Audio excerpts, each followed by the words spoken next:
May I have your attention, please? May I request all members of the audience to please take up their seats? We are starting our function in a couple of minutes. May I request all the members of the audience to please occupy their seats? We are starting our function in a couple of minutes. Thank you.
A very good afternoon, distinguished dignitaries, esteemed keynote speakers, respected paper presenters, dear attendees, ladies and gentlemen.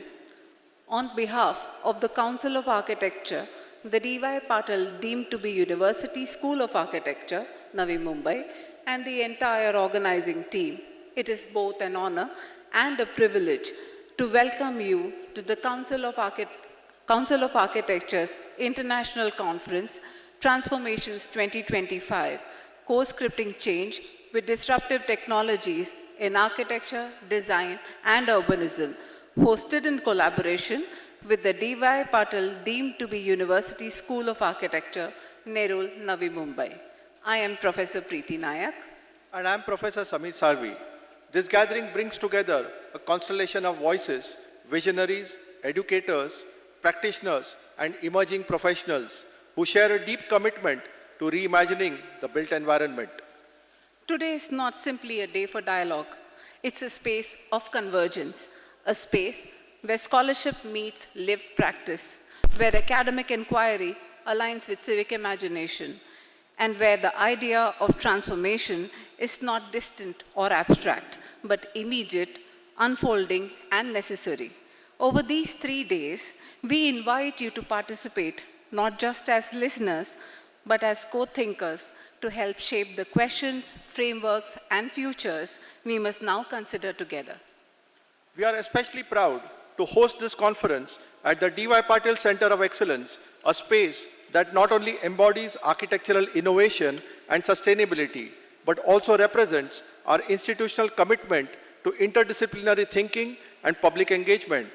Its design ethos reflects the values of this conference: openness, dialogue, adaptability, and of course, transformation. This conference is a result of many months of careful thought, collaboration, and conviction. Conviction that design is not neutral, that our disciplines must respond to the urgencies of our time with imagination, rigor, and empathy. Among the dignitaries we have with us today are architect Tushar Sogani, Junior Vice President, Indian Institute of Architects; Professor Abhay Purohit, Honorable President, Council of Architecture and Patron of Transformations 2025; Dr. Vijay D. Patil, Honorable President and Chancellor, D.Y. Patil deemed to be University Navi Mumbai and co-patron of Transformations 2025; Architect Gajanand Ram, Vice President, Council of Architecture; Dr. Shivani V. Patil, Honorable Vice President and Pro-Chancellor, D.Y. Patil deemed to be University Navi Mumbai; Shri Raj Oberoi, Registrar, Council of Architecture and Coordinator of Transformations 2025; Professor Jay Shri Deshpande, Director, Council of Architecture, Training and Research Center and Convener of Transformations 2025; and Professor Aparna Surve, Dean, Dr. D.Y. Patil deemed to be University School of Architecture, Navi Mumbai, and co-convener, Transformations 2025. As we now open our session, let us begin with a moment of reflection, with a tradition that marks the beginning of a learning journey. I invite all the dignitaries to proceed to the stage for invocation and lighting of the ceremonial lamp, after which I request them to take their seats on the stage.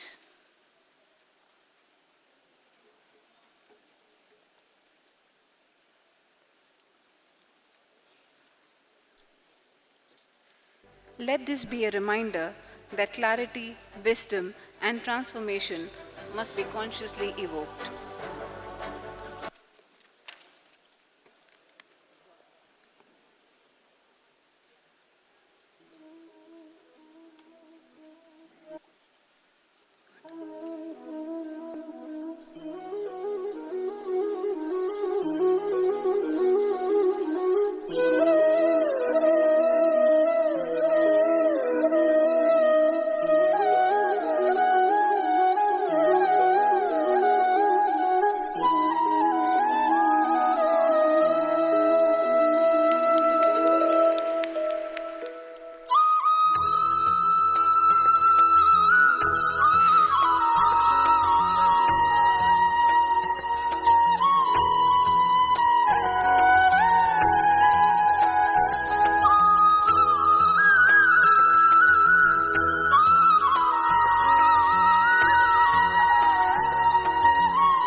Let this moment illuminate not just this stage, but the spirit of inquiry we hope to nurture throughout this conference.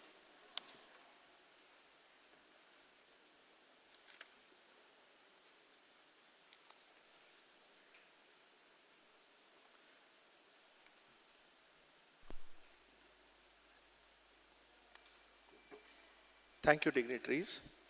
We shall now proceed with the felicitations. May I now request Professor Jayashree Deshpande, ma'am, to please felicitate Dr. Vijay D. Patil, sir.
May I now request Dr. Vijay D. Patil, sir, to kindly felicitate Professor Abhay Purohit.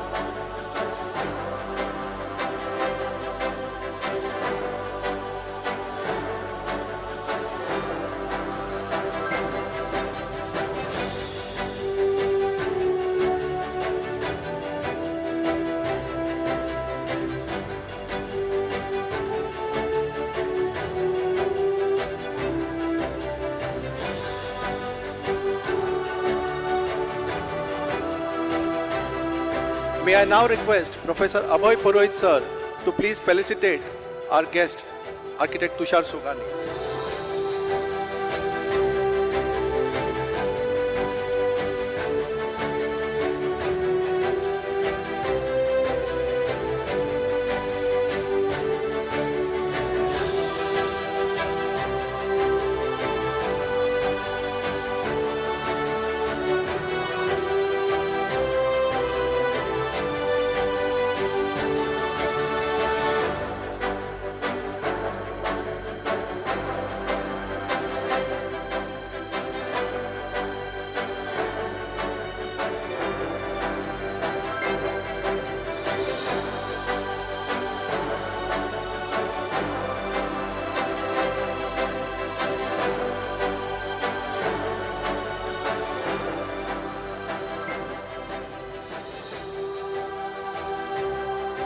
May I now request Dean Aparna Surve, ma'am, to please felicitate Vice President COA, Architect Gajanand Ram.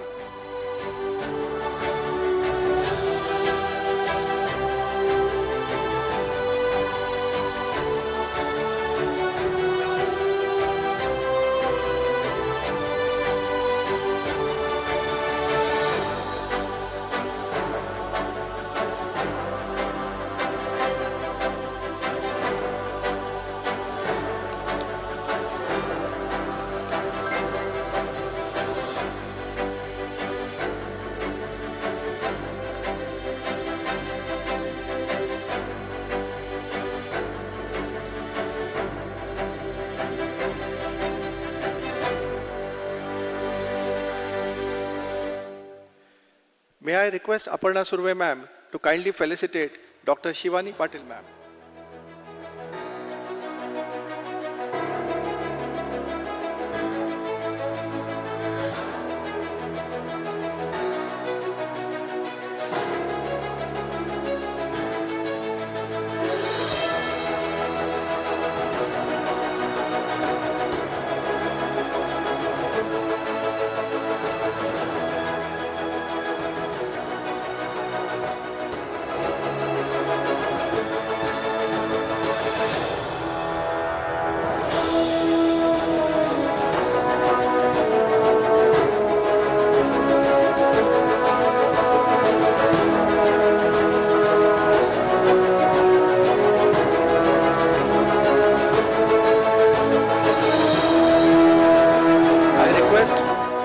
Dean Aparna Surve ma'am to also felicitate Shri Raj Oberoi, Registrar Council of Architecture.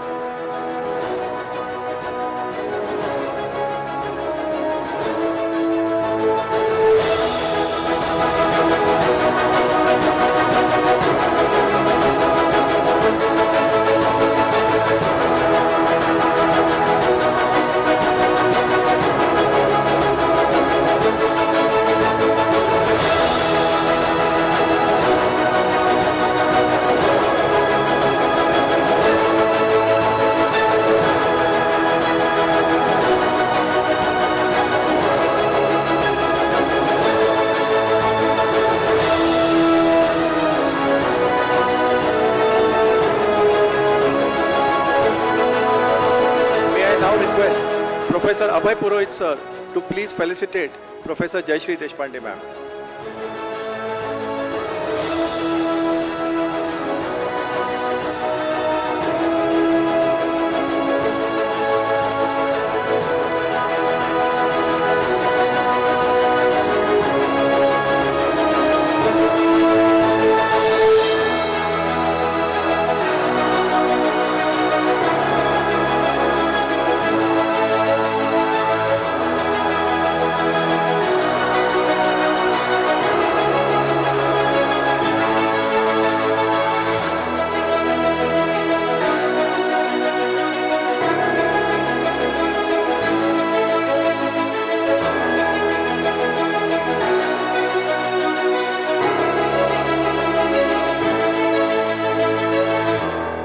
Last but not least, may I request Abhay Purohit sir to please felicitate Dean Aparna Surve ma'am.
We are also honored to have among us the former presidents of Council of Architecture.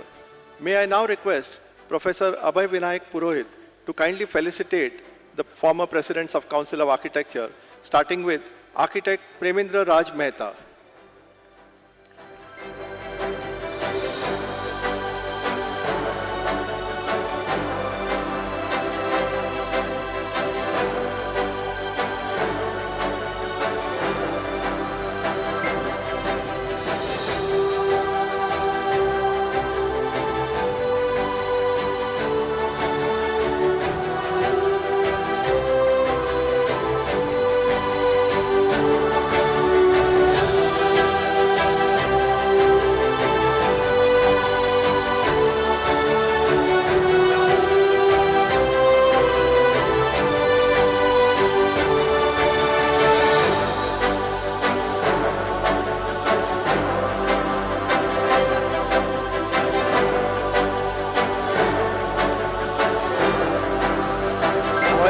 Professor Abhay Vinayak Purohit to kindly felicitate Professor Vijay Shri Krishna Sohoni.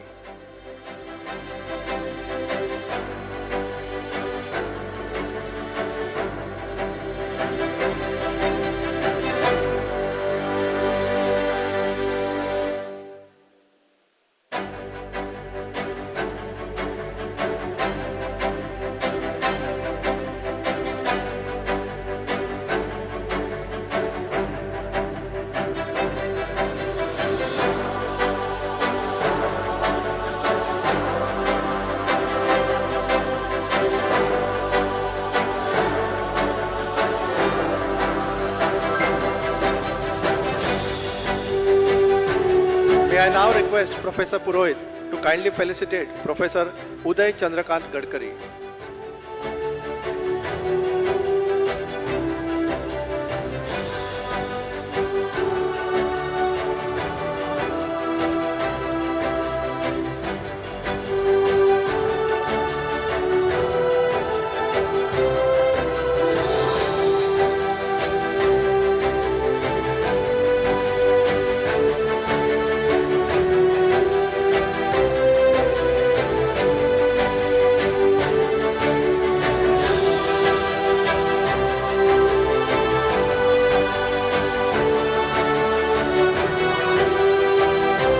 Now request Professor Purohit to kindly felicitate Architect Viswaranjan Nayak.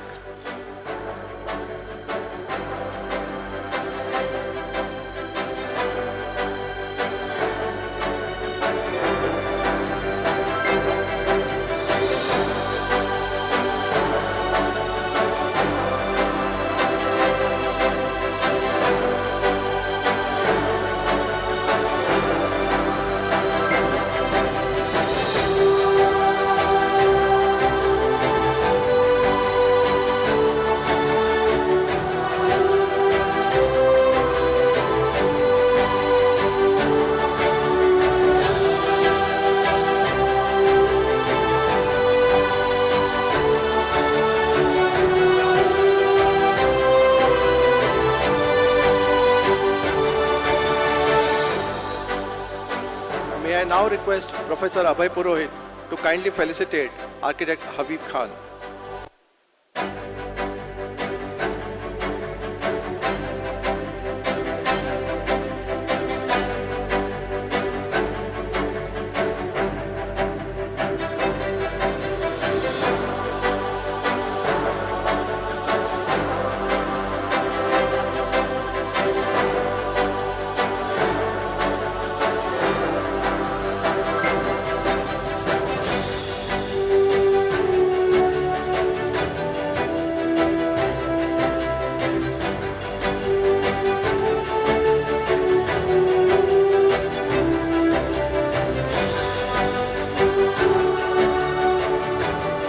Thank you, Professor Purohit. Ladies and gentlemen, let's have a huge round of applause for all our dignitaries present with us today. With the lamp lit and the stage set, it is now my privilege to invite the co-convener of the conference and the Dean of D.Y. Patil deemed to be University School of Architecture, Professor Aparna Surve, to deliver the welcome address. Professor Surve has led this academic institution through a period of expansion and reflection, and her leadership has been instrumental in shaping the vision of Transformations 2025, not just as a conference, but as a critical platform for institutional and pedagogic renewal. Professor Surve, may I invite you to the podium. Thank you, Preeti. Thank you, Samir. A very good afternoon to everyone present today. On behalf of D.Y. Patil deemed to be University School of Architecture, it is my great privilege to welcome you all to the Council of Architecture's International Conference Transformations 2025, Co-Scripting Change with Disruptive Technologies in Architecture, Design and Urbanism. A warm greeting to our esteemed keynote speakers, invited guests, institutional partners, paper presenters, faculty colleagues, students, and everyone who has traveled across countries, cities, and disciplines to be part of this gathering. A heartfelt thank you to our Chancellor, Dr. Vijay D. Patil, sir, President of Council of Architecture, Architect Abhay Purohit, sir, Shri Raj Oberoi ji, Registrar of Council of Architecture, Professor Jayashree Deshpande, Director of Council of Architecture's Training and Research Center, Dr. Shivani Patil ma'am, Pro-Chancellor and Vice President, D.Y. Patil deemed to be University, all our collaborating institutions and almost all the many invisible hands behind the scenes, our organizing team, faculty and student volunteers who have worked with deep intent and tireless energy to make this conference possible. Patil School of Architecture is proud to host this dialogue as part of our evolving academic vision. We are committed to nurturing thinking and practice that is contextual, agile, and responsive to change. This conference is both a reflection of that aspiration and a step towards co-shaping the futures we want our students to inhabit. Why this conference and why now? Because the process of shaping our built environment today demand new ways of seeing, making, and relating. As an academic institution, we are not just responding to these shifts. We are actively participating in shaping the narrative of our students, researchers, and practitioners we build upon. The theme, co-scripting change with disruptive technologies in architecture, design, and urbanism, is an invitation. As technologies are disruptive, they displace, interrupt, and unsettle. But they also hold the potential to democratize access, shift powers, make systems more transparent, sustainable, inclusive, and adaptive. Disruption, in that sense, becomes catalytic. And the idea of co-scripting is central here. This is not a moment for singular authorship, but a collective agency. Change written with and not for. Across disciplines, across generations, across scales. Especially in India today, where there is momentum, innovation, and an urgency to reimagine, we felt the need to pause, reflect, and align with movements already transforming our landscape. This conference is a response to collaborate, to co-create, and co-script this transformation. At the heart of the gathering is a conceptual, prompt, catalytic thinking. It asks, how must we rewire our design schools, studios, and site to prepare learners for a future we cannot fully predict? How do we move beyond reactive modes and build frameworks that are iterative, agile, and reflective? And within this frame, we bring in craft, not as nostalgia, but situated, adaptive intelligence. Craft teaches us about climate, material, time, and care. It reminds us that value systems embedded in practice matter just as much as the tool of innovation. It is in how they speak to one another that true transformation occurs. Over the next 3 days, we have curated structures that are layered. Day 1 opens with keynote provocations and a moderated caucus to raise live and inciting questions. Day 2 brings together plenary sessions, research presentations, and panel discussions around the voices of disruption, process, and dialogue. Day 3 moves us towards resolution, not as closure, but as emergent clarity. From keynotes to interactive showcases, this conference has been envisioned as a living space, a space for provocation, process, and transformation. We are, all of us, standing in a transitional moment, technologically, climatically, and socially. We may not be able to predict it all, but we can gather, reflect, co-script thoughtfully. To the students and young professionals especially, your presence is not peripheral to this conference. You are the center of this journey. Your questions, your critique, your curiosity, that are what give this conference its true energy. In closing, I extend my heartfelt gratitude to all who have contributed to this gathering with time, ideas, and belief. Let us use this space to engage deeply, question boldly, and co-imagine courageously. The world is shifting. Let us co-script and how we move with it. Thank you so much, and welcome once again to Transformation 2025. Thank you, ma'am, for that deeply thoughtful and illuminating address. It is my honor now to introduce the convener of Transformations 2025, Professor Jayashree Deshpande, Director, Council of Architecture, Training and Research Center, Pune. Professor Deshpande has been instrumental in shaping the pedagogic and intellectual direction of architectural education in India. Her work at the COA Training and Research Center has built bridges between academia and professional practice, and between regulatory frameworks and emerging pedagogies. This conference is, in many ways, a reflection of her deep belief in a dialogue as a tool for institutional transformation. She has guided the structure and intent of Transformations 2025 with care, rigor, and vision. Professor Deshpande, may I invite you to please share your reflections.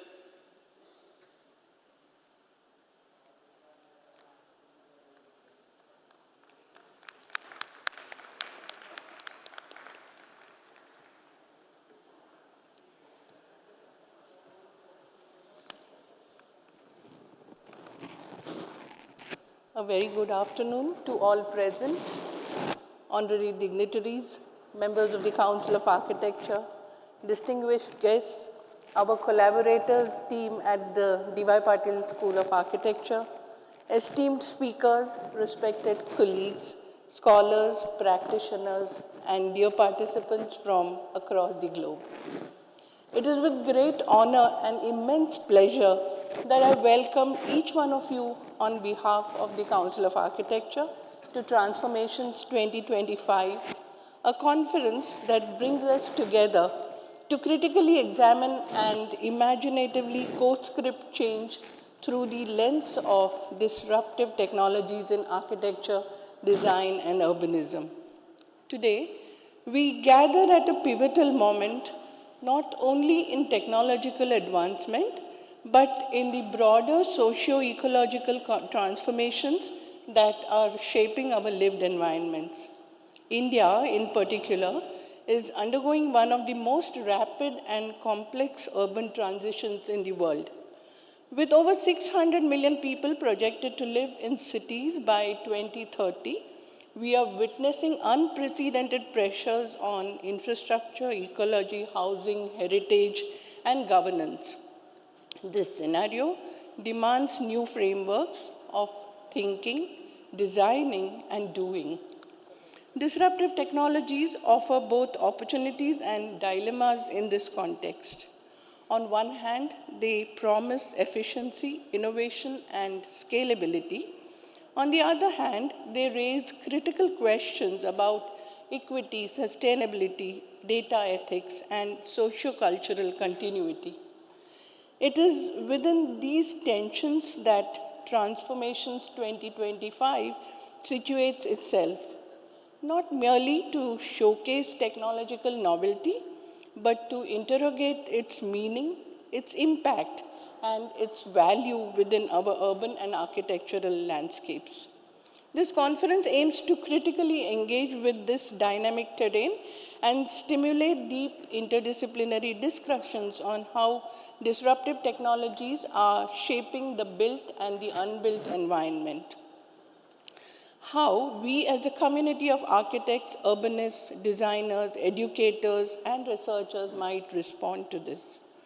Through 4 thematic pillars ranging from historical evolution and societal impacts to future design, speculation, and sustainability-oriented case studies, we hope to explore not just what is changing, but how we can challenge conventions, build solidarities, and imagine new possibilities for a world in flux. Practitioners in India work in an extremely complex landscape, marked by rapid urbanization, inadequate infrastructure, regulatory processes, and a widening gap between design ideals and on-ground execution. Many professionals, especially in the smaller cities, struggle with access to updated data, evolving codes, and professional upskilling opportunities. There is also a critical challenge of reconciling sustainability with affordability, and the perpetual question, how do we build resilient, inclusive, and environmentally conscious spaces within tight budgets and equally tight timelines? Recognizing these gaps, the Government of India has launched several initiatives to support technology adoption in the urban development. The recent focus on geospatial data policy liberalization, BIM mandates for public projects, and capacity building through platforms like the National Urban Learning Platforms are all encouraging steps. However, the real opportunity lies on how we integrate disruptive technologies like AI, GIS, parametric design, digital twins, and generative tools into everyday practice. These technologies can revolutionize the way we simulate, design, and deliver projects.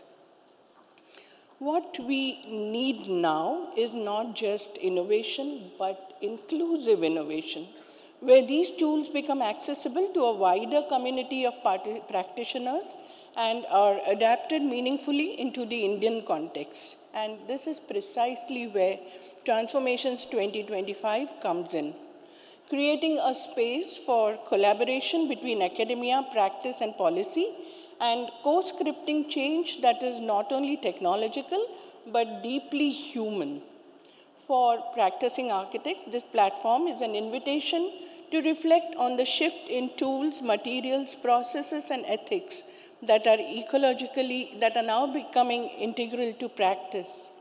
How do we retain contextuality, humanity, and ecological sensitivity while adopting automation, generative design, or digital fabrication? How can practice become a space of experimentation and social innovation? Architecture and design education in India today also stands at a critical juncture. While there has been a steady expansion in the number of institutions and also in the programs offered, the sector faces several persistent challenges. Importantly, exposure to interdisciplinary thinking and limited access to contemporary tools and global practices are some things that one needs to think about.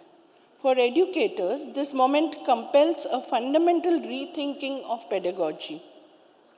The traditional studio model, while valuable, is often slow to adapt to the evolving demands of the built environment. Students are expected to design for a world that is increasingly shaped by complexity, uncertainty, climate urgency, and digital transformation, yet they are taught using analog methods within siloed disciplines. The studio must therefore become a crucible for transdisciplinary thinking, critical technology literacy, and collaborative problem solving. This is where disruptive technologies can play a transformative role. Tools like AI, AR, VR, parametric and generative design, digital fabrication, and immersive simulations offer new ways of thinking, creating, and collaborating. They will enable our students to test ideas rapidly and visualize alternatives and respond to data-driven insights in real time. Moreover, digital platforms can bridge resource gaps by offering access to global repositories of knowledge, online design reviews, and collaborative learning environments. Technologies often also open doors to inclusive and diverse pedagogies, bringing in voices from different geographies, professions, and communities.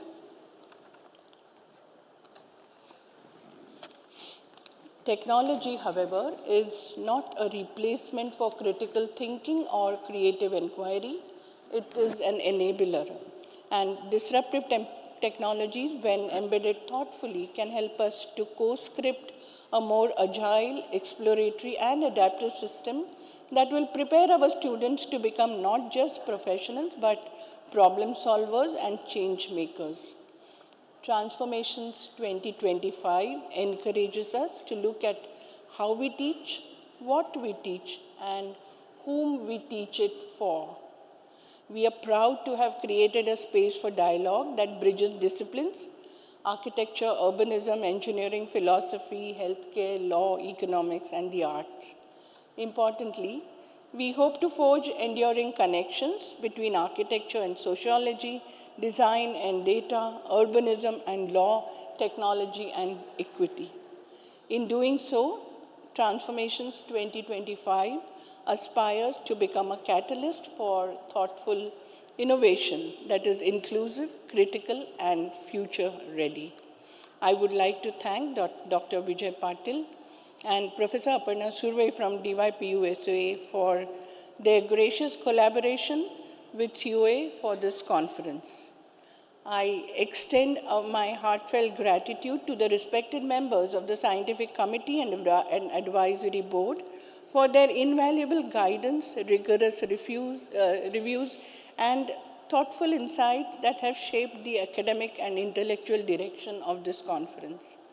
Your commitment to upholding the highest standards of scholarship and your generous support in curating a rich and relevant program will become instrumental in shaping the success of the conference. We are deeply thankful for the time, effort, and vision that you have contributed to this collaborative endeavor.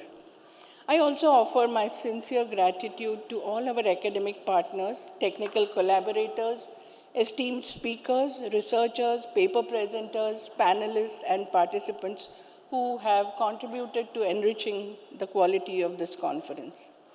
I especially thank our emerging scholars and young practitioners. Your questions and your courage to question are vital to shaping the futures that we will imagine here. We hope that Transformations 2025 becomes more than just a conference. Let it become a catalyst, a place where ideas will take root, practices are reoriented, and new urban and architectural futures are co-authored with care, critique, and imagination. We look forward to continued engagement and enriching learning experience in the days ahead. Thank you all so much for being with us. Thank you. Thank you, Jayashree ma'am, for your valuable insights. May I now invite architect Tushar Sogani to kindly address this gathering. Thank you.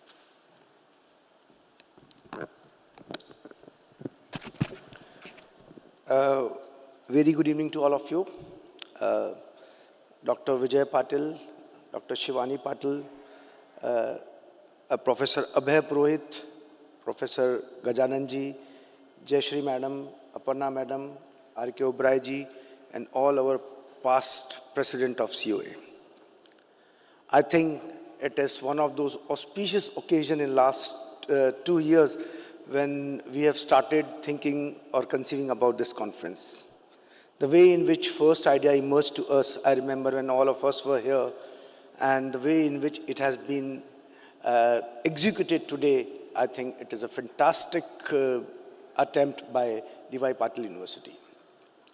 And kudos to all the stakeholders who are involved in this conference, in curating this conference, and I think it's a balanced mixture of scholars, the stalwart architects from overseas, academicians, and paper readers, and many budding architects who are sitting in this august gathering.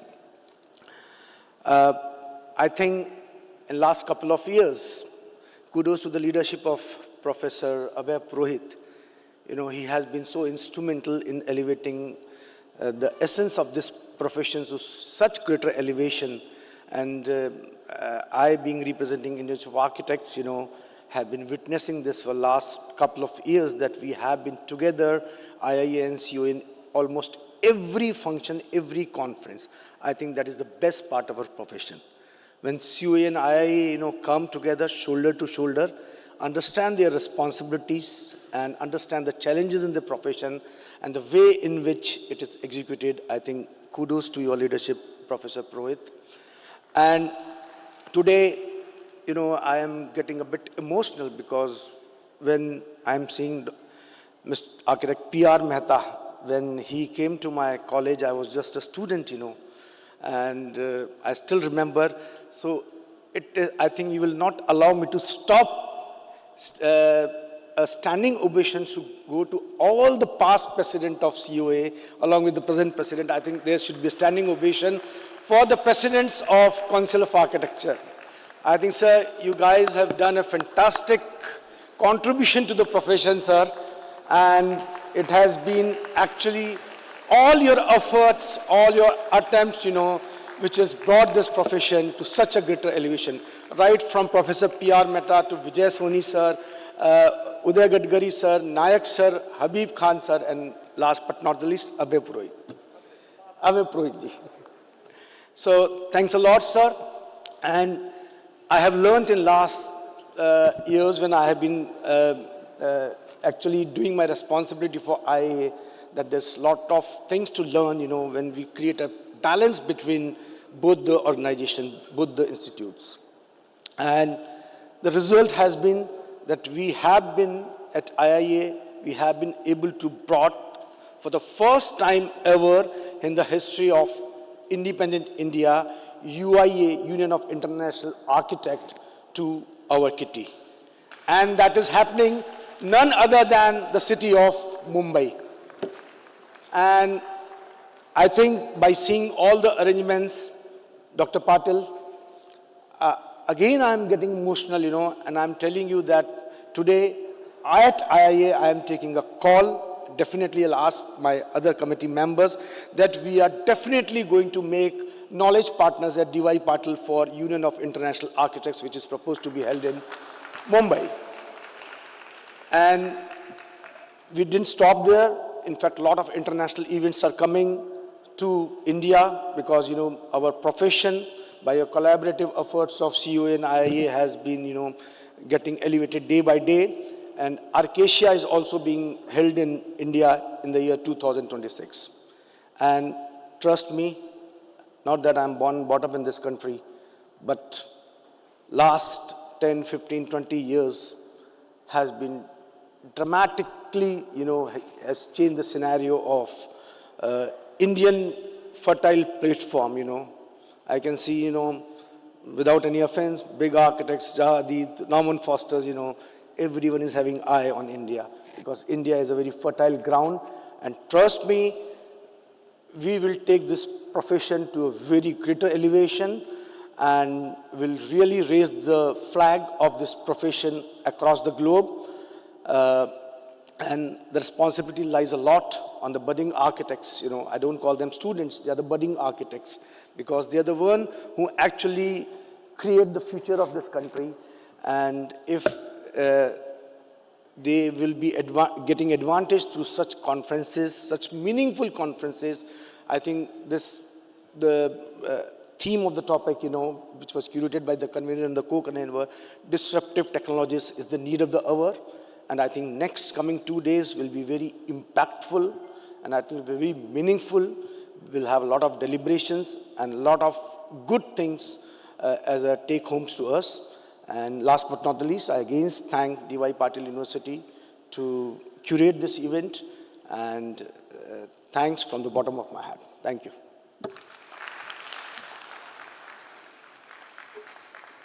Thank you, sir. I now have the distinct pleasure of inviting Dr. Vijay D. Patil, Honorable President and Chancellor of DY Patil deemed to be University and co-patron of Transformations 2025 to deliver his address. Dr. Patil is a leader whose vision for higher education has consistently embraced both breadth and depth, advancing interdisciplinary learning, global collaboration, and institutional integrity. Thank you, Dr. Patil. We now wait to hear from you.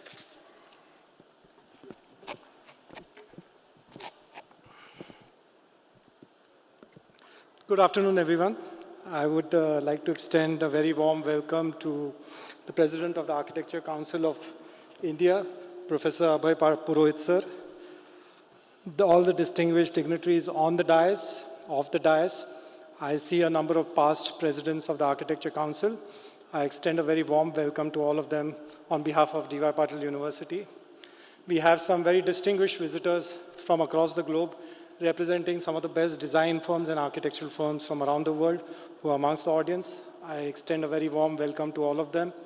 We have architects who have come in from all regions of the country, some prominent names, and academicians, students, faculty members.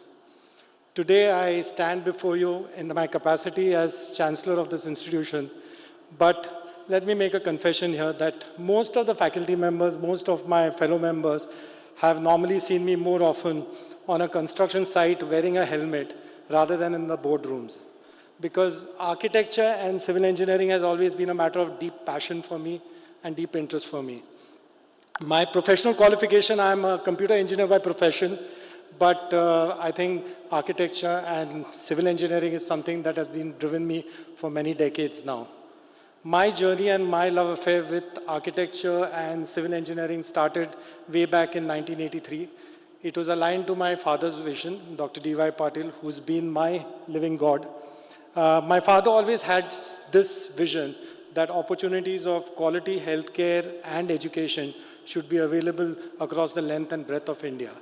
So I remember in 1983 when he embarked upon this vision of providing opportunities of education across in our various parts of our state.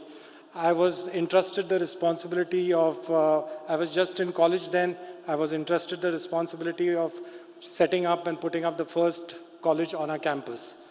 And I recollect at that time we had an architect, a very senior architect by the name of Mr. Meherban Singh. He was based out of Delhi. My father knew him through some personal contacts.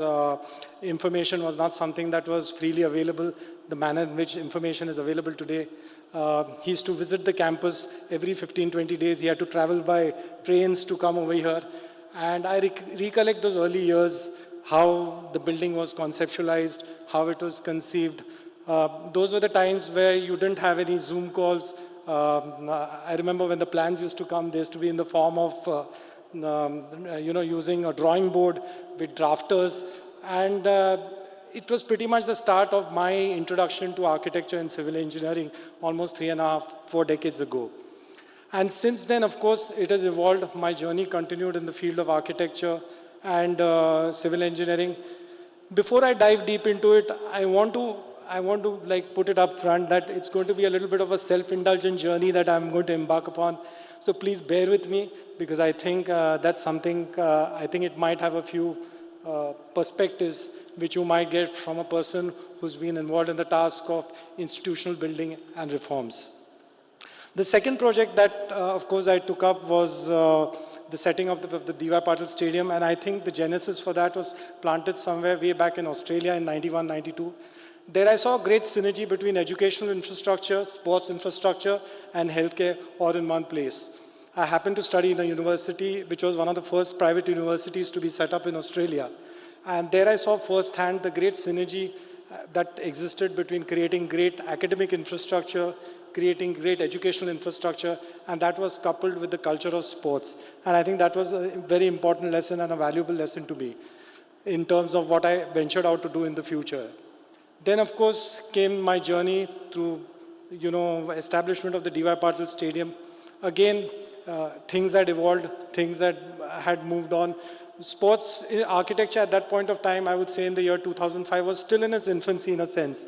It might have been very well refined and defined around the globe. But in India, at that point of time, sports architecture was something in its infancy. And it was at that point of time, of course, where we looked at different aspects of sports, sports architecture. When the stadium was built, it was one of the first stadiums to have, where sight lines were taken into account. These sound as very basic, requirements for designing any modern sports infrastructure. But in the year 2005, 2006, it was something that was not often thought of. It was one of the first structures where we experimented with tensile roofs, where, it was the first fabric roof in the entire country. We had viewing galleries which didn't have any kind of obstruction. And so that was something that was pioneering in its own way at that point of time. Having constructed the stadium, of course, the expectations, my own passion and interest was further triggered. And then there was always this great overwhelming desire that what can we do to create benchmark facilities which would rival with the very best facilities around the world. I remember when my father started these institutions, it was one of the first private initiatives in higher education. And there were a lot of skeptics because a lot of people questioned the fact that whether quality infrastructure could be created by private institutions in the country. And growing up as a son and watching his journey, him facing all those criticism, kind of triggered me and drove me to the point where I felt that we needed to create an educational facility which would rival with some of the very best facilities around the world. I've always believed that when you visit places, when you go to different countries, you observe things that happen all around you. They provide great source of inspiration to you for creating beautiful things. I recollect the time, of course, when I mentioned about 1983, information was limited and we could only appoint architects through our personal relations or through references from common friends. In 2010, it was a much different situation. You had the internet. You could use technology to, search and browse for some of the best architects in the world. And that led me to my visit to the Fosters and Partners office in London in 2010. And what was something fundamentally amazing for me to experience was the fact that I remember when I walked into that office, and it's a beautiful office along the, just along the lakeside, and you had about 300, 400, individuals, some of the best brains in the world working all together. There I saw firsthand the collaborative effort that takes place among architects in designing great buildings, iconic facilities. You had engineers, you had architects, you had industrial design specialists, you had MEP engineers, you had environmental specialists, you had movement strategists, artists, graphic designers, you name it, and all the best minds and resources were there, available there in the single facility. And there I truly witnessed what is possible when people work together, collaborate together in teams and design facilities. And that was a big learning curve for me during my visit in England. The Center of Excellence today, where we are all present over here, is a representation of that vision that we've had for this building. I would like to say that this is one of the first platinum accredited building in the country, in the university. Sustainability is something that is built at the heart of its structure, whether it's the use of energy, whether it's the use of materials, whether it's the use of water, transportation. So every aspect of the facility has been thoroughly researched with the help of some of the best experts around the world in order to design this building. Of course, post-2010, construction took a lot of time, and then we've again ventured into the healthcare facility. Healthcare has always been something that's been very important for us as a group. There again, we've had the opportunity of collaborating with HOK Architects, again, one of the leading design firms in the world, designing healthcare facilities. They have to their credit some facilities like the Barts Hospital in England and also Princeton Hospital. And there again, I've just seen in this passage of time over the last 3-4 decades, I've seen how architecture has evolved, civil engineering has evolved. When I started off my construction journey, it was with very basic tools. I mean, I remember, we didn't have great formwork. It was a manually intensive driven process in construction to the point where we've reached here, where now so many of the advantages, so many of the things that are happening today in the architectural field and civil engineering are shaping the way we design our buildings. The hospital has been a great learning curve for me. It's what's been truly interesting to see and absorb in this planning process has been the effort that has been given in terms of, what you call is the experience that patients get, the experience that people who come into the facility get, and the emphasis that is played in terms of having a workplace consultancy, in terms of trying to understand how the end use of the building is going to be. And what has also fascinated me is the way technology has been embedded in these buildings. We've seen as we move in this world today, there's so many changes happening. Things are being changed by the day. And it was amazing to see the way technology has been integrated into the heart and core of the building to ensure that your buildings are more efficient, patient experiences are better. You're talking about building hybrid operation theaters. You talk about building facilities which will be flexible, dynamic, which can change function at times when you require it. And that is something that has been quite fundamental for all of us to see here. So I think I've been very fortunate that in this task of institutional building, I've been a witness to this progress. I'm not going to dwell too much into the technical aspects of architecture and the topic of today's discussion, because there are so many distinguished experts who are going to kind of share their knowledge with all of you over the next 2-3 days. But this has been an extremely satisfying journey. I recollect the time when we've had matches at our venue. We had some of the world's leading artists perform at that venue. We had 2 FIFA World Cups, IPL finals. And when you see 50, 60,000 people, roaring in unison, and that's the adrenaline high that one gets when you create facilities of this nature. I think life is an accumulation of all those moments that you experience in a facility. For me, it's been something that has been so profound when I stand in the middle of that stadium and when I witness these, great events taking place, some great performers performing there on musical events, great sporting heroes gracing those fields. That gives you an inspiration and an adrenaline high which nothing else can recreate in your life.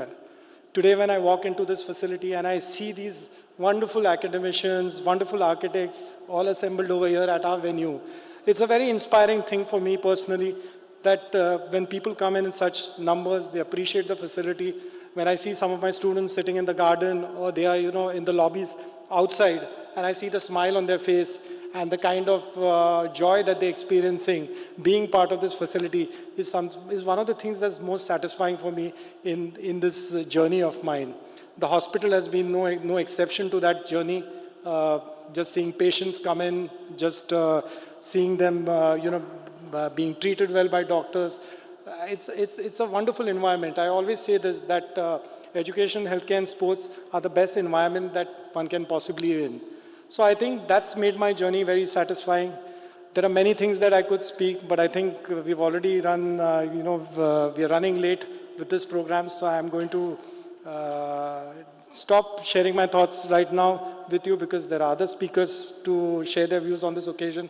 Once again, I'd like to thank the Architecture Council of India for collaborating with this university and giving us this opportunity to partner with you to host this particular event. And I'm sure that all the audience, all the members who are part of this gathering will have an informative and a very productive time at this conference. Thank you so much. Thank you so much, Dr. Patil, sir, for sharing your journey and passion towards architecture and your continued patronage to creating architectural landmarks. It is now my honor to invite the President of Council of Architecture and the Chief Patron of Transformations 2025, Professor Abhay Vinayak Purohit, to address this gathering. Professor Purohit brings to the Council not only administrative foresight, but a long-standing commitment to architectural education and public service. We are deeply grateful for his support in enabling this conference and for his continued belief in the role of academic platforms as catalysts for systemic change. Sir, we look forward to hearing your thoughts. Thank you.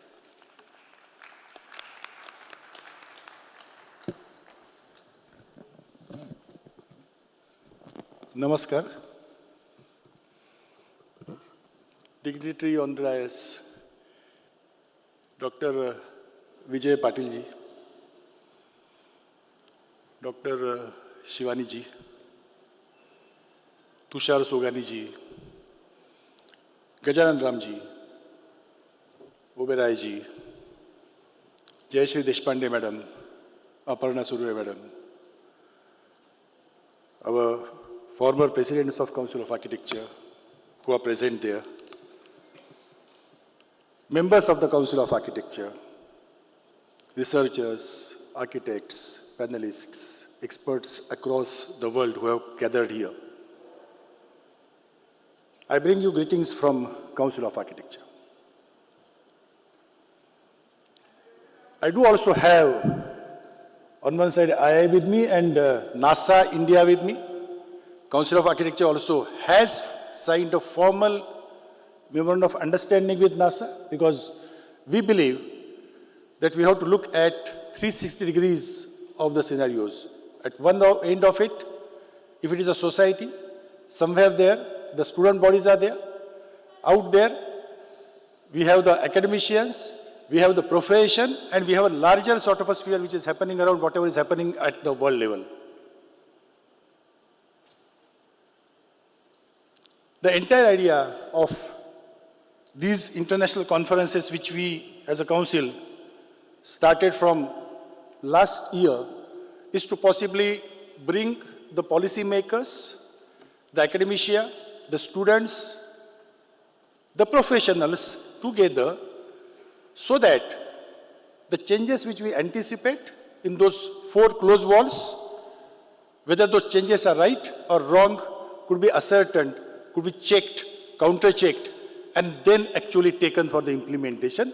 But while doing that, this implementation also has to be very, very fast. So the first conference in this series was about the future of architecture education at VIT Vellore. And the second which we are talking about is disruptive technologies. And we are going to talk soon, maybe immediately after this sort of a schedule, that what is going to be the third one, because the third conference also already has been planned and would be coming in. And these are the areas whereupon we have to look at in a very, very critical fashion. We all are at crossroads, the entire world is at a crossroads, the humanity is at the crossroads, and we know that the technological disruption is also going to change a lot of things together.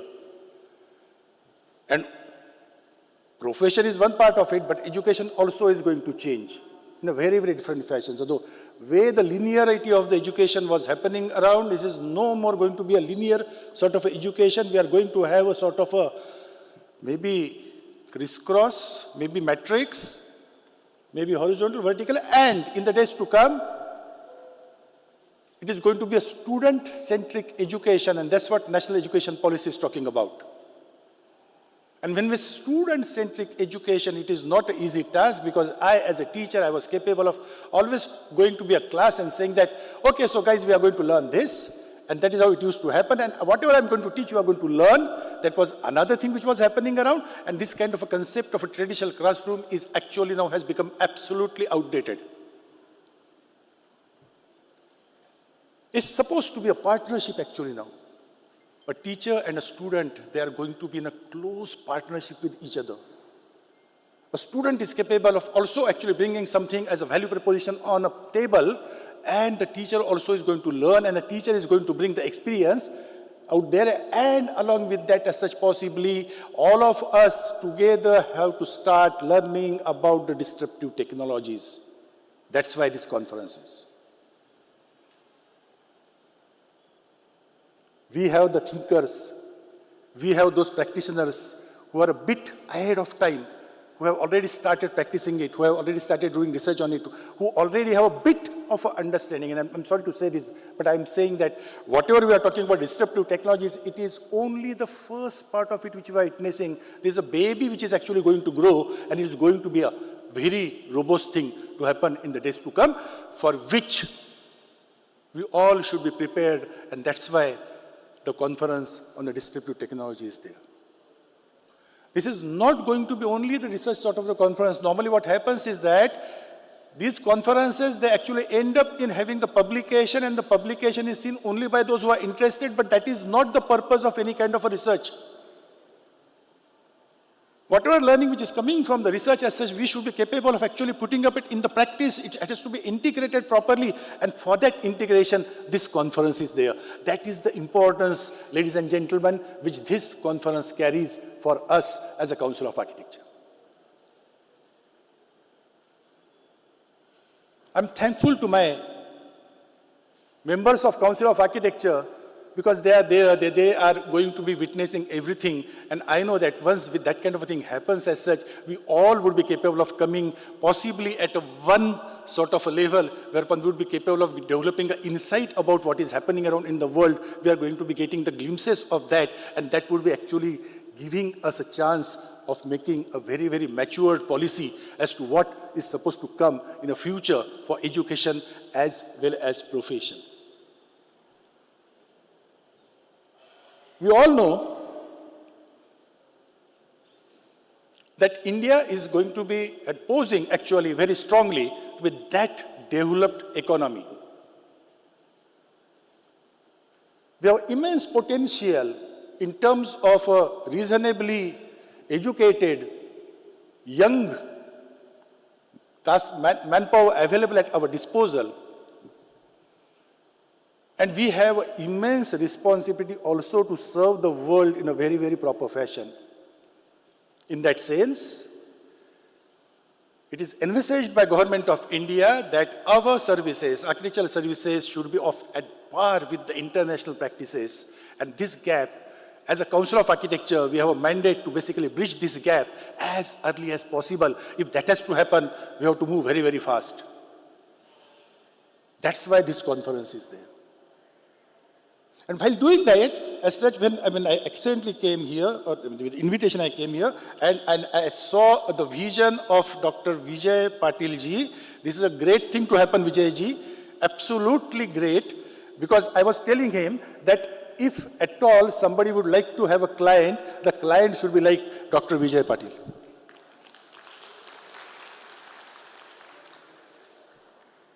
Problem with the architects many a times is that client actually doesn't understand what architecture is. What are those points which has to be seen?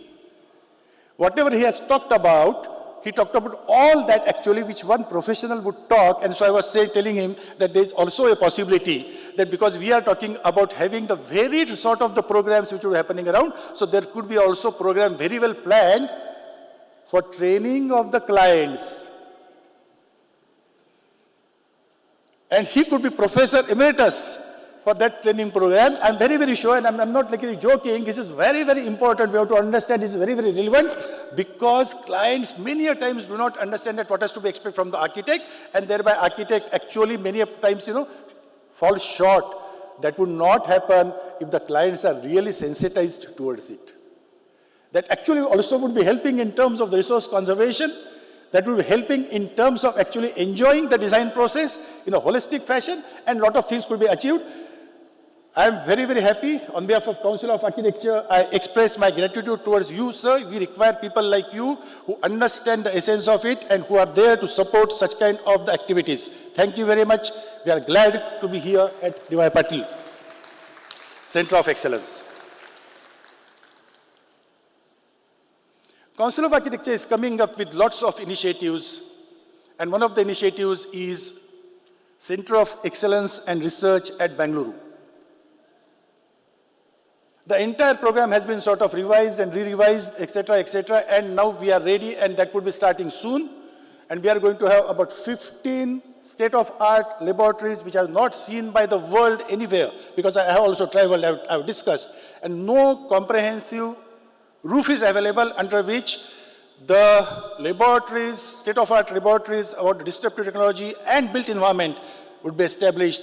That is a center which is going to come soon as such, and the proceedings of this conference also are going to be the insight for that kind of activity. I'm thankful to all international speakers, guests, national speakers and guests, my council members, architects, participants. I'm very, very sure that these 3 days are going to be immensely enjoyable for each and every one of you, and we would be capable of taking it back to actually policy making, and that's what is going to be greatest achievement of this. My best wishes are with everybody. Thank you very much. Jai Hind, Jai Maharashtra. Thank you, Professor Purohit, for sharing your thoughts on how this conference connects all stakeholders with the challenges and opportunities ahead.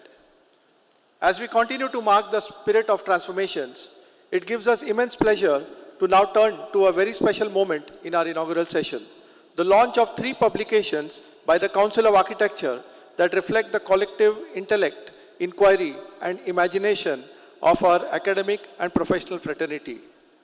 May I now request Dr. Anurag Kashyap, Principal BNCA Pune, and Dr. Anirudh Paul, former Director, KRVIA Mumbai, to join the dignitaries on the stage for the book launch.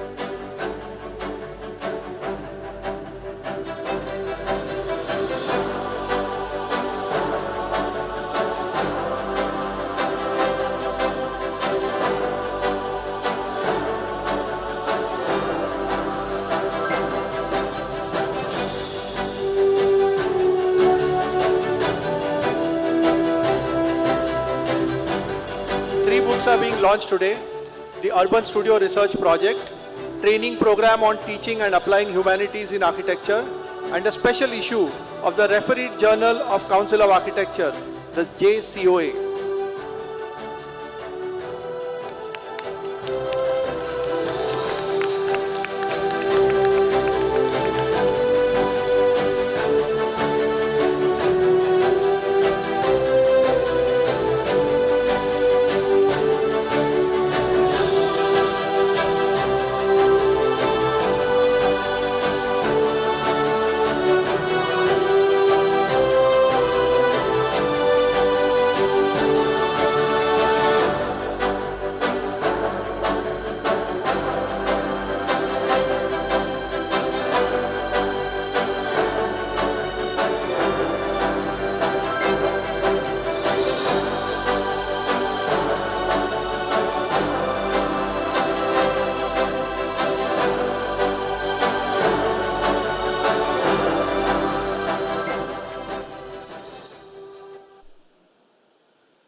Thank you.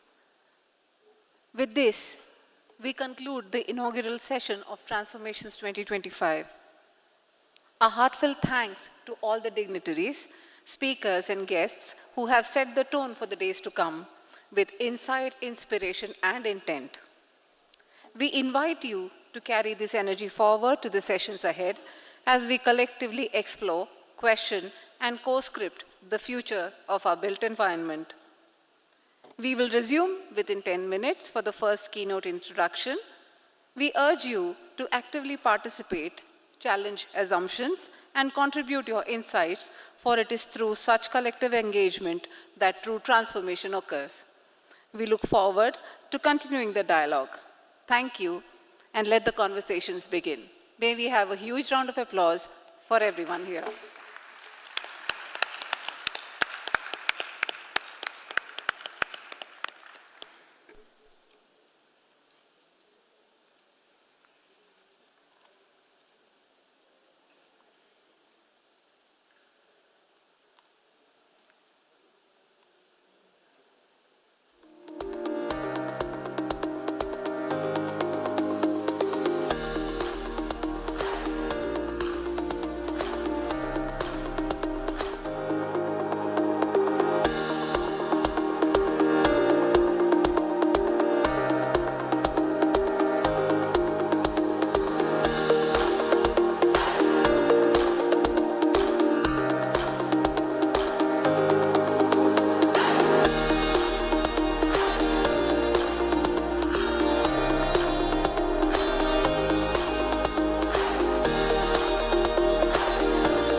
Members of the audience to not wander far, because we are starting the next section literally in a couple of minutes. Thank you.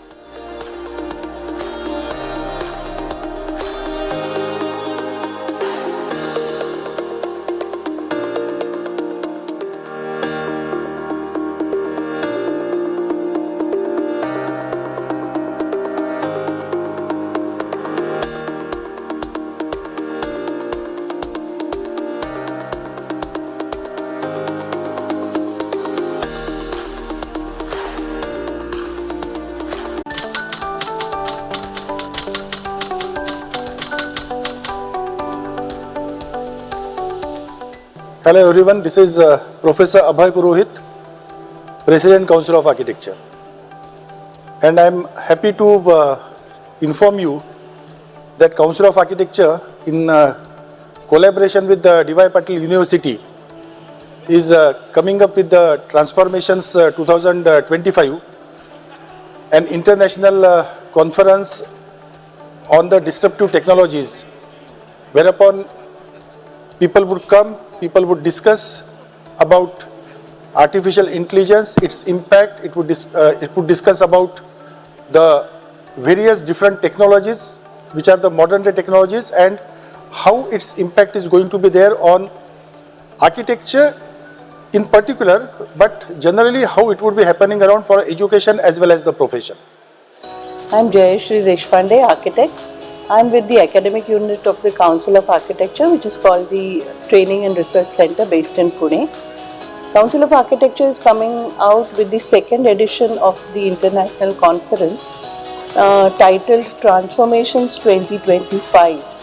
The idea of transformations comes because architecture by itself is undergoing a sea change, and technology is playing a very big role in this change. Through this conference, we are hoping that we would be able to bring technology closer to students of architecture, to the faculty of architecture, and also expose them to what positive actions technology can have on our circle of practice, education, and research. I'm Professor Aparna Surve, Dean, D.Y. Patil School of Architecture. D.Y. Patil deemed to be University, Navi, Mumbai.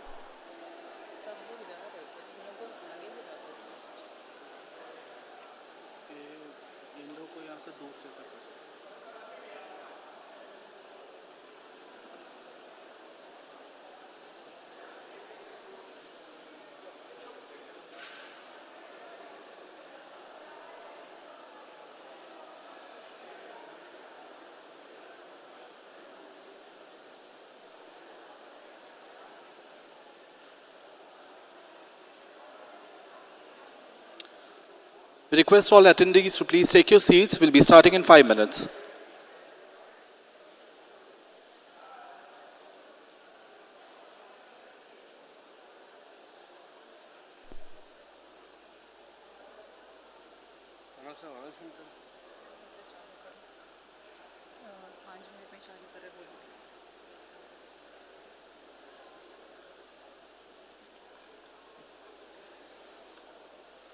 All attendees, please note that for your convenience, each of your iCards actually have a QR code at the back side of it.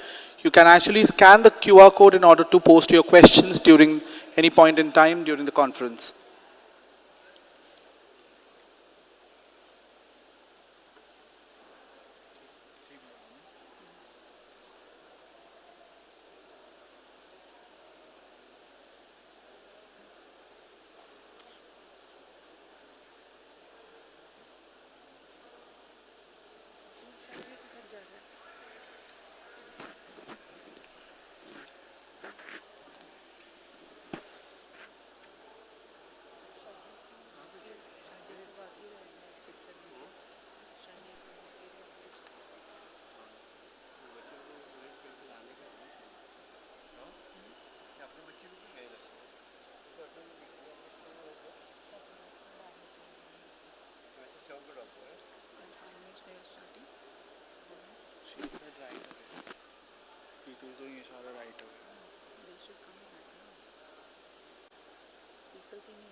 Hello, is it on?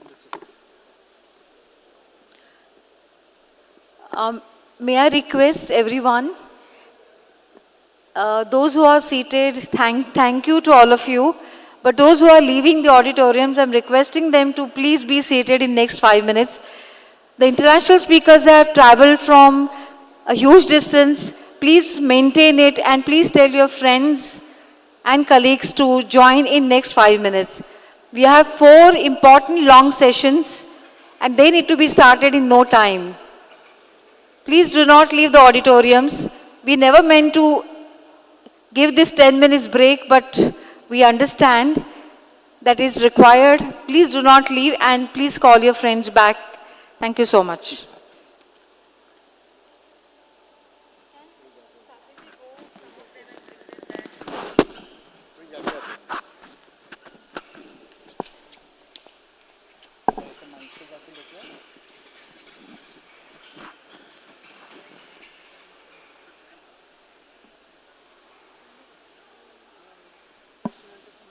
part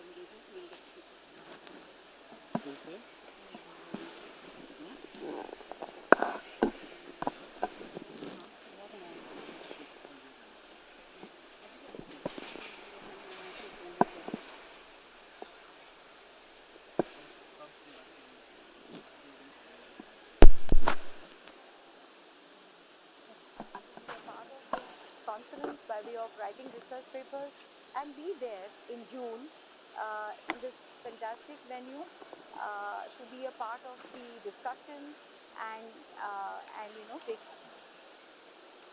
Just right. Position.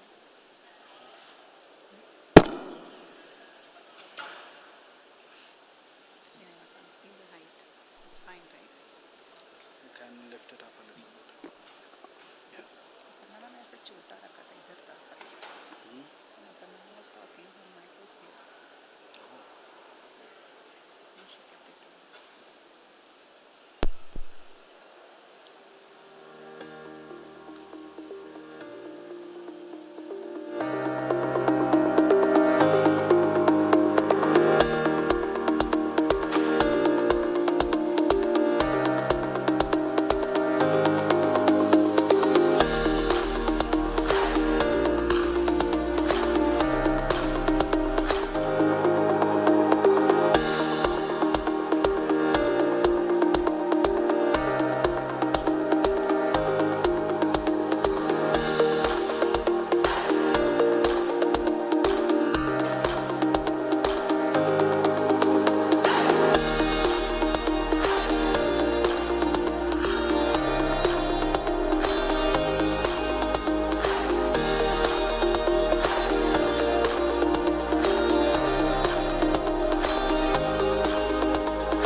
Hello everyone, this is Professor Abhay Purohit, President Council of Architecture. And I'm happy to inform you that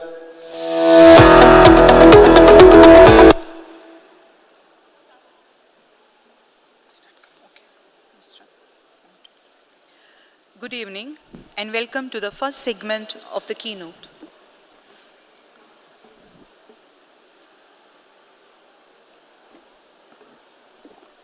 Good evening and welcome to the first segment of the keynote sessions at Transformations 2025. I am Professor Mary Thomas. And I am Architect Prabhuddha Mukherjee.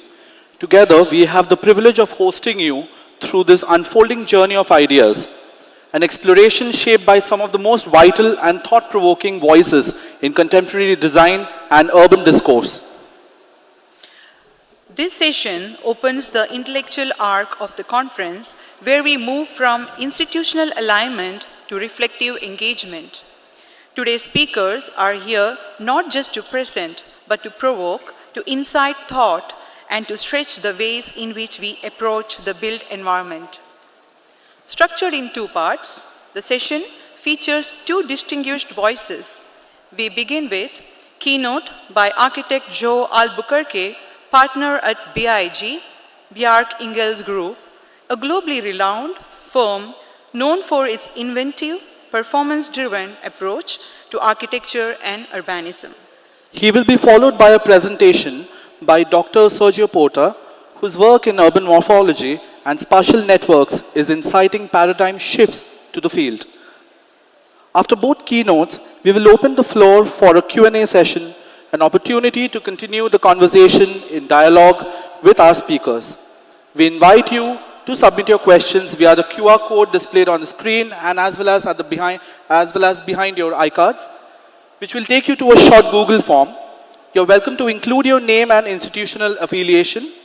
If your question is selected, you may choose to stand and be acknowledged. Now, it's my pleasure to formally introduce our first keynote speaker, architect Joao Albuquerque. Joao Albuquerque is a partner at BIG, Bjarke Ingels Group, a firm known worldwide for its bold, conceptually driven, and environmentally responsive architecture. He began his journey with BIG in Copenhagen in 2008 and later went on to lead the development of BIG's Barcelona office, where he currently serves as design director and partner. His portfolio includes a diverse range of typology, cultural institutions, high-rise towers, research-based master plans, and some of BIG's most progressive sustainability-driven projects across Europe, the Mediterranean, and South America. At the core of Joao's design practice lies a continuous exploration of how computational tools, material performance, and urban systems can come together to produce architecture that is both visionary and grounded. In today's keynote, titled Hedonistic Sustainability, Joao dispels the myth that sustainability requires sacrifice. Instead, he proposes a design philosophy that embraces performance, ecological responsibility, and human pleasure as coexisting ambitions. Through BIG's portfolio, Joao invites us to ask, can sustainability become a source of joy? Can design make responsibility desirable?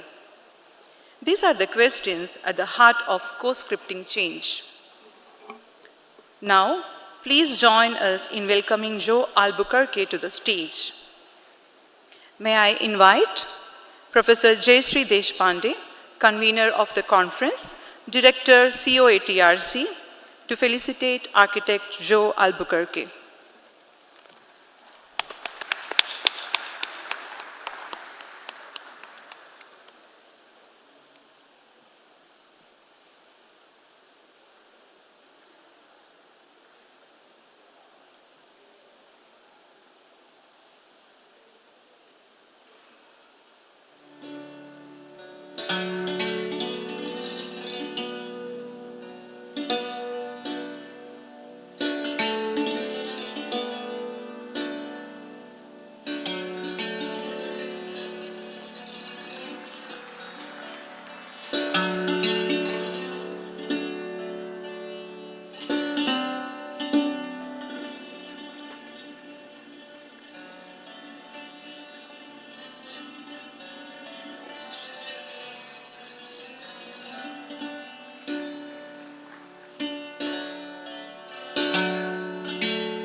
Thank you for the warm felicitation, ma'am.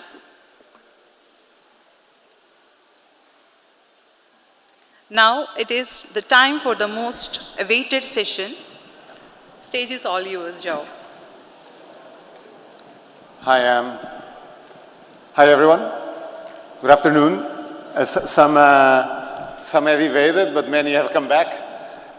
My name is Joao, as was mentioned. I just want to start by thanking, of course, the Patil University and the Council of Architecture for the opportunity of being here, sharing our thoughts and how we do the things we do. And of course, starting by thanking Dean and the Chancellor for the amazing tour this morning, both on this incredible building that you're lucky to live in and on the amazing work of the students that we've seen this morning from first year to fourth years to experimentation of materials and drawings and embedding sound in geometries. And of course the sculpture, the ceramics work, the paintings, all of that is being developed in this symbiotic educational environment. I think I'm a little bit far.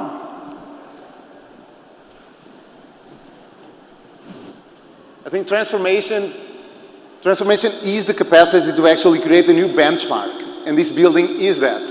It creates a new benchmark for education, for the way one should learn.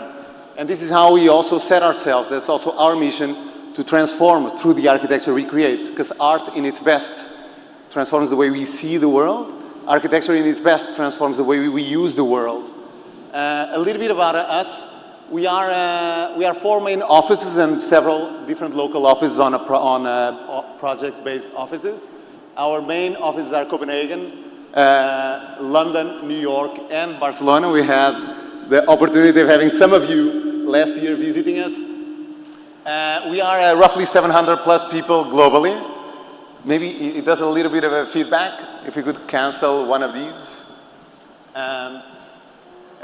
We're 700 people globally, 300 in Copenhagen, 150 in New York and London, and 100 now in Barcelona. And we are a cocktail of nationalities. And it's really, that's where the creative power emerges from the mix of everyone's background. So please, by all means, join us at Big.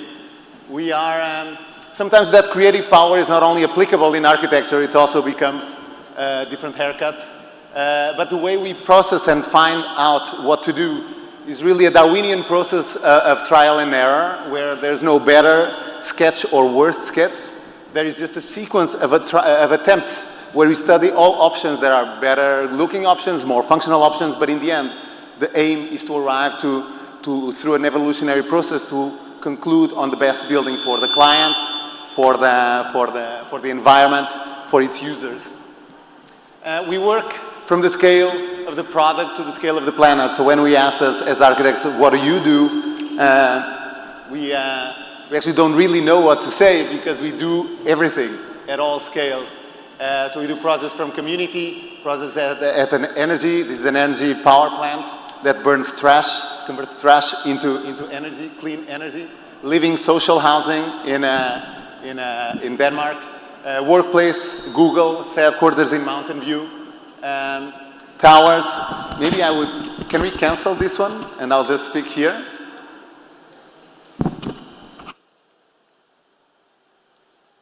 Yeah, perfect.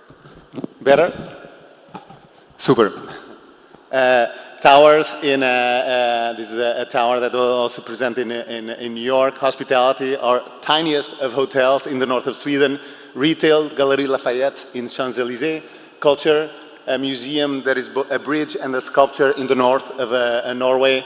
Gastronomy, the best restaurant in the world, Noma in Copenhagen. Stadia, this is a stadium for the Oakland Days, where rather than creating a white elephant in the middle of the city, we propose to the Oakland Days and the city to create a park open 24/7 on the roofscape of the Oakland Days. Exhibition, the Future Riyadh Expo. Resiliency, a 10 miles park that we're now building, sheltering Manhattan from the sea, but also celebrating the relationship between both. Mobility, project with Elon Musk and Richard Branson on Hyperloop's homes and pods. Airport, the largest, maybe it will echo again. We'll That's right. Can you still hear me? Yes. And airport, so the largest timber structure in the world, at the moment being developed in Zurich by our local team. Urbanism, we just announced this master plan in Dubai, so the Palm sits right on that side. This is the largest, the last large land bank at the heart of Dubai.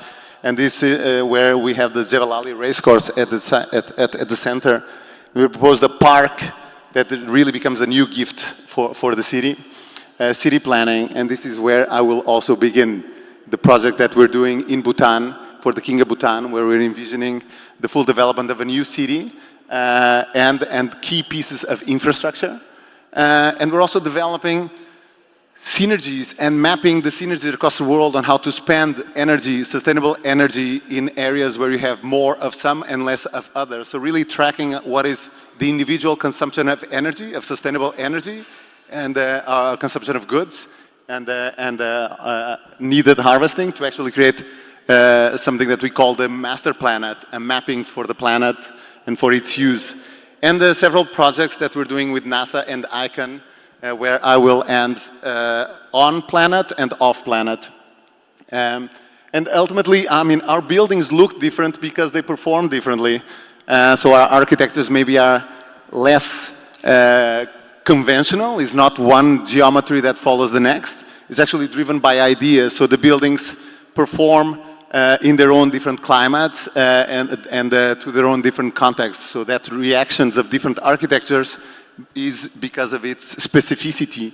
And 2/3 of our clients are repeat clients precisely because we engage on a process of dialogue where the creation emerges from. So we have no intent of developing our ideas in isolation. Innovation actually occurs through dialogue and exposure to someone else's thoughts. So to start with something that we call mindful urbanism, we had the opportunity to start collaborating with the King of Bhutan in a master plan for a new city where it's densely populated by very heavy water streams and very heavy elephant streams. And as I've experienced just in my last week in Sri Lanka, running in the evening and facing an elephant, you should not mess with elephants. So we mapped both the paths of the water and the paths of the elephants. So the city is developed to not interfere with any of those and to coexist with both. So within that, we're developing also a series of pieces of infrastructure, like the airport, like the dam that is also a temple, there is also a stair, and all the pieces of infrastructure are actually bridges that cross the many rivers. So there are schooling and learning, there is also markets, and other types of markets and different temples and contemplation moments. But we're also developing an archetype of what the modern vernacular architecture is.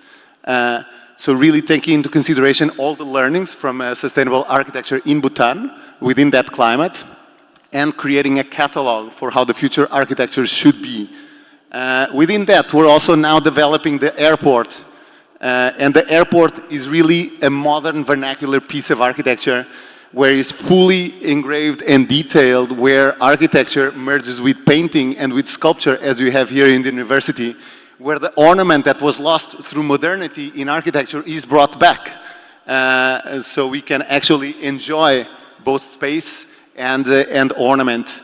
And if some of you have been at the Venice Biennale, this is 2 Bhutanese carpenters and artists that have been at our office carving, and we had cameras pointing at, so AI tracking their movements and patterns, and the milling machine was co-working with them. So on one side you have the robot-produced side, and on the other side you have the man-made produced side.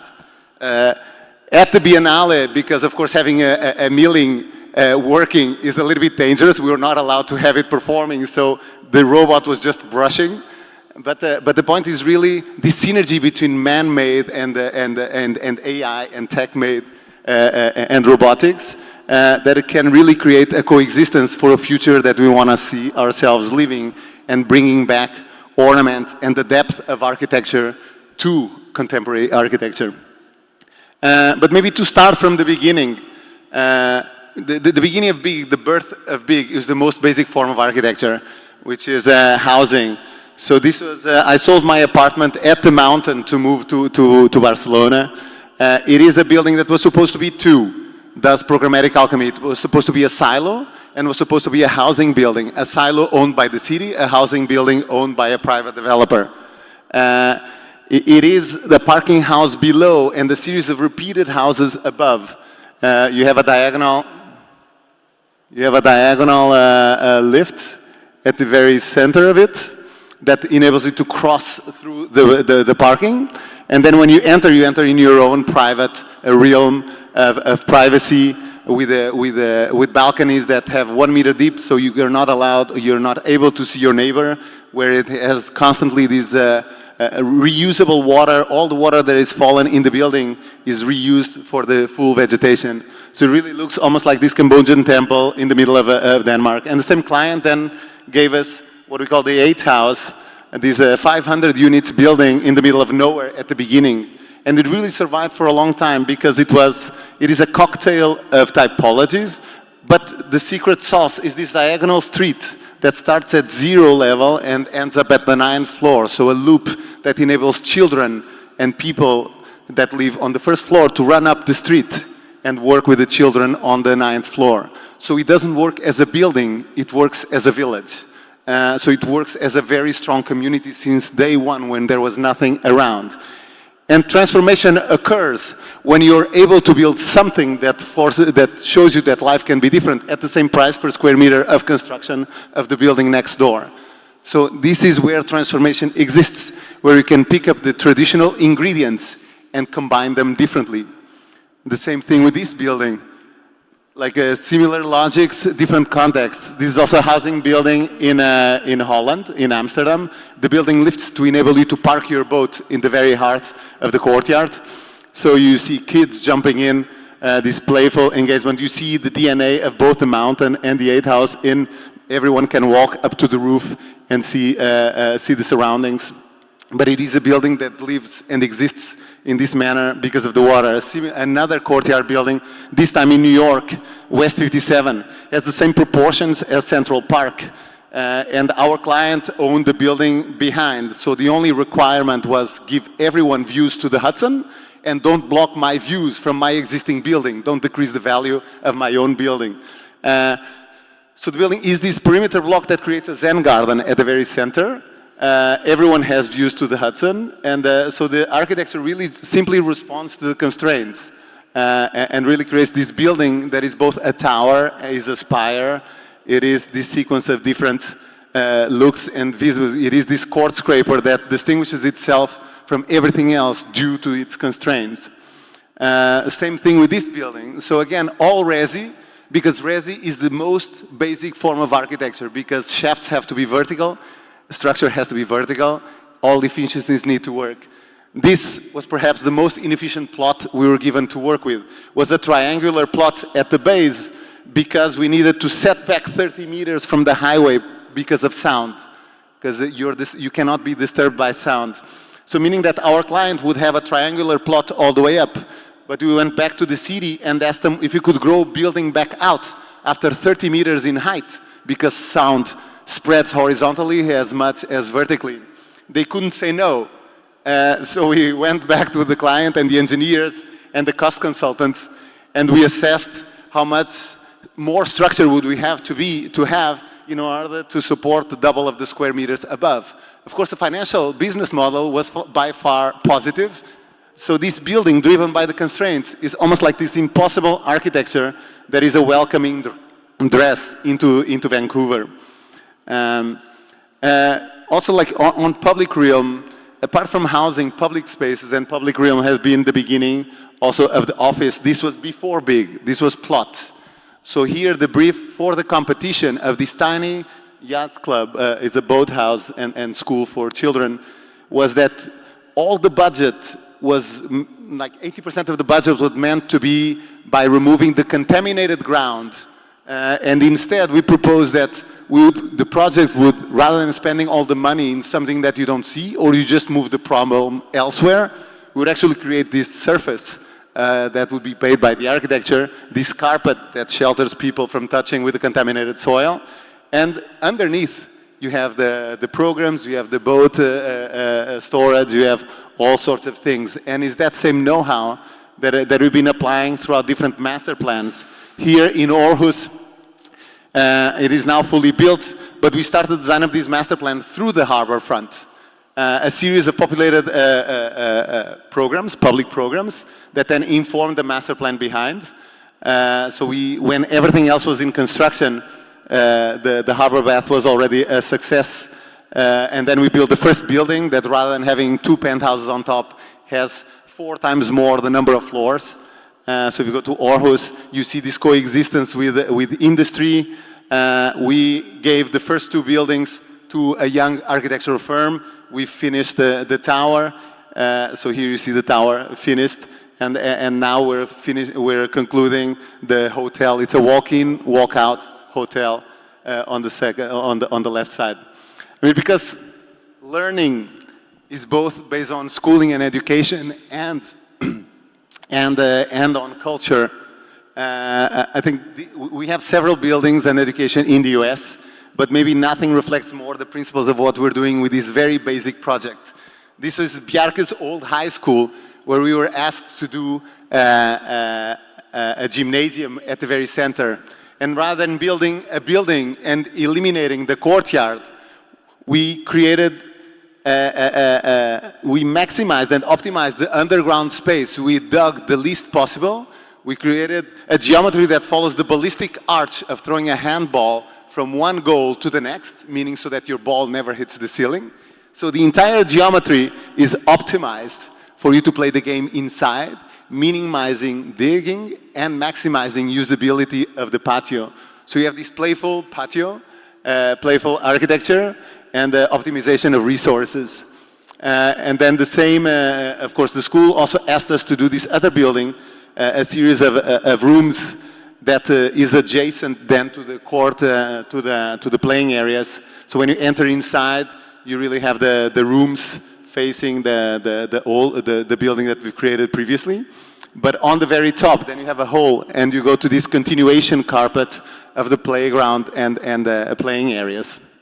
You also have a school for culinary. So I think like the first building of Big Barcelona is the best culinary center that we're finishing construction this year, where it's a roof on top and the school underneath the rug.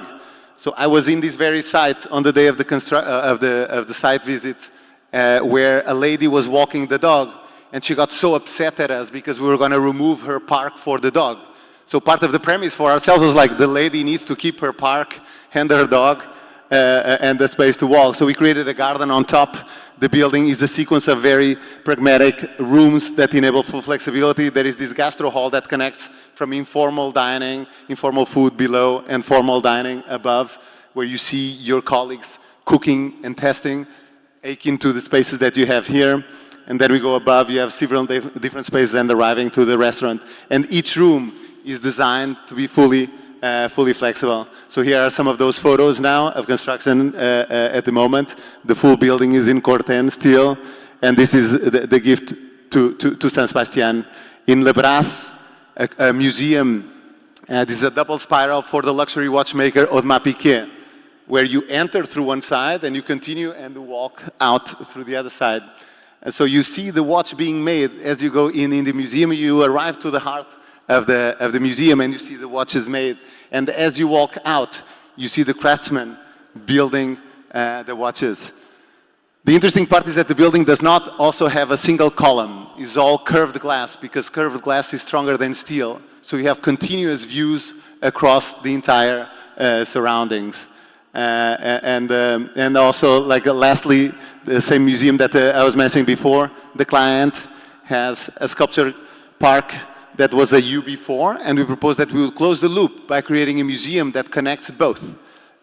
He asked us for a horizontal and a vertical gallery, so the building simply addresses that. It is both. It is also a bridge, and is also one more sculpture in the sculpture park. And again, the geometry is done out of very pragmatic elements. It's all extruded aluminum profiles on the outside, and the inside is wooden profiles, where in the edges you have the MEP insertions. So again, all pragmatic solutions to create an atypical building. Hedonistic sustainability, so that's the title of the conversation. How can we actually be sustainable by creating a future that we enjoy? And perhaps the waste-to-energy plant is the best showcase of that. When we did the competition, it was a technological leap at the time. Part of the brief was saying that the technology, finally, of burning trash was producing no more toxins. It was only producing vapor, meaning that it doesn't harm the environment, it doesn't harm the birds or the plants, nor human beings. So you actually can be close to this power plant rather than away.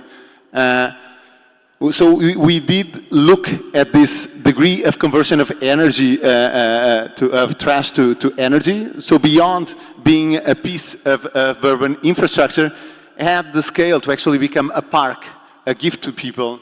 So we use public money to actually create this walkway up, a full public park for the citizens of Copenhagen, where you can go and see the city. But also, the scale is such that we actually realized that we could actually create a ski slope on the full entire thing, like alpine skiers. They train all year round with plastic tar mats in the summer.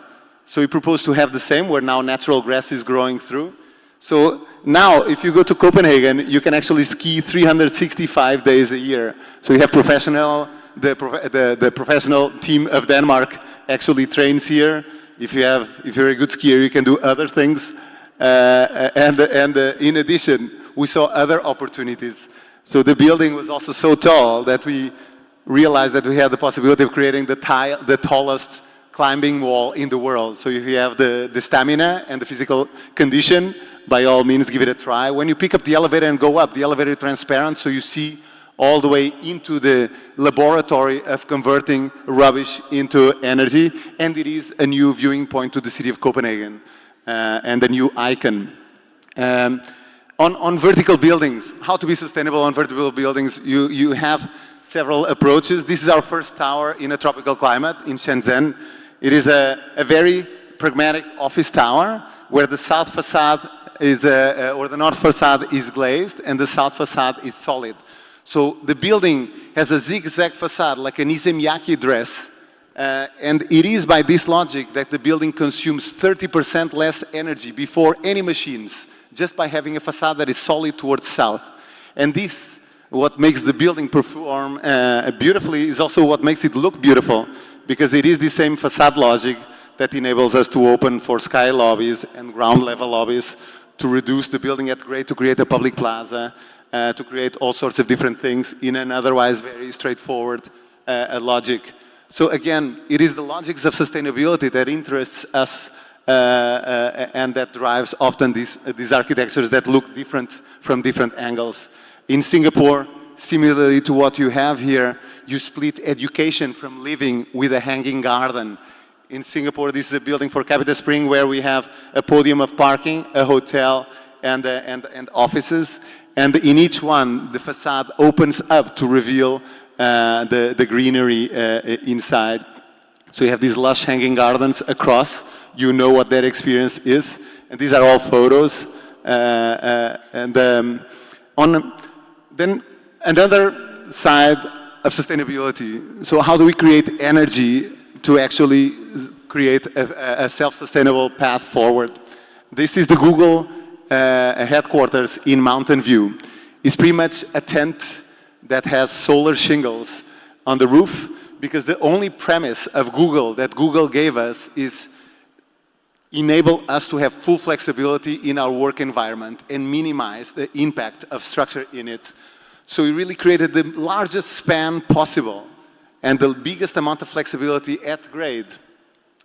So we really have controlled daylight, full solar harvesting roofscape, full flexibility at grade with almost like these needles that sustain these catenary curved roofscapes.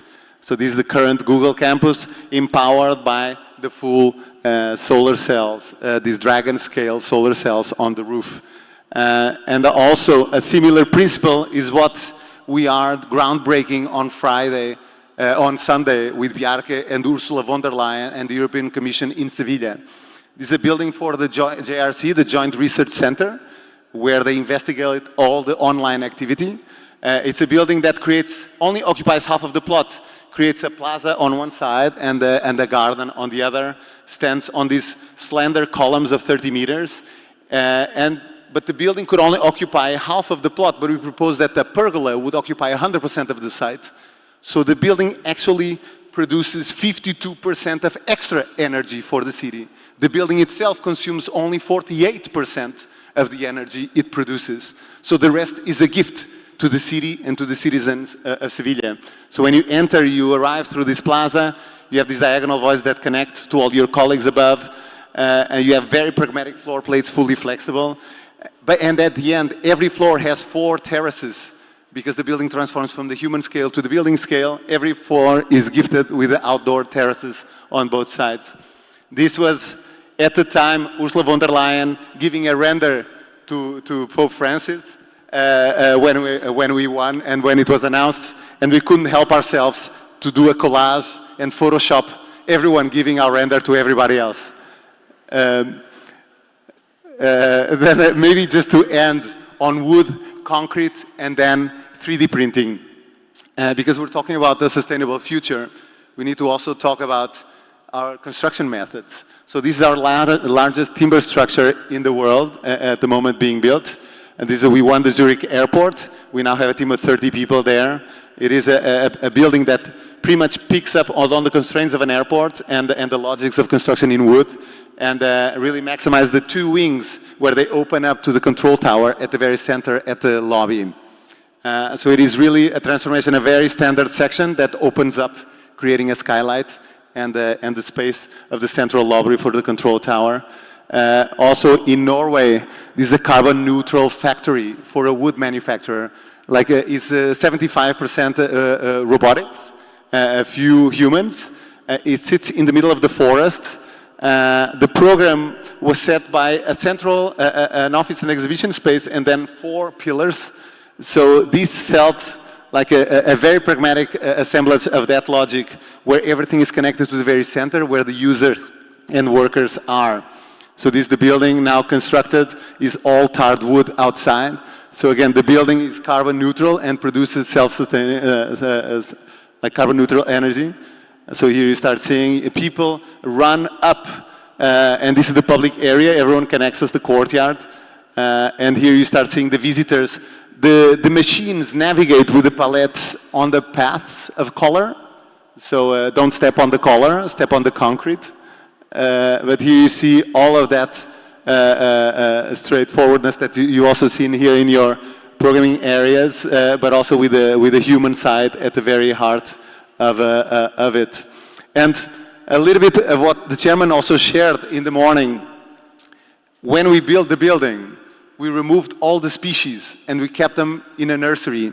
And when the building was built, we put them back up. So again, being aware of our footprint, of the consequences of our actions, and of our doings. And maybe the last of wood is this little 34 square meters in the north of Sweden. I was the first human sleeping there, but not the first being. It's surrounded by 350 bird boxes. We tracked the birds and the species that were leaving the forest. So when you enter, you're surrounded by birds, bats, and bees. And you look and sleep looking into the aurora borealis. So it is this call out of birds that evaded the forest due to deforestation that now come back in this 8-room hotel where we've designed one, where Justin Bieber and Kate Moss come and chill in the north of Sweden. And this is the award in our office where some of you have been. So if you want to bring another group to Barcelona, by all means, come and visit us again. Then, because we're showing homes, our working home, concrete, there's typically the misconception that to be sustainable, we got to build everything out of wood. Some things make sense, some things don't. When you're building a building for several people that needs to have some spatial efficiencies, a building made out of wood requires a far larger footprint, far larger offset of different consequences of glue, etc. Here, the entire building is a load-bearing facade made out of concrete. A specific concrete, FutureSem, is a concrete that doesn't use sand, but uses ashes, meaning it produces 30% less of CO2 when it's done. And on top, the concrete, the particularity of the concrete is if the concrete is exposed and not protected by a facade, the concrete also captures 25% of the CO2 that it emits, so throughout its lifespan. So because we use this type of concrete and because we expose the concrete, you actually have a reduction in relation to conventional concrete of 55%. So the building is all load-bearing, only has one column made out of different types of stone, one more dense stone below and less dense stones above. And it's this sequence of amazing spaces of 80 people that you actually can relate to at a human scale in a cluster of 350 to 400 people office. And here are this sequence of different spaces where you walk always through the central areas. And maybe to conclude a little bit on, I mean, this, at the very least, this was the opening of the office. So if we don't make it as an architecture office, we can always turn it into a club. It's a great party place. So this was the party back then. But maybe to end on Earth and on space and outside of Earth, we start here. We've been doing a lot of collaboration with NASA and ICON on 3D printing at several different scales and levels. Our test bed was this small pavilion performance area for El Cosmico. It is a sequence of structures, a wall that meanders to create pockets of usage and also wiggles through the logic of course, vertical forces. This has been that process of learning with ICON. What are the tectonics of 3D printing? You can do some things, you cannot do other things, but it's through that logic and awareness, through the experimentation of those limits, that you actually can create new formal logics that correspond to a functional and structural logic. So here is the building already, or the wall already built, and this was the first test bed to what comes after, which is housing at social cost. This is El Cosmico, also the 2.0, where we're creating a series of different structures which relate to some of the plans we've seen today in the exhibition. Almost like this sequence of modularity that 3D printing enables you to do, because it is as expensive with 3D printing to do a straight wall as a curved wall. So here, suddenly you have new opportunities. So we created a layout of home building blocks of which we're building with different typologies. So you actually have different rooms and different possibilities. You start having all the 3D printing takes 3 days or 2 to 3 days to 3D print a home, and then the machine can move next to the next home. We're also building all sorts of different types of one-bedroom units, and of course, you have the possibility then to create at a standard cost incredible new experiences. And all of these are renders, but the part interesting of this is that it's no longer only renders. This is the first prototype. This is the machine printing those domes. Of course, you have to print the domes, and the machine has a certain height, so at a certain point you gotta complete the domes. This is the one bedrooms. You have the tectonics, the expression. You can experiment with different pigmentation, with different sand and mixture, and when you enter, you really start having a new pragmatic form of architecture, of affordable architecture. And we're layering this at a different scale. So this is also now the entire development, where we're also putting different roofs on top. Sometimes you can have flat roofs. You can also have pitched roofs. So you're developing several different archetypes where you start seeing construction at a mass scale, at a fast pace, at an affordable cost. And so, again, the spaces and the scales are all of those within that. And lastly, the moon and Mars. So also all of this has been a path to understand how we build the moon, the lunar base in 5 to 10 years, and after to build in Mars. All of this has been also through the logic of understanding how the forces work on the moon and on Mars, how gravity works, and how can you create an architecture that works by compression, but also prevents radiation. because radiation in the moon and Mars is different than on Earth. So you actually need walls. The best way of blocking radiation is water. So actually your water mats can become your radiation walls. So it's all of these things that you start learning here, you start seeing that you can also not bring glass to the moon. You can also not bring bricks to the moon. You need to build with lunar dust. So you only bring the machine to the moon. The machine, due to the forces of compression, the building needs to be circular, and therefore the machine also prints on a circular manner, and the most efficient manner printing. We use, here you start having regolith tests for the 3D printing, and in the end, the machine finishes printing one and goes and prints the next. So ultimately, is a series of connected paths and infrastructure for the future lunar bases. So inside, you really have this continuous path with different rooms, with harvesting plants. Here is those water rooms. Your bedroom is sheltered by your water tanks, because then to shelter you in the area that you spend most time from radiation, where you remove the clothes. And there's naturally the moon room, because the moon is always oriented in the same manner to Earth. This room, if you miss home, will always enable you to go there and look at Earth. Ultimately, that's a little bit of what we've been doing, and hopefully that shares how we think and what we're up to. Thank you.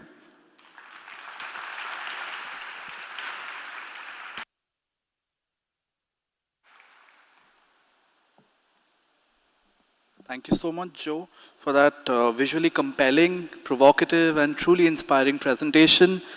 You've really challenged us to rethink sustainability as not only as a responsibility, but a pleasure, reminding us that design has the power to shape how we desire, not just how we dwell. We now move from the speculative edge of sustainable architecture to the intrinsic structure of urban form, a shift from invention to inquiry, and from performance to pattern. It is my pleasure to introduce our next keynote speaker, Professor Sergio Porta, Professor of Urban Design and Director of the Urban Design Studies Unit at the University of Strathclyde, Glasgow. A widely respected scholar, educator, and practitioner, Professor Porta has played a pivotal role in rethinking how we study, teach, and shape cities.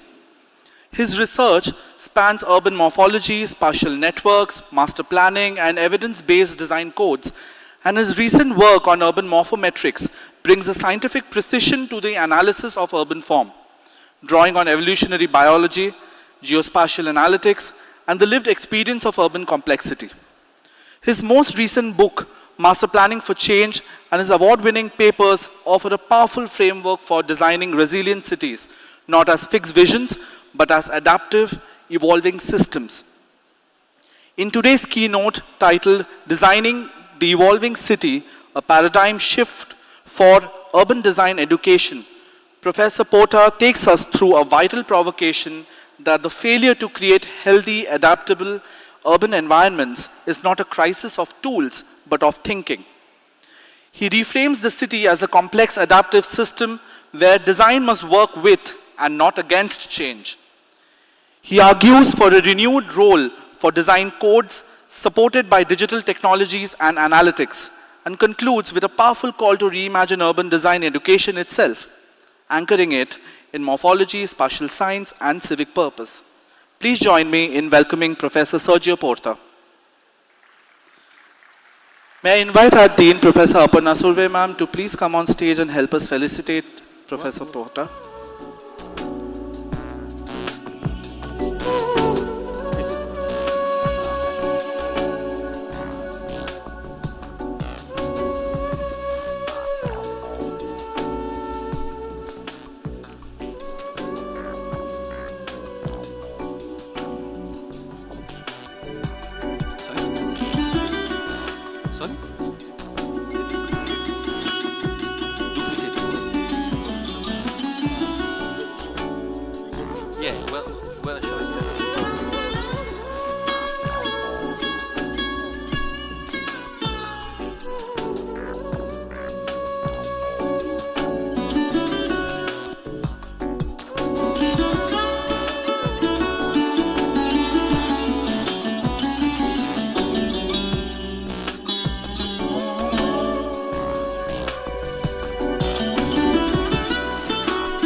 Thank you so much, ma'am.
Are you okay? Yeah.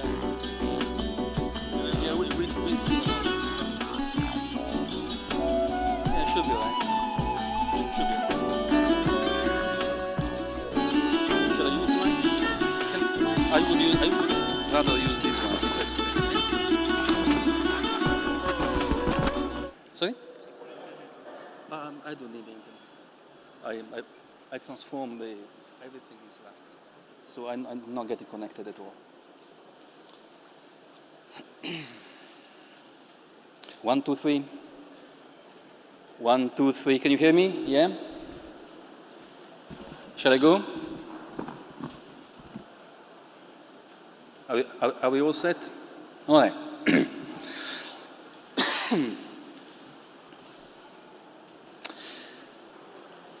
Well, hello everybody. I'm Sergio Porta. I'm Professor of Architecture, actually Professor of Urban Design at the Department of Architecture at the University of Strathclyde in Scotland. And first of all, let me express my gratitude right from my heart. It's not like a ritual, it is really felt. My deepest gratitude to the organizers of the Transformation 2025 conference, the Council of Architecture, the organizations first, Council of Architecture and the Patil School of Architecture. Thanks so much for inviting me here. And personally to Professor Jayashree Deshpande, thank you very much, and Professor Aparna Surve, and who have so graciously, I have to say, accompanied me along the way through the webinar, the workshop that finished just yesterday, and this keynote, of course. Professor Mary Thomas, my constant reference for everything I needed in the last few months. I'm not sure Mary is here, but if she's here, I'm deeply, deeply great for what you did. And Professor and friend Neruda Paul, which I've met after so many years here just a moment ago. Hi, Neruda, who has been helping me in many ways and very competently assisted during my contribution to the webinar series, preliminarily to this conference. And very warmly, my new friends, Professor Mayuresh Gore and Dr. Sandeep Mahato. I'm not sure whether they are here as well. With whom we have shared so much in these days of hard work at the school, making the workshop an unforgettable experience, for me at least. And finally, all of you, esteemed attendees of this great event, for being here today in this magnificent place. and for hopefully being patient with me during this talk. So today we speak of urban morphometrics, which is a technological innovation and also an emerging approach within the wider domain of urban morphology. Given the theme of the conference, the emphasis on disruptive technologies, this focus on UMM, urban morphometrics, is probably appropriate. However, given the level of the conference, I will emphasize not as much the technical aspects of the morphometric as its potential impact on science, society, education, and the profession. This impact, in particular on education, design education, and the profession, will be further detailed by my colleague, Ombretta Romice, tomorrow from remote in this same conference. So please, attend that speech if you are interested. And my talk today is in 3 parts: beauty, design and evolution, and conviviality. So let's get started. During his life, Christopher Alexander developed a profound aversion against the way the built environment was produced in his times, the mainstream way that he called System B. He did not like it, he really didn't. Not just different, but indeed opposite to System B. He also saw a different way that he liked enormously, but was completely abandoned. This good but forgotten way to produce the built environment he called System A. To remark the complete opposition between these two systems, he called them System B and System A. One of the best features of System A, the good one, is that it belongs to all of us as human beings, so much so that we are all good at System A because we are born with it somehow. In the same way we are good at breathing, eating, and speaking our mother language. And then Alexander spent his whole life trying to understand System A and make it mainstream again. He very much succeeded in the former as he failed miserably in the latter, and he was pretty much painfully aware of that. System A remains largely ignored, if not ridiculed, still in our days as we speak. To counter that, around 10 years ago, we created a new independent school of architecture named Building Beauty, which is still up and running, and you find it at buildingbeauty.org. The curriculum revolves around the 13 principles of System A, but we can somehow summarize all those principles in this quintessential Alexandrian statement that I'm going to read now, which you can see on the screen. What it would be like to live in a mental world where one's reasons for making something functionally and one's reasons for making something a certain shape or in a certain ornamental way are coming from precisely the same place in you, precisely the same place. And what about System B then, the mainstream way? If you want to understand System B, a simple way to do that is just to reverse the summary statement I just read, which will go more or less like that. What it would be like to live in a mental world where one's reasons for making something functionally and one's reason for making something a certain shape or in a certain ornamental way come from different places in you, and indeed different places in different people with different specialisms, in different companies, in different moments, in different cities, utterly different. Well, I had some fun putting the name of Dr. Victor Frankenstein under such a creepy statement, but it is exactly what characterizes essentially System B, the separation of everything in different components related only when necessary and only by the mediation of artifacts, like drawings, for example, or spreadsheets, or, in fact, online digital platforms. In that respect, System B identifies itself with the industrial mode of production at large, framed by a mechanistic way of thinking that, in fact, has come to rule the entire world, our entire world. So design purposefully this system to ban, as much as possible, anything human from the process of generation of the built environment. Stuff like jokes, music, poetry, delays, mistakes, analogies, and metaphors, and eminently, first and foremost, feelings. In short, everything remotely unpredictable. And indeed, it seems that in our times, System B can only get worse. It's already largely not different people anymore, it is different machines. And it's already largely not an industrial process anymore, but essentially financial. And it's not about physical drawings anymore, let alone mocking up in the building yard, what Chris Alexander would preach, but digital. And we don't even do things together anymore, even if we work in the same company. Separations, distances, control, machines, more and more machines, less and less humans, and with it, less and less human labor. Conceptual? Not really. It's not theory or pure speculation. You can see the difference all over the place, all around you. To the left, how we used to let people into the places where they could visit their loved ones after their passing, a cemetery. And to the right, how we do the same thing now according to our best professionals.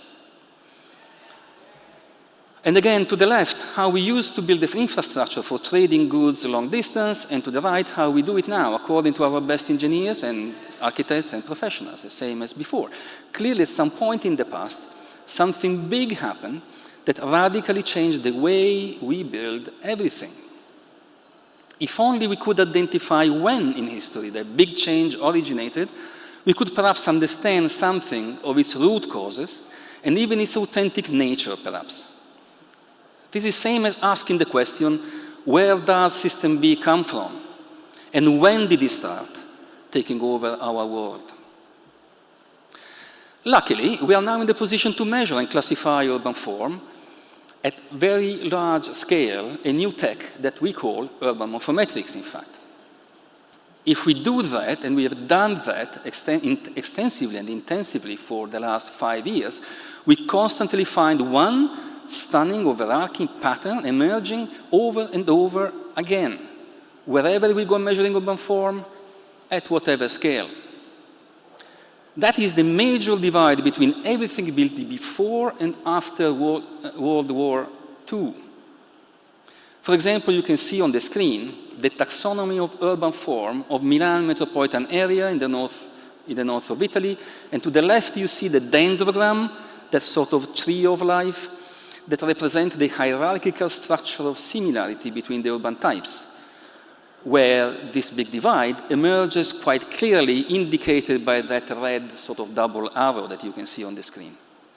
At the highest level you see of this taxonomy, we have only two big families that are hugely different from each other and accurately correspond to pre- and post-World War II urban types. All right, but that is what was Milan, north of Italy, but here is Lecce, south of Italy, and here is the same big divide that you can see quite clearly in the dendrogram. And yes, of course, these are two Italian cities, south of Europe, but here is Amsterdam, north of Europe, showing exactly the same divide. All right, but these are three European cities, and let's move out of Europe, where we find the UK, which recently has moved out of Europe. And here is the Greater London area, and here is the same divide emerging in the data. So the question, when did System B really took over, can now be answered on the ground of evidence. And the answer is surprising, at least it was for me. System B did not originate in Victorian UK, in the age of roaring proto-capitalism of production and labor. Because again, the Atoll Gardens that you can see on the screen now is a Victorian age extension, and it is absolutely marvelous. Same beauty and same age of origin as the Bradwell's Cemetery and the Grand Union Canal that I showed you just a moment ago, with both are, in fact, in the UK.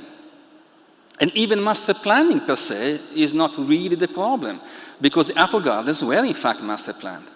So here is a conclusion about System A. It's not spontaneous self-built equal to beauty versus top-down master plan equal to ugliness. It's not that simple. There is something more subtle and very important at play that has to do with the way we design master plans. Admittedly, there is good master planning, apparently, and bad master planning. And very importantly, pre-World War II master planning was largely good, and post-World War II master planning, well, was not nearly as good. Somehow, System B took over after Second World War, not in the Victorian age, and that is when things started to go badly wrong. So now at this point in this line of thinking, we find ourselves right before a choice. Either we go left, and to the left we can explore historically that particular moment when System B emerged and took over. And here the question would be, what happened after World War II, which was big enough to turn upside down the morphogenesis of cities all over at least the Western world? Now, this is a big thing. We are talking of the morphogenesis of cities all over the Western world. That must have been really something profound and big. Along this route, we would have to delve into two elements. The first one is the shift in the form of capital accumulation from an old capitalism of local production to a new one of global finances. In the end, the Nixon shock, so-called, which is the end of Bretton Woods, and the gold-based US dollar was in 1971, spot on.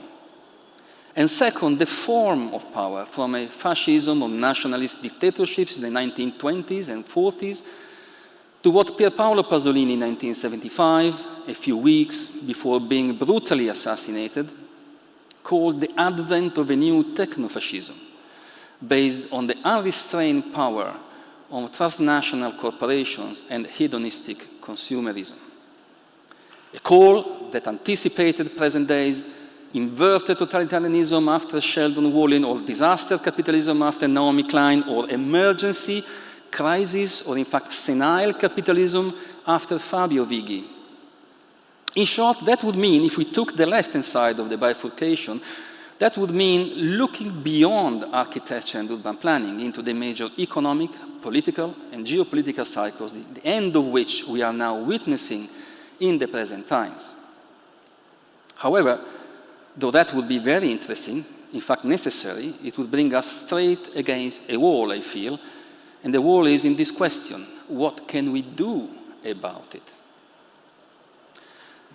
So we would rather perhaps go to the left-hand side, take the option to the right. Here we can sit more comfortably in our own area of specialism, urban design in this case, and ask ourselves a different question. The question could be, how can we learn from the pre-Second World War cities, the System A city, in a way that would allow us taking over System B by using its same language? Or in short, can we outsmart System B on its own terms? Right, with this question in mind, let's now leave the beauty line of thinking and try approaching urban morphometrics from a design perspective, right, closer to us. Following beauty, we came to uncover something of what urban morphometric does that nothing else could do before it. Morphometrics classify urban form at intra-urban scale on the ground of a description of it that is comprehensive and numerical.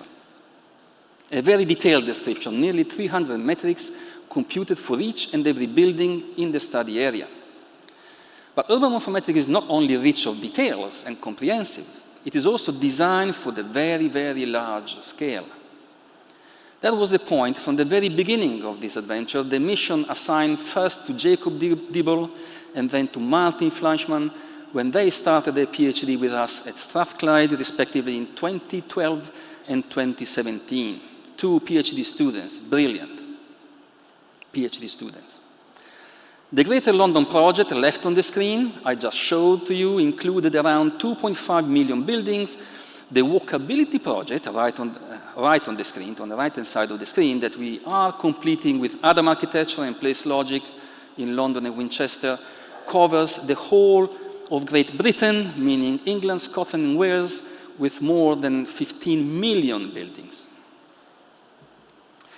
And if that seems larger scale, consider what Martin is now doing at Charles University in Prague, which has been presented at ESUF conference in Turin a few days ago, just last week. And this is, as you can see on the screen, the taxonomy of urban form of the center of Prague in Czechia. You can see the urban types identified by different colors, and you can see the bottom right corner. On the bottom right corner, you can see the dendrogram that expresses the similarity between the urban types, this time in a circular fashion, but it is still a dendrogram pretty much like the ones you've seen before. And you can navigate that. You can navigate the dendrogram by clicking on the branch of it. You can identify the relative urban tissues on the map itself. Here is the brown type, which Martin describes as coherent interconnected fabric typical of historical city and town centers. Right? And here you have another urban type. You see the green one, which Martin calls coherent dense adjacent fabric. And here another case, a composition of two sub-branches in the dendrogram, the blue and the light blue of the mother one named incoherent large-scale homogeneous fabric. And this is nothing new compared with what you have just seen a moment ago in Greater London, the Walkability project, really. But what is new is coming up, is that you can start zooming out and zooming out again. And you can keep zooming out. And now it is even difficult to see Prague. And you keep zooming out and out.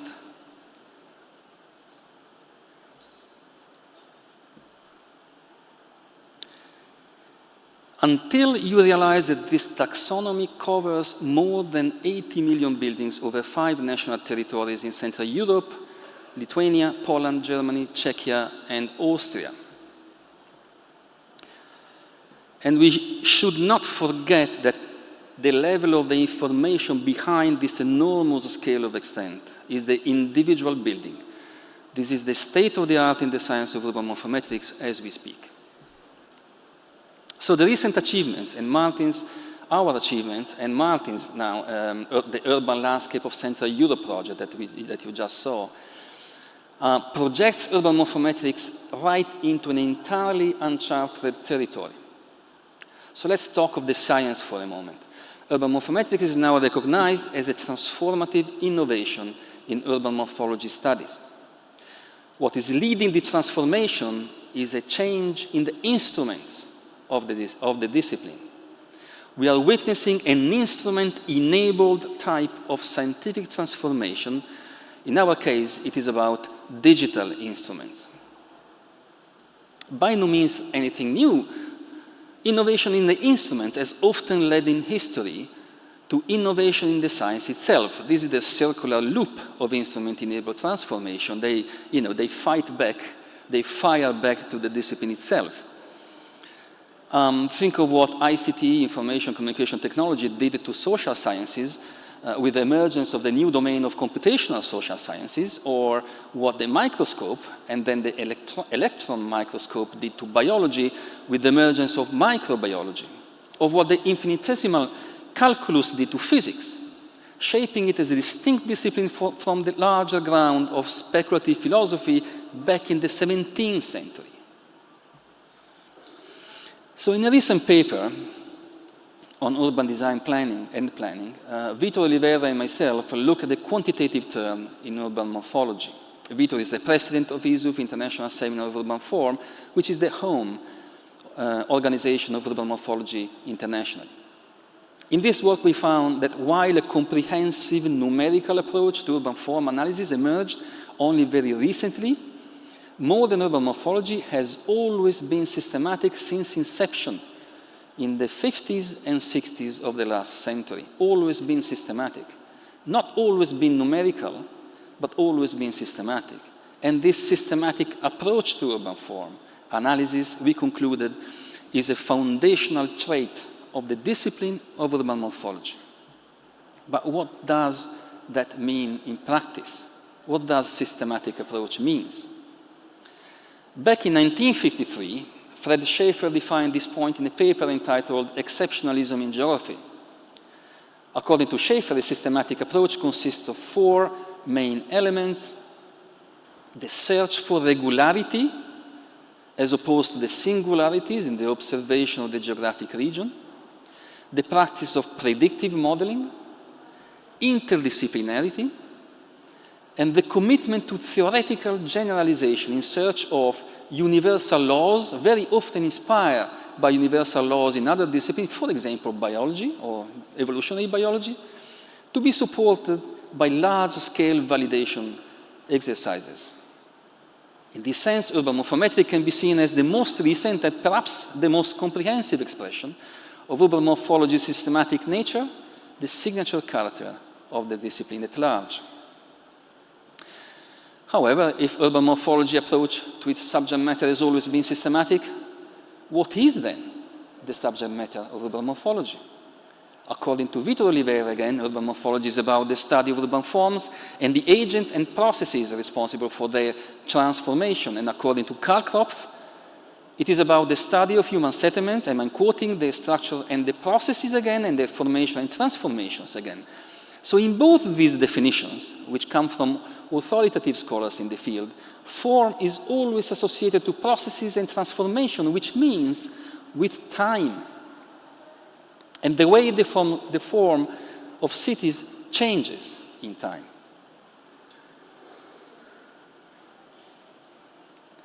Let's keep this important result in mind. Time is important. For two reasons. First, because the commitment to processes and change, rather than, for example, products and functions, positions urban morphology in fundamental contrast with architecture, urban design, and even planning. The disciplines of design tend to see any change to their creations as alteration, dysfunctions, if not sheer damage, rather than the most precious manifestation of their innermost quality. Perhaps, and this is an important point, this is why urban morphology has never been able to establish any kind of communication or bridge with the design disciplines, including architecture, oddly enough, and including especially urban design. An old issue that is still nowadays abundantly discussed within the urban morphology community. And the second reason is that the focus on change combined with the systematic approach opens, in fact, endless opportunities for urban morphologists more than for anybody else to articulate the most revolutionary concept that can be associated to urban form and design, the concept of evolution. Let me leave this line of thinking at this point and move towards closing the circle of this design chapter by showing why, and especially how, the establishment of a new science of urban form evolution can only lead to a momentous innovation in urban design, education, and the profession, which is the real point of this talk. In the last years, we have dedicated a significant amount of energy to explore, for example, the how. A key achievement was when we established the link between urban morphology and system ecology that you can see on the screen now. In fact, it turns out urban form shows all the characteristics of a complex adaptive system of the same class as a social, cultural, economic, and properly environmental system of very different nature otherwise. If that is the case, urban form will change according to the panarchy described in system ecology. In a nutshell, at scale, to the left, changes in complex adaptive system occurs along adaptive cycles, which roughly develops in 4 phases: exploitation, conservation, release, and reorganization.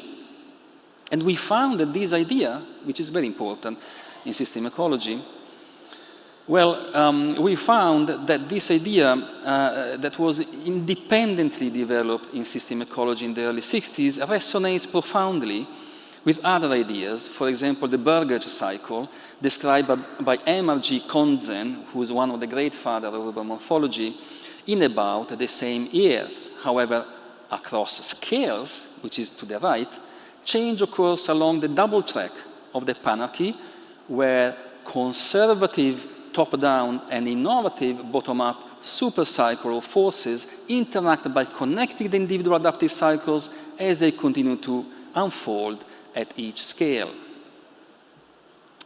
That means, in terms of our experience of cities, that every time we look at a city, what we see is the interrelation of states at each scale that are in a different phase of the adaptive cycle of change.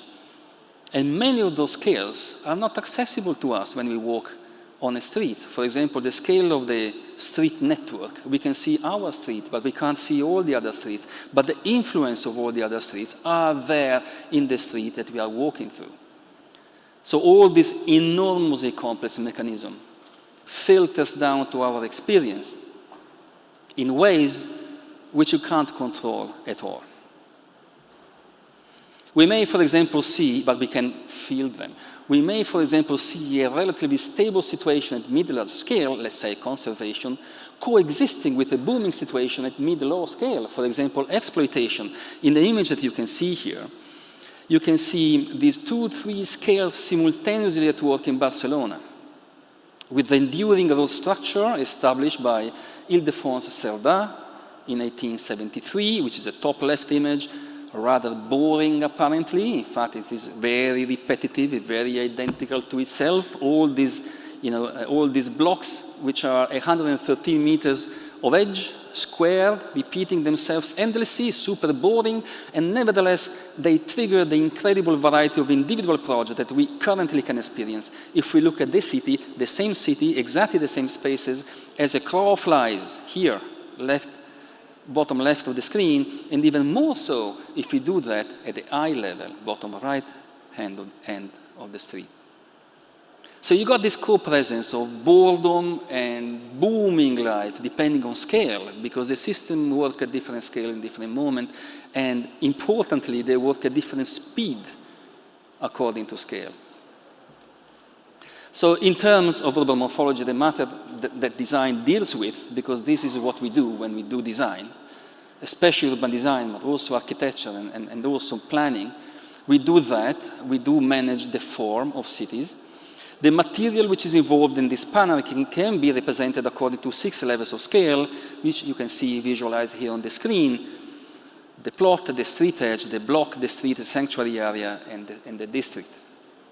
This approach to the model of changing system, which was developed roughly at the same time in system ecology and urban morphology, but independently from each other, is shared very significantly in the foundational literature of both disciplines. In our book, Master Planning for Change, published by the Royal Town Planning Institute in 2020, we explain in detail all this and how we can master plan cities in a way that takes advantage of this all and works with rather than against the adaptive nature of the urban form system. Embedded in the Master Planning for Change design process, at the core of it, we have placed what we call, well, it is an engine that ensures the emergence of endless diversity within the unity of the same coding framework. In short, the co-presence of unity and diversity that technically is the signature of everything evolved. We call this coding engine Local Urban Code, or LUC. What is the Local Urban Code? The Local Urban Code, in essence, is a repository of information that describes existing urban forms at plot-to-block level, which we want to take as references when we design new developments or regeneration initiatives. This information, when we developed it, was numerical and systematic, and I'm talking about 5-10 years ago, but not yet comprehensive nor scalable. The information sourced from the urban form itself is then translated into design codes for architects and developers to work with.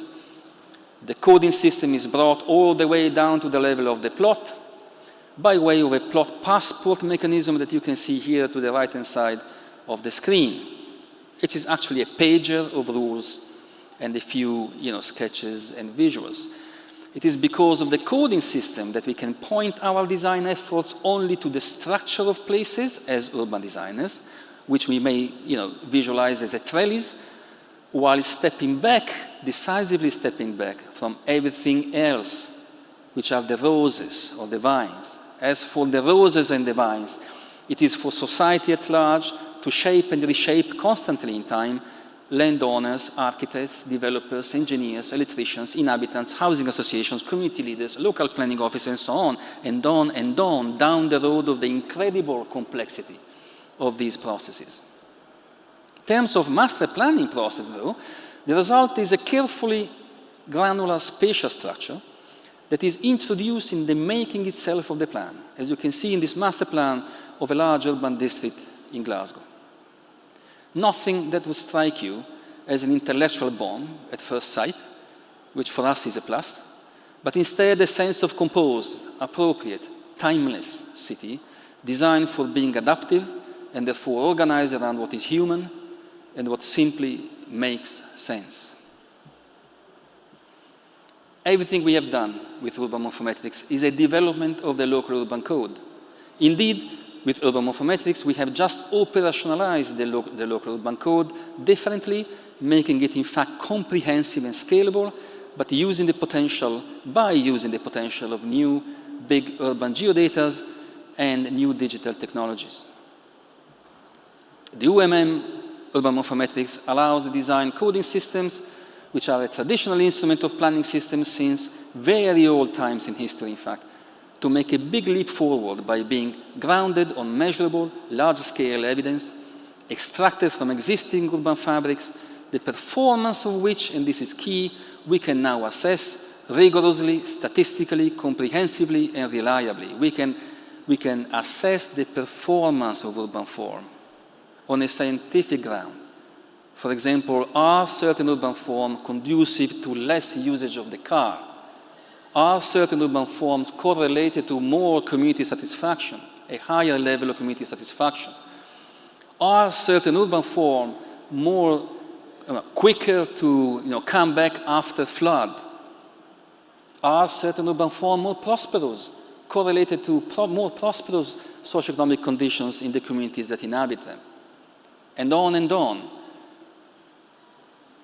Now we can do this exercise, which we call validation, by adapting our analysis of urban form because we have it. We have it at a very granular level, building by building. So we can adapt our data, which are carved at large scale, to any kind of data that we possess, and we have plenty, regarding any other dynamic which is happening on cities. For example, we have produced recently a paper correlating urban form in the Greater London area with the COVID deaths and cases, finding absolutely interesting results, and to some degree also counterintuitive. So here the codes come in the form of ranges of values directly extracted from the profiles of existing urban type as detected by the urban morphometrics. I'm not going to get into the details of that, of course. In a recent work conducted on the Indian city of Kochi in the Kerala region, we found that, in fact, even a very limited set of codes, in this case were two, perhaps three, I not remember well, but two or three elements, two or three characters only, allows different professionals to design for the same place an unlimited number of solutions, design solutions, master plans, which all share the same fundamental character of the place, but no one of which is identical to any other. Pretty much in the same way, today in this hall, we all share the same human genome, but none of us is identical to any other. The creation of a planning system that is supported by a next-generation evidence-based urban design code informs an adaptive and agile regulatory framework. What this is all about, ultimately, is very simple. It is about unlocking the collective wisdom that is stored in the places that already exist, in particular those that have been existing and adapting for a long time and have done so gracefully and successfully, supporting the prosperity long-term and the cohesion of local communities across endless, unforeseeable circumstances, allowing always coming back stronger, more beautiful and more human. Now, all right, if we buy into that, is all that just plausible as a framework to inform a new design practice? Well, we believe it is, undoubtedly so. And the reason is that not only urban design codes have a long history behind, they have been mainstream practice for centuries, all over the world, when System A was mainstream. But we do know that it is plausible nowadays because the UK government, in fact, has recently placed urban design codes to the heart of the largest reformation of their own planning system since such system was first introduced in 1947. This is named the National Model Design Code Initiative. Perhaps we do have a chance. Perhaps we can outsmart System B using its own language, on its own terms. Let me now approach the conclusion of this reflection. Conviviality. According to Ken Wilber, the human spiritual evolution is a continuous development from lower to higher states of spiritual wholeness, where the latter, the higher state, transcends and includes the former, the lower state. So rather than on a dialectical cycle of affirmation, negation, and synthesis, Wilber's vision of spiritual progress in human civilization is based on the idea that the older and lower is not negated or cancelled, but rather transcended and integrated into something larger and more whole. As far as I'm concerned, I have no doubts, or perhaps I should say that I have positively all hopes, that at the end of the tremendous transition we have all just embarked in, the next state of our civilization will be one where the outer and the inner realities will not be opposed to each other. Our emotional understandings will be harmonized to the cognitive. Different intelligences will work together to resolve problems, and the inclusion of the past and the different will be much more than a weaponized joke in the hands of merciless elites. In such next state of our civilization, the new science of urban form evolution can contribute to a more integral ecological urban future, one that contains and promotes technological innovation, except not as a value itself, a fetish in fact, but as a mean to achieve something good for all. Beauty, for example. Talking in 2004 in Bristol before an audience of sustainability enthusiasts, Christopher Alexander distinguished two ways of meaning sustainability. The first is the mainstream way, which understands sustainability mainly as a technical problem, pretty much System B at work. And the second, which, quote, fewer people think. This second meaning of the word, which is so far removed, it is almost another topic, refers to the wholeness of the land, the extent to which we see our land, rural, urban, or wilderness, as sacred, and the extent to which we treat our interaction with the land as a sacrament. The extent to which we recognize the beauty of what we make in the land is of paramount importance. It is not just an add-on or a luxury. Rather, it goes to the core of what sustainability really is. End quote. Such is the scale and the magnitude of the transformation that I see coming in urban morphology and design, a future that is triggered by highly disruptive technological innovations and yet desperately needs to go beyond it. The new science of urban form that may change the way we feel and think of cities can only be a science of urban form evolution as far as I can see. Within the higher ontology of the city as essentially a cultural phenomenon, which is, to be noted, one of collective kind, of a collective nature. The societal forces that operate in the production of the city will have to reshape and reposition themselves significantly. Among them, we designers will have to go through what Peter Buchanan, back in 2012, named a big rethink. And with that, the role of the designers is likely to undergo a radical reconsideration. Luckily, and I conclude, all this seems to me a very good thing. In a world reorganized around peace, the independence of peoples and nations under the international law, fair principles of social relations, including economic, and a new centrality for human labor, we can see room for a city that manifests at its core the principles of conviviality, so warmly envisioned by Ivan Illich half a century ago. Will this be a new city? I'm not sure. But I'm pretty sure that the meaning of innovation will be quite different from the current one. Less anxiogenic, if we wish, and more connected with our inner self and the recognition of our inherent boundedness. As far as I'm concerned, I would rather think of it as a state of kindness in our cities and our societies. Conviviality does not grow from a soil of greed, competitiveness, and aggression, but only out of a competent cultivation of our limits, which means out of grace and kindness. Thank you.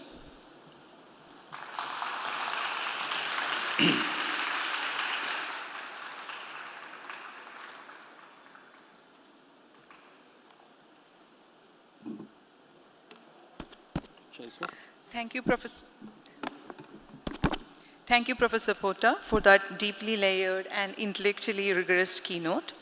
Your insight reframes the role of the urban designer, not as a master planner, but a steward of systems in flux.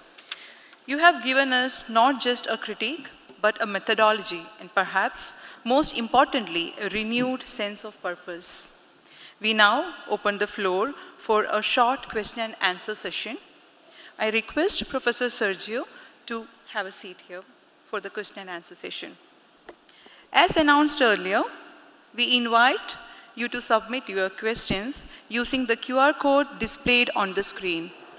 This will take you to a form where you can share your questions along with your name and institutional affiliation.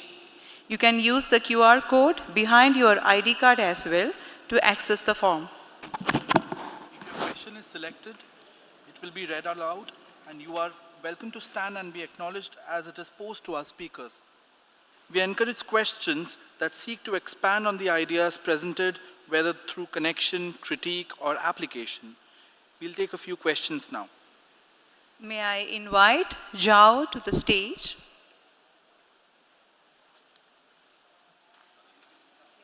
Yes, sir.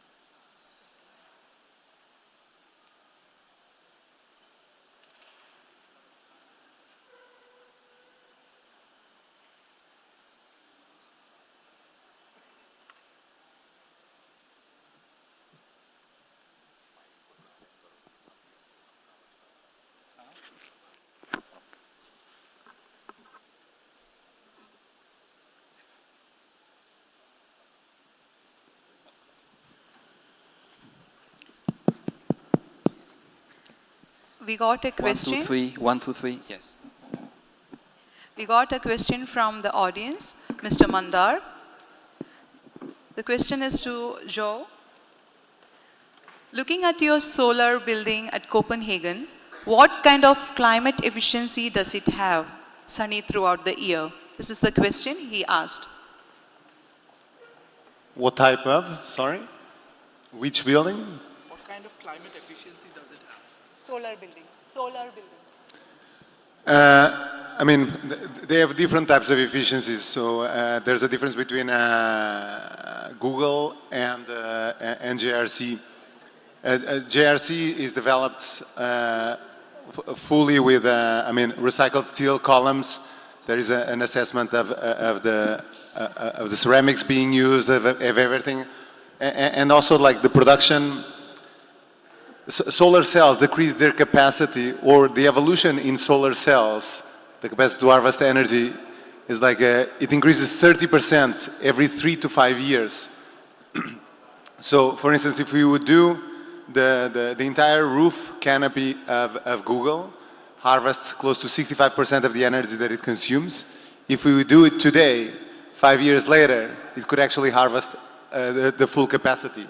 So in a way, the question is always a moving target because technology is always evolving. So JRC, because it will be done later, and also it has a few different sourcings. It will have a different kind of capacity to produce energy and the capacity to create a smaller footprint. We hope that answers your question, Mr. Mandar. Okay. So we have the next question for Professor Sergio Porta. There's Dr. Ritu Deshmukh who says that it is a wonderful tool, the local urban code. I wish to know how this connects with the diverse human aspirations and requirements, especially in traditional cities in India. Sure. It is a wonderful tool, the local urban code. I wish to know how this connects with the diverse human aspirations and requirements, especially in traditional cities in India. Well, this is a pretty good question, which normally you say when you don't know the answer, right? But let's try to respond to this question. Well, what the tool that we have created does, it does allow you to understand what is the structure of the place. The structure of the place is something that remains for the long term, while everything else changes, like our DNA stays there to inform our lives, and while everything else changes, it gets expressed in reality in endlessly different ways. So what that means, it means that the local aspirations of the communities or the environmental factors that do come to play locally, everything which is local, exactly because there is a structure in place that works and it is adaptable to circumstances, then can be received by the structure of spaces rather than being rejected by the structure of places. So everything that happens, projects, traveling, etc., happens on this sort of substrate, which is the substrate of the space that we use. And the key point, I think, to understand is that that substrate is not passive at all. It is active. It acts on us all the time.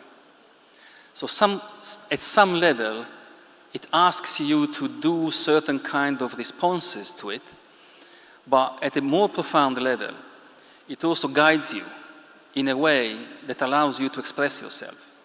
Exactly in the same way these codes happen to work in nature. It's very similar. It is actually very, very similar. So we have to refrain from the idea that we can actually, by design, resolve big issues at super large scale. We don't want to do that. Of course, for certain issues we can, because there are issues that themselves are very large in scale. But in most cases when this doesn't happen, we have to be really, really careful not to over-design stuff. That is a danger which I've been feeling for a long time now. Because it happens, and if you look around yourself when you experience the city, the over-design of cities is very, very visible. It is very, very hardly conducive to anything good for the people and for the business, for the economy, for everything. The reason is that the people, business, economy, they change continuously at a very, very fast pace, while the structure of places changes, yes, it does, but at a very slow pace. Right? So you have to be careful to build up a structure that bears and actually favors innovation and change when it happens, in the moment in which it happens. So it's a play, it's a game which is played across scales, and we have to know the rules of the game as designers if we want to avoid to make damage, for example, compressing certain initiatives from the local communities, making them impossible, or generating discomfort and conflicts where there's no need for them. That happens all the time. Every time you look at urban failures, and unfortunately there's plenty, there was one book which was called Great Planning Disasters. Well, that was one back in the 80s, I think, or 90s. But there are many books on this subject. And it is quite clear that we are very capable to create disaster out of our own hands as professionals and planners. So we have to be very careful to understand what is the matter itself we are putting our hands on and refrain for overdoing our work. Being very selective. And I'm not sure that this answers your question fully.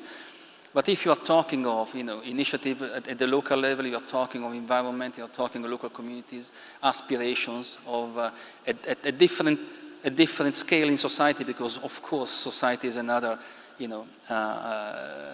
complex adaptive system that works at scales, right? So you got your individual scale, you got the scale of your family, you got the scale of your networks, which change all the time.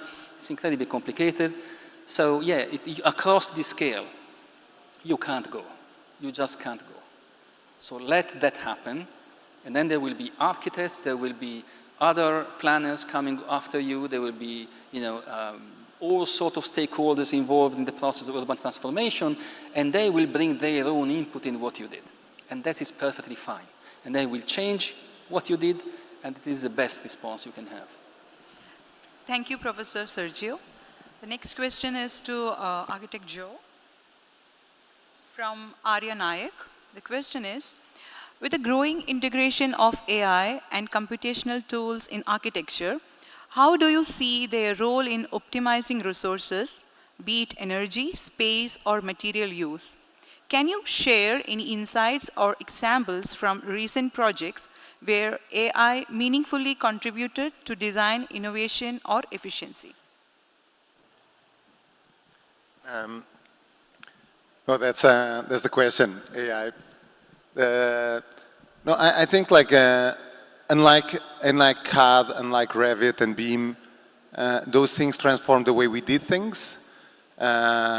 We drew before, and we still draw, but suddenly we have a mouse to click, and suddenly we click the mouse and it's in 3D, and now parametrism is all over BIM and everywhere else. But of course, AI is transformative at a different level because the AI kisses every single bit of the industry. It's not only the tool to produce, it actually enables you to use it as a sparring partner to when you're using generative AI for ideas, when you're searching for several different things, but also to create images, to create movies. So it's really transforming the industry at a level that is unparalleled. But that's only generative AI. Then you have all the production where AI is yet not great at, where the financial economies will actually profit from, which maybe we're 5 years away from, which is AI can still be precise. That's why Apple and Amazon are having trouble with implementing AI in their own businesses and business models because they produce hardware. And the connection into hardware requires specificity, as does with architects when producing drawings. So if you try to do, if you try to use it on plan generation, it often messes up. So we're still not there, but it is already an incredibly generative, powerful tool when you're looking into generative AI because it is a sparring partner. I mean, where do we use it? We use it in many things. I mean, I'm running our digital technology group globally, and so Barcelona has been also the guinea pig of experimentation and how to implement it in the teams, because the important thing is that it doesn't become, you don't become just a simple user and you stop thinking, because that's how you generate change. You really need to think carefully on how you use the tool and how you teach how to use the tool, so that the process of creating value in the architecture is still the same, so that you can use it as a partner rather than becoming submissive and enchanted by what it produces. Because who doesn't love to see an insane image on Midjourney or on LookX, on all sorts of other things, or even ChatGPT now creates incredible things, visual things. But ultimately, you really need to explore how to integrate that same process in your own business. And that goes from within architecture. Then you also have front office. You have management of all sorts of resources that also starts affecting. So it is really far more transformative than anything that we've been exposed to. And the Bhutanese friends, the machine was learning from observing. True. The next question is for Dr. Sergio Porta. Does the research ecosystem give a direction to address the disruptions in a better way? can governance of cities and urban areas include the research findings to make a more humane and sustainable disruption back from the car-driven mayhem we have created for our living world? All right. Does the research ecosystem, just pose the question.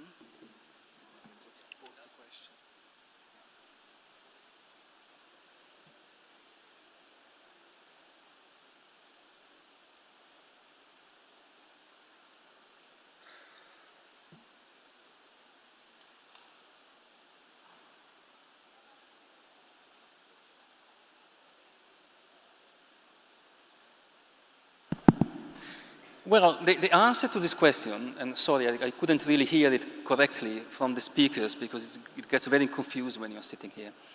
The answer is yes. In fact, the process I was quoting before at the end of the presentation, which is the National Model Design Code, because that question obviously is a very important question. Okay, all fine and good, but is it by any means of imagination, is it anything realistic what you're saying? Now, if you look at what is happening in the UK, you must admit that it is realistic, or at least there is a very important, leading nation that is experimenting exactly in this direction as we speak. Is it going to be successful? I don't know.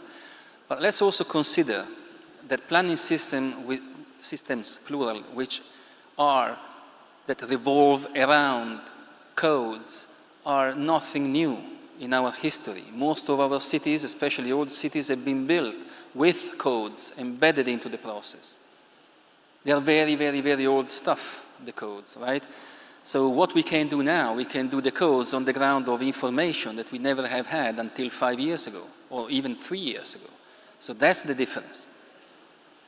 The other difference is that by having this information, we might incentivize a sort of reformation of the planning systems, which actually go back to the idea of having the codes in their heart, right? Because the codes are extremely important to do exactly what you're saying. Is there any chance to actually drive the public discourse, the decision-making towards a line of thinking and a line of acting that actually is conducive to regenerating more human cities, more, ecologically, deeply ecologically, not just the surface, but actually deeply ecological cities in which everything is related to everything else and so on and so forth, which is very practical stuff. It's nothing conceptual, really. Yes, if we can, and we can, if we can imagine to work in this direction, I don't see why that shouldn't happen at all. I think it is very practical, it's very easy to do. And yes, what the difficult part is that it involves a significant amount of cultural change, and these things have a lot of inertia. But that is what I think, and of course there are interests, and there is another level where there are interest, capital, etc. So, but in terms of what we can do nowadays, yes, we can do. That was the bet that we expose ourselves to. The question: can we actually do something, outsmart System B using its own language? That is what exactly that means, right? Can we live in a system which is hostile, if you like, but by speaking its language, turn it and playing it around in a way which is actually conducive to more humane places and more humane decision-making processes? I think in this point in time, I'm quite positive about that. I mean, just on that note, I think there's a question also on research. How far does research go, right? And I think for us in every project, the first 2 to 3 weeks are of deep dive research so that we understand the site, we understand also the client, the users, and only after can you actually start dwelling and thinking how can you actually contribute to this process, right? What I've also so in a way, it is applied research, right? And it's also and we started doing the same with the digital technologies group, because what we came across internally at BIG is that often we were developing our own tools, but because they were not exposed to the teams, they would end up being they would end up not being the tool that the team needed. They became obsolete in the extent that if research doesn't have contact with the reality, checkpoints to apply, it can go easily on a tangent. in a different direction. So what we have somehow experienced and concluded is that now we actually do trial and experimentation and deployment into the team. So we develop bits and pieces of codes. We're also doing it at an urban level. We're currently now developing an urban tool that is, as you're saying, urbanity is driven by codes and by parameters, and we're setting those up. And rather than creating a monster of a script or of a toolbar, we're actually starting from bottom up, creating bits and pieces, the essentials that create morphologies that then are applicable, and each project then will inform us on what else have we not explored so far. So the tool grows organically on a need basis, but that need is only deployed if there is a chunk of research before. So the research is not a long stretch. It's actually intercalated by experimentation, by implementation, and by verification if it actually works or not in the projects and with the designers. So that's at least how we've been a little bit exposed to it.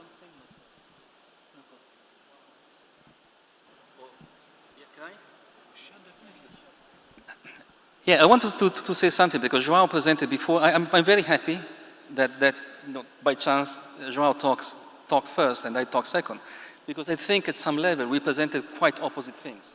We presented an approach to the urban environment which is extraordinarily attractive, super glamorous, and very attractive, and I was nearly ashamed of presenting a very boring master plan in which you have, sort of the normal city, right? Something like that. But in fact, a beautiful city needs both things. It needs exception and it needs rules. And in fact, I noticed that when you showed quite quickly, in fact, an image of the master plans that you produce, actually the master plan made a lot of sense to me because it learned that the cities and individual buildings are different things.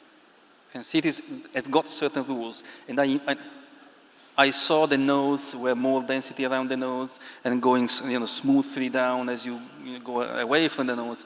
These are basic fundamental rules of city building, which have to do with the connection between street centrality and density of buildings, for example, and presence of shops and services at the ground floor, or even other uses at the upper floor, which are not residential. So these things are well known, and when it comes to designing the 90% of the city, that's what is at work all the times. And it is only on that ground, as far as I'm concerned, that you can have beautiful exceptions that actually stand out because you have a tapestry. Because if you don't have a tapestry and you build a city which is all exception, you end up in having no exception whatsoever. You have a situation in which you don't distinguish the exception from the rule because you don't have any rule. So in our course as urban designer, I think it is very important. This is a lesson of urban morphology, in fact. Urban morphology engages itself into the analysis of the ordinary fabric of the cities. And then you have the specialist parts of the city, which are not only specialist buildings. We have to be very clear on that. We also have specialist fronts, block fronts, or specialist blocks, in fact, or even specialist districts. Think of the airport or the military barracks, of hospitals. These are all specialist uses that need specialist buildings, which got nothing to do with the normal rules of the 90% of the city, very often. But you got to be conscious of that when you are a designer, because as if you are a musician, right? You want to, if you are really a good musician, you can do a jokey piece of music, and then you can do, a requiem, or you can do a mass, right? Mozart did that, in fact, and extraordinarily well. So you have the ability to master your material. So you have to be aware and recognize when you can play exception and when you can play a rule and when you can go in the middle. And if you are a master plan, you have to admit that in your own regulations, which must admit the exception, must not dictate anything apart from, if you like, ranges of values. So there is plenty of space in these combinations for the architects and everybody else to express themselves as they please. So it's not dictatorship from the top. It is opening up and limiting your input as a designer at a large scale to only the fundamental elements which count, and all the rest is open. No, precisely. That's the responsibility. I think, like, regardless of the scale, I think what we realize both in architecture and urban design, that every project is a pathway, is always an effort towards simplification. Because it's very easy to make complex things. It's very difficult to create simple things at all scales. And I think that is the struggle, because the timeless buildings that we love are the buildings that are dateless. Buildings like, Mies or vernacular architecture or Corbusier. They are buildings that regardless of the time they were built, you inhabit them forever. The buildings that reflect often a technology or a trend are the buildings that they identify, that was done in the 90s, that was done. And often those are the ones that become less attractive because they don't live well forever. And the same thing for the master plans. As you said, like, it is an exercise, both when you develop a master plan, but also when you create the guidelines for the architectures to come. For instance, the Dubai project that I was showing, it is an orthogonal plan, because that's what we learned from contemporary cities. I mean, infrastructure needs to be pragmatic, but you want an organic organization so that there's human scale discovery. So you actually maximize shop front and the park exposure, because the master plan is organized in bubbles of clusters that will be built across the years. So again, economic feasibility. But it is like when Barcelona, the diagonal meets the organic plan of Cerdà, that's where the enchantment occurs, in those glitches of the rule, because that's when you start having plazas, that's when you start having nuances, but all made in pragmatic decision making. And I think ultimately that's the fun part, because when you also create the guidelines, you don't want to create a straitjacket for the architects. You want to talk about a sustainable future. You want to create a set of materials that are sustainable materials. You want to create maybe a maximum simple volume so the architecture can express itself, but it's your responsibility as a master to ensure that there are views and daylight from yourself to your neighbor and vice versa. There is privacy. But for the rest, it's just a framework for, again, architectures to happen. Yeah, last note on this, because very interesting. You quoted Barcelona and the Diagonal, etc. You know, Barcelona seems all the same, right? The ensanches, this is correct, ensanche. Huh? Eixample. Oh, that's difficult. Eixample? Eixample. Eixample, okay. The Eixample seems like a chessboard, no? It's all equal, it's all the same. But actually, years ago, we did a big study on Barcelona, very, very big. Very nice constructed, it took years and years and years. And we were studying the centrality of the streets of Barcelona and the way the centrality correlated to shops and services at the ground floor. We had the data from the municipality, what was the name of the, Salvador Rueda, perhaps you know the name, who's the leader of the agency of the city of Barcelona that deals with the data and the geodata analysis, etc. So we got an enormous amount of data. It was a very beautiful study, and we published that. And what we noted is this, that first of all, there is the diagonal. The diagonal makes an enormous difference in the chessboard. And second, the chessboard itself looks all the same, but in terms physically, but in terms of centrality, which means connectivity of the streets, there's no two streets which have the same level of centrality. The diversity of centrality in those streets is just endless. And centrality is, I believe, it is the most important evolutionary force in cities. It really matters a lot. So this diversity of centrality creates such a diversity in the users, in the project, in the social conditions of the people, in everything really in Barcelona. And that is on the basis of a perfectly geometrical chessboard.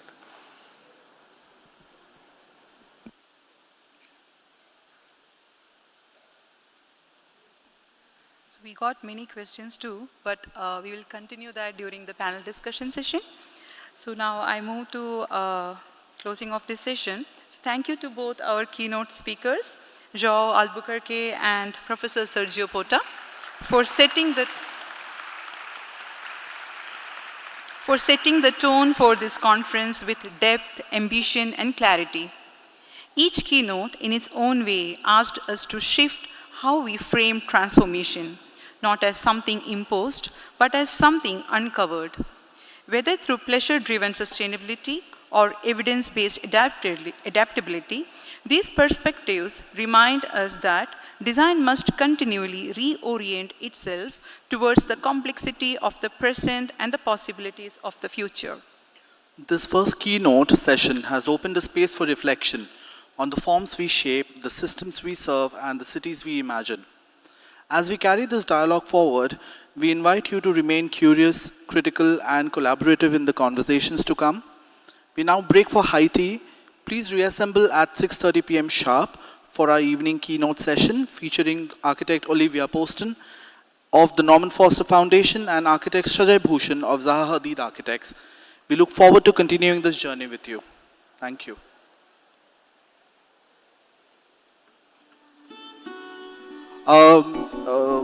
The high tea has been arranged on the first floor, please.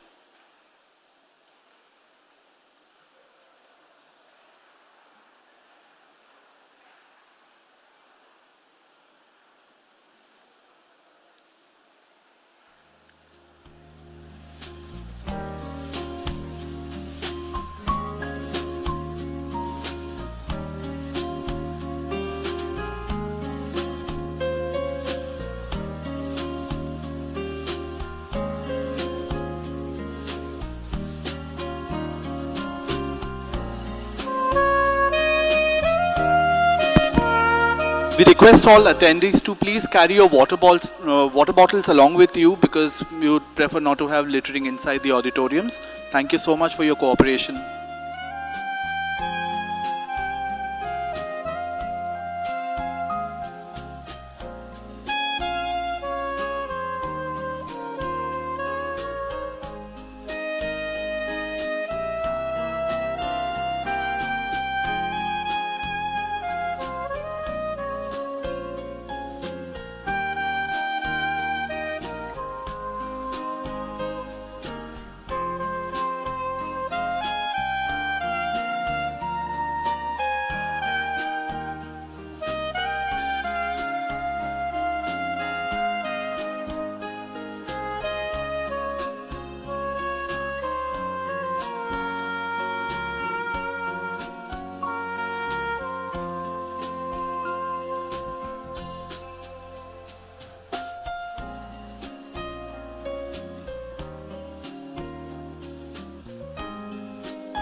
Myself Nehal Gaikar.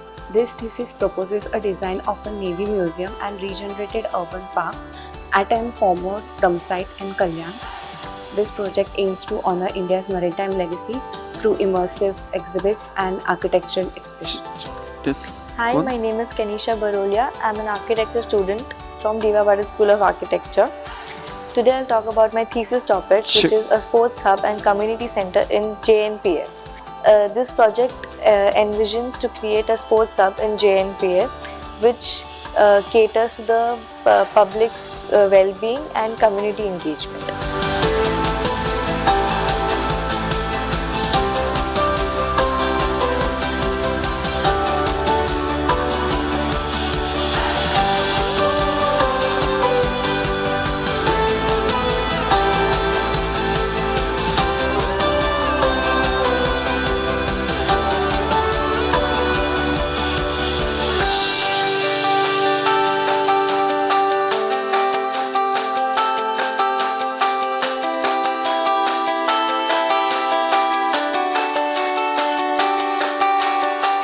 Today I am here to talk about my thesis topic, Beyond the Waves, a step towards empowerment and ecological resilience in Malvan. As we all know, the Konkan coast is known for its serene landscape and beautiful beaches. Amongst the Konkan coast lies Malvan in the Sindhudurg district of Maharashtra. So the Malvan coast is known for its unique landscape, and amongst this landscape there happens to be a lot of tourist activities throughout the coast. I am Mohit Jaykumar, a student of Patil School of Architecture, Navi, Mumbai. Thesis title is Holistic Development of an Island situated in Ross and Smith Islands, Andaman and Nicobar. The main aim of this project is to decentralize the existing tourism hub and provide more opportunities for the local community, the tourists who are visiting over there, and enhance the development further in the northern part of the Andaman Islands itself.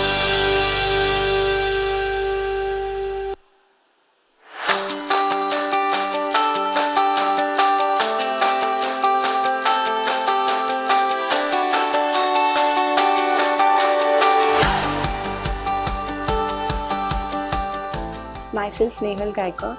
This thesis proposes a design of a Navy museum and regenerated urban park at an former dump site in Kalyan. This project aims to honor India's maritime legacy through immersive exhibits and architectural expressions. Hi, my name is Kenisha Barolia. I'm an architecture student from Diva Bharat School of Architecture. Today I'll talk about my thesis topic, which is a sports hub and community center in JNPA. This project envisions to create a sports hub in JNPA, which caters to the public's well-being and community engagement.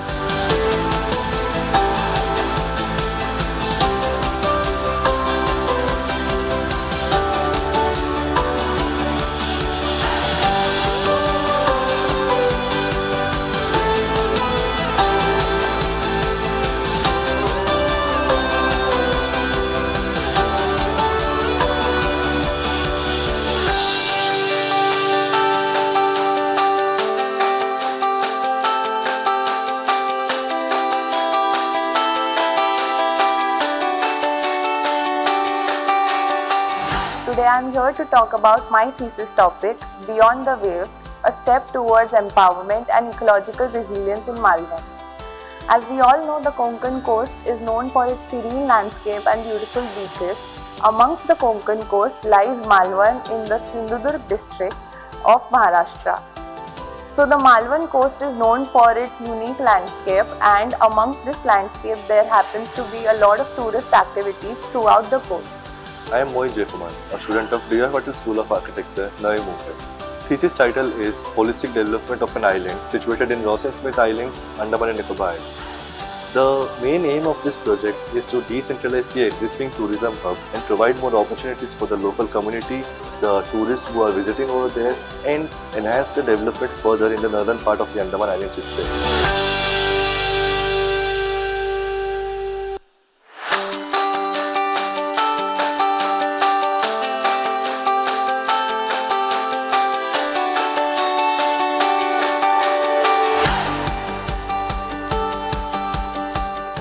Myself Nehal Gaikar.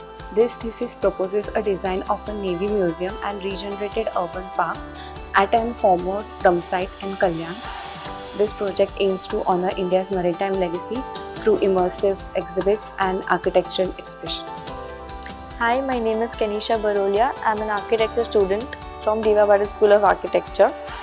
Today I'll talk about my thesis topic, which is a sports hub and community center in JNPA. This project envisions to create a sports hub in JNPA, which caters to the public's well-being and community engagement.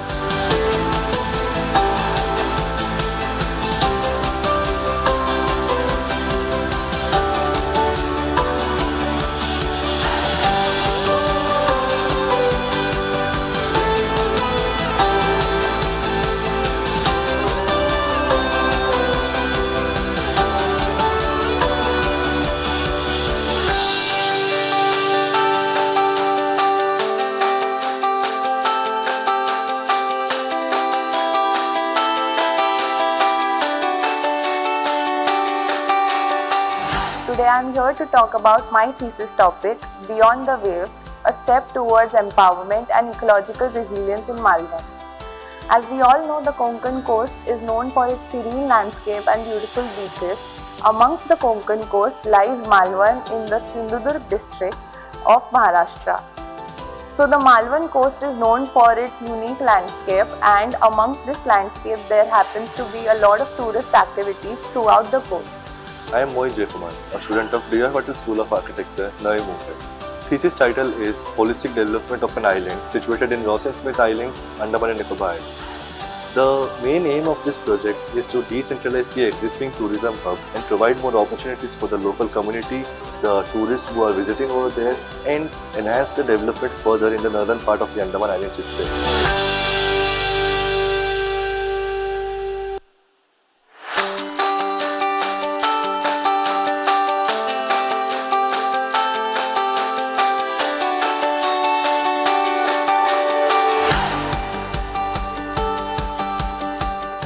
Myself Nehal Gaikar. This thesis proposes a design of a Navy museum and regenerated urban park at an former dump site in Kalyan. This project aims to honor India's maritime legacy through immersive exhibits and architectural expressions. Hi, my name is Kenisha Barolia. I'm an architecture student from Diva Patil School of Architecture. Today I'll talk about my thesis topic, which is a sports hub and community center in JNPA. This project envisions to create a sports hub in JNPA, which caters to the public's well-being and community engagement.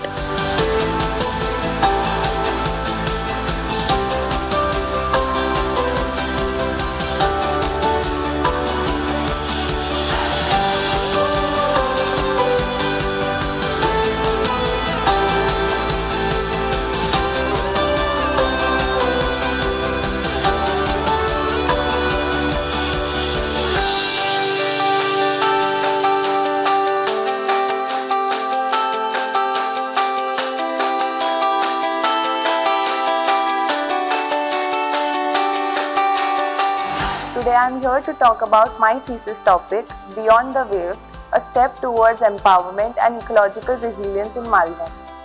As we all know, the Konkan coast is known for its serene landscape and beautiful beaches. Amongst the Konkan coast lies Malvan in the Sindhudurg district of Maharashtra.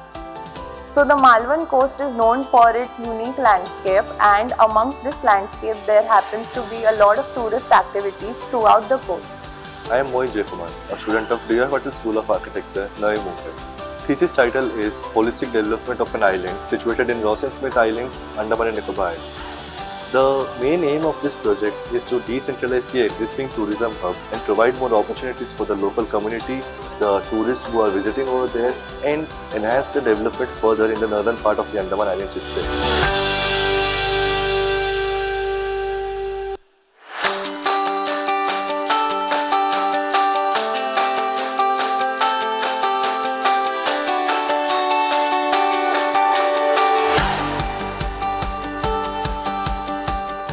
Myself Nehal Gaikar.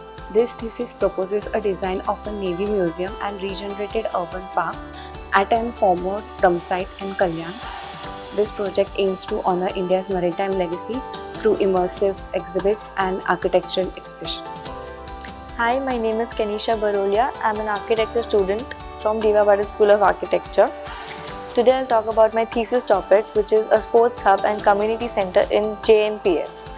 This project envisions to create a sports hub in JNPA, which caters to the public's well-being and community engagement.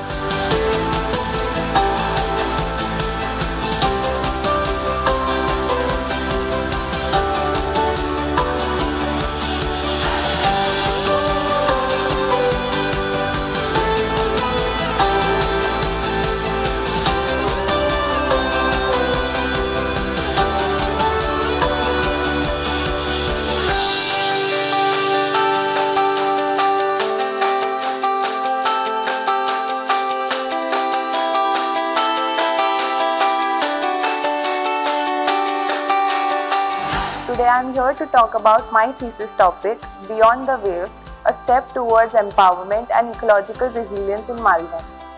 As we all know, the Konkan coast is known for its serene landscape and beautiful beaches. Amongst the Konkan coast lies Malvan in the Sindhudurg district of Maharashtra. So the Malvan coast is known for its unique landscape, and amongst this landscape there happens to be a lot of tourist activities throughout the coast.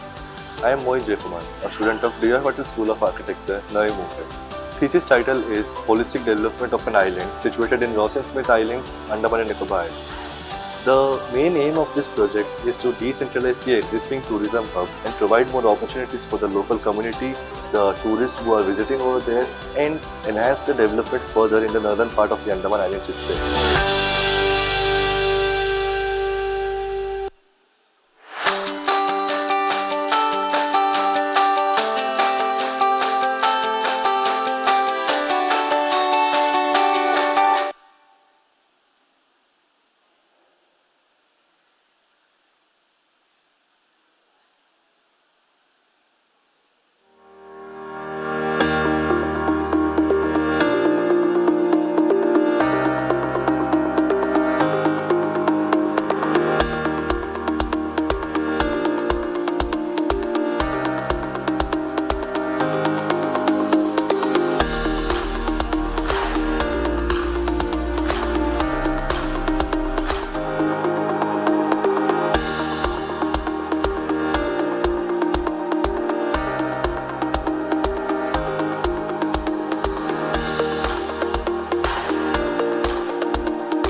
just because like we want to have a manifesto on like how would an architect think of a car, right? Like, and it's also not new, like Corbusier also did that, right? Like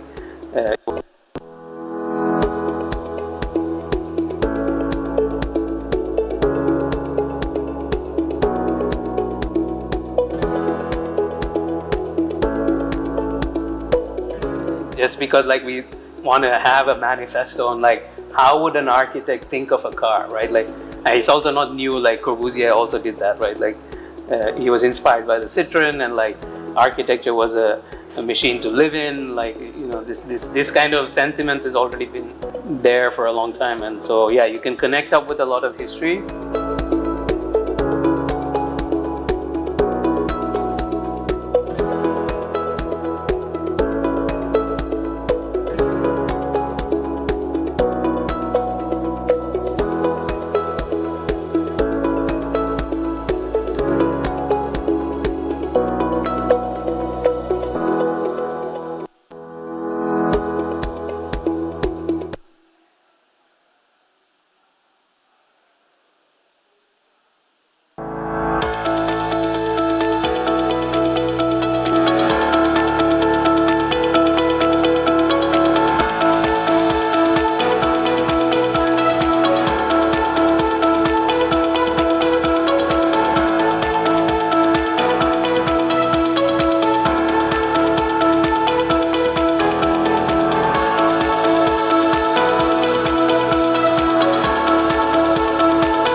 just because like we want to have a manifesto on like how would an architect think of a car, right? Like, and it's also not new, like Corbusier also did that, right? Like he was inspired by the Citroen, and like architecture was a machine to live in. Like, you know, this kind of sentiment has already been there for a long time, and so yeah, you can connect up with a lot of history.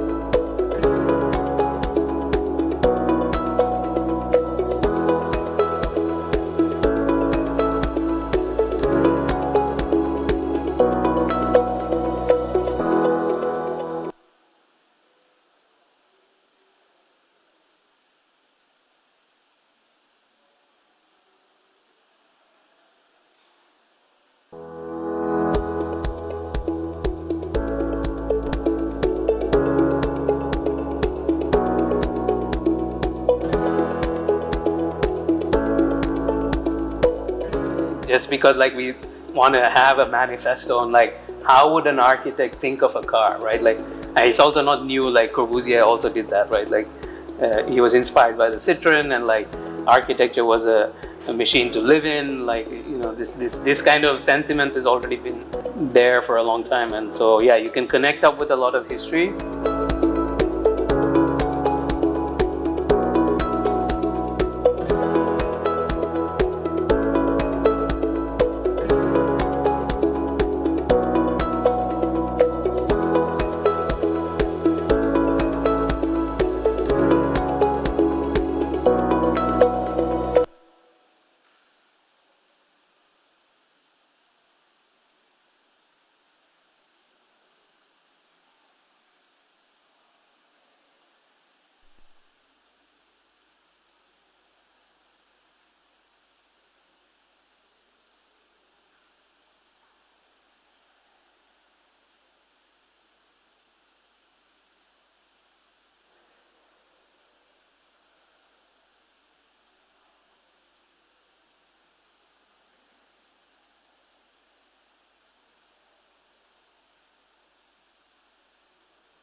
May we request all our guests to kindly take your seats so that we can proceed with the next segment of the keynote.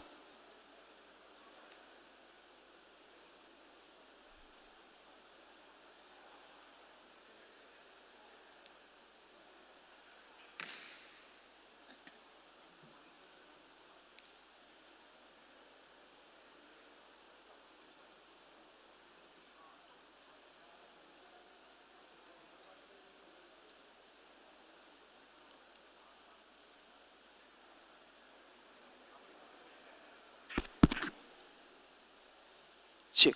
Hey, what? Test.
We will be starting with the next segment of the keynote sessions in 5 minutes. We request all attendees and guests to kindly take your seats. Please inform your friends and your other contacts, if they are around, to kindly take their seats in the next 5 minutes. Thank you so much.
Yeah, let's start.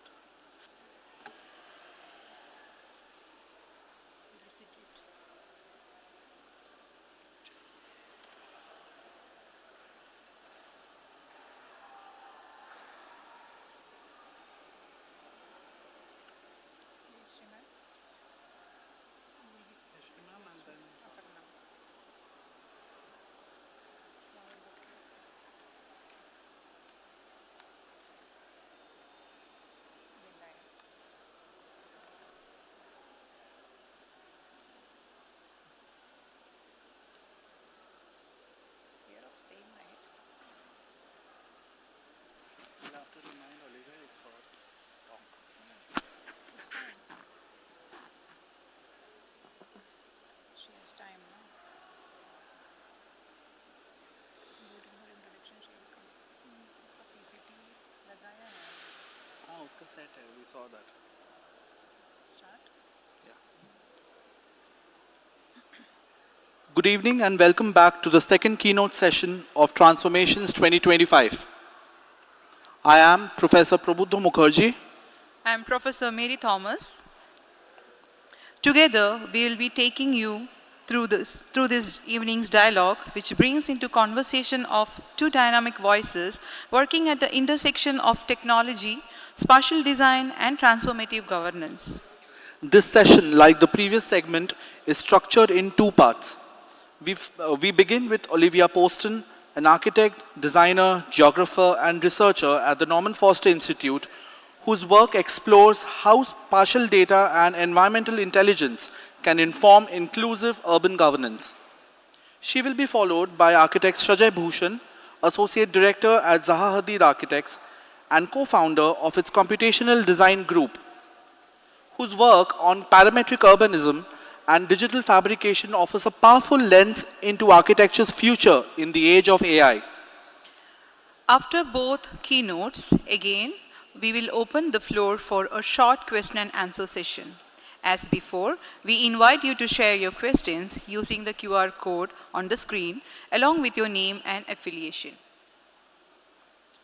It is my pleasure to introduce architect Olivia Poston, lead researcher at the Norman Foster Institute's Center for City Science, and a rising voice in the fields of landscape urbanism, spatial analytics, and urban resilience. Olivia brings together the confluence of the disciplines of architecture, geography, and data science into her work, which spans academic institutions, community partnerships, and applied urban research. Her affiliations include Harvard Graduate School of Design, Arch Daily, the Livable Streets Alliance, and a number of policy and infrastructure collaborations across the US and West Africa. In today's keynote, titled From Spatial Data to Urban Transformation, Olivia explores how high-resolution analytics, digital twins, and participatory tools can shift the paradigm of urban governance from top-down policy to shared civic intelligence. She asks difficult but urgent questions such as whose data is prioritized, whose realities are rendered visible, and can urban technology serve equity rather than entrench inequality? Her presentation advocates for a model of city making rooted in evidence-based strategy and collective authorship, where analytics don't just predict urban futures but help co-script them. Please join me in welcoming architect Olivia Poston. May I invite architect Jayashree Deshpande ma'am, Director, COA TRC, to kindly help us in felicitating Olivia Poston.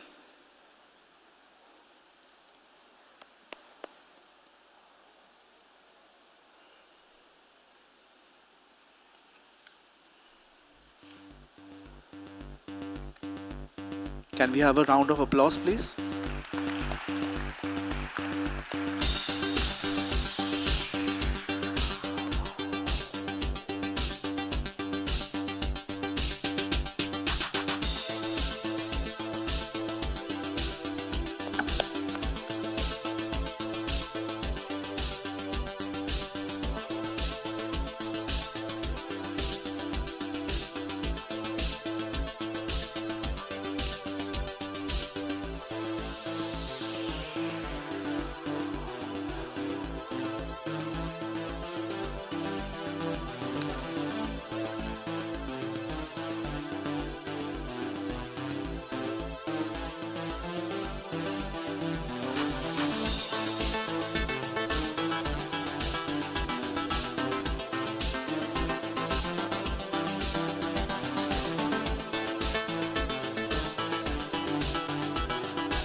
Good evening, everyone. Thank you so much for joining us today. I first want to extend a sincere gratitude towards the Council of Architecture and the D.Y. Patil deemed to be university for your warm hospitality and generosity during this time. I'm very much looking forward to the conversations that we'll be joining in very shortly and exploring some of the projects that my team and I have been working on that we are very excited to share with you today.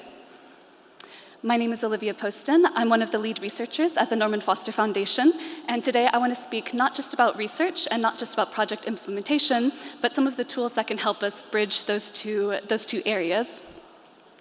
When it started in 2017, the Norman Foster Foundation was built on 3 pillars. The unit of architecture and design, focusing specifically on architectural and urban scales, as well as archives and exhibitions units, focusing on preserving the legacy of Norman Foster, and finally the education and research unit.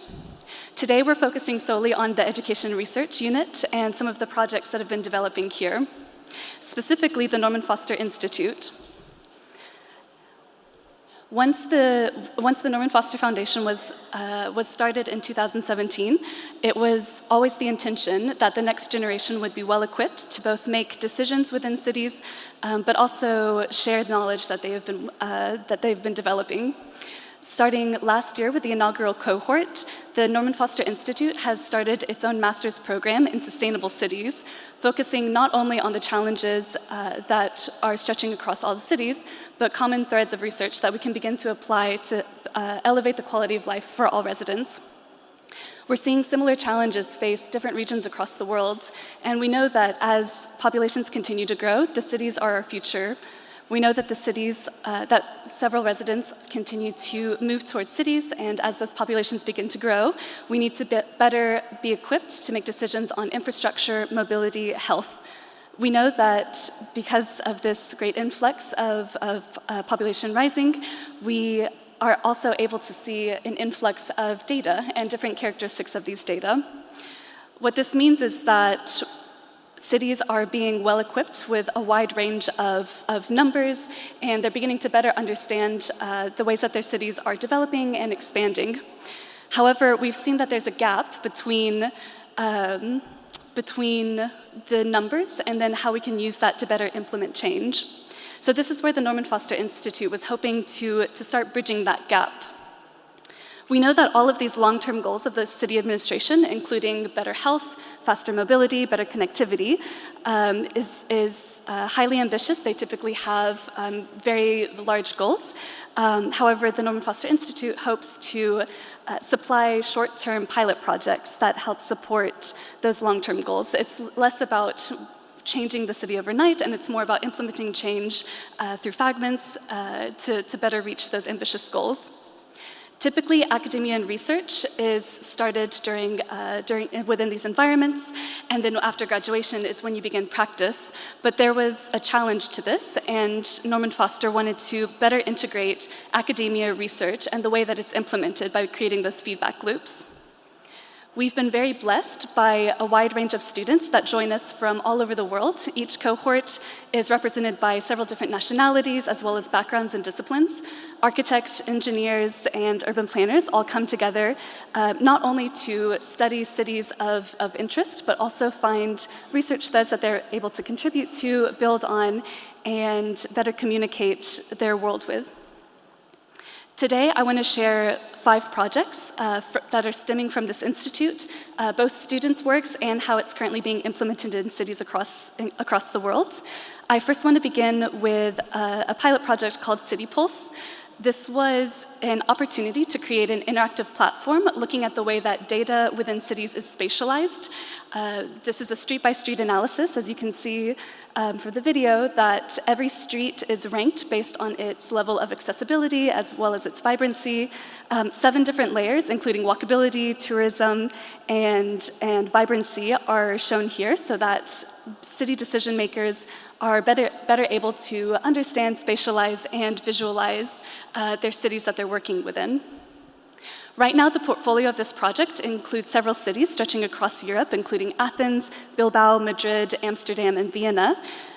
Once you click into those city profiles, you'll see that there's an interactive platform containing a map of the city, and every street is ranked and scored based on those KPIs that were developed. Because of the very granular aggregation, there's also an opportunity to look at the way that this is aggregated at larger scales, such as neighborhoods and district levels as well. Even one area, you can begin to see where one layer might be performing very highly. There's always other layers that might be underperforming or need better investment from the cities. This is creating benchmark tools, but also providing comparisons across other cities in the European Union. Next, I want to speak about an ongoing project in the city of Kharkiv, Ukraine.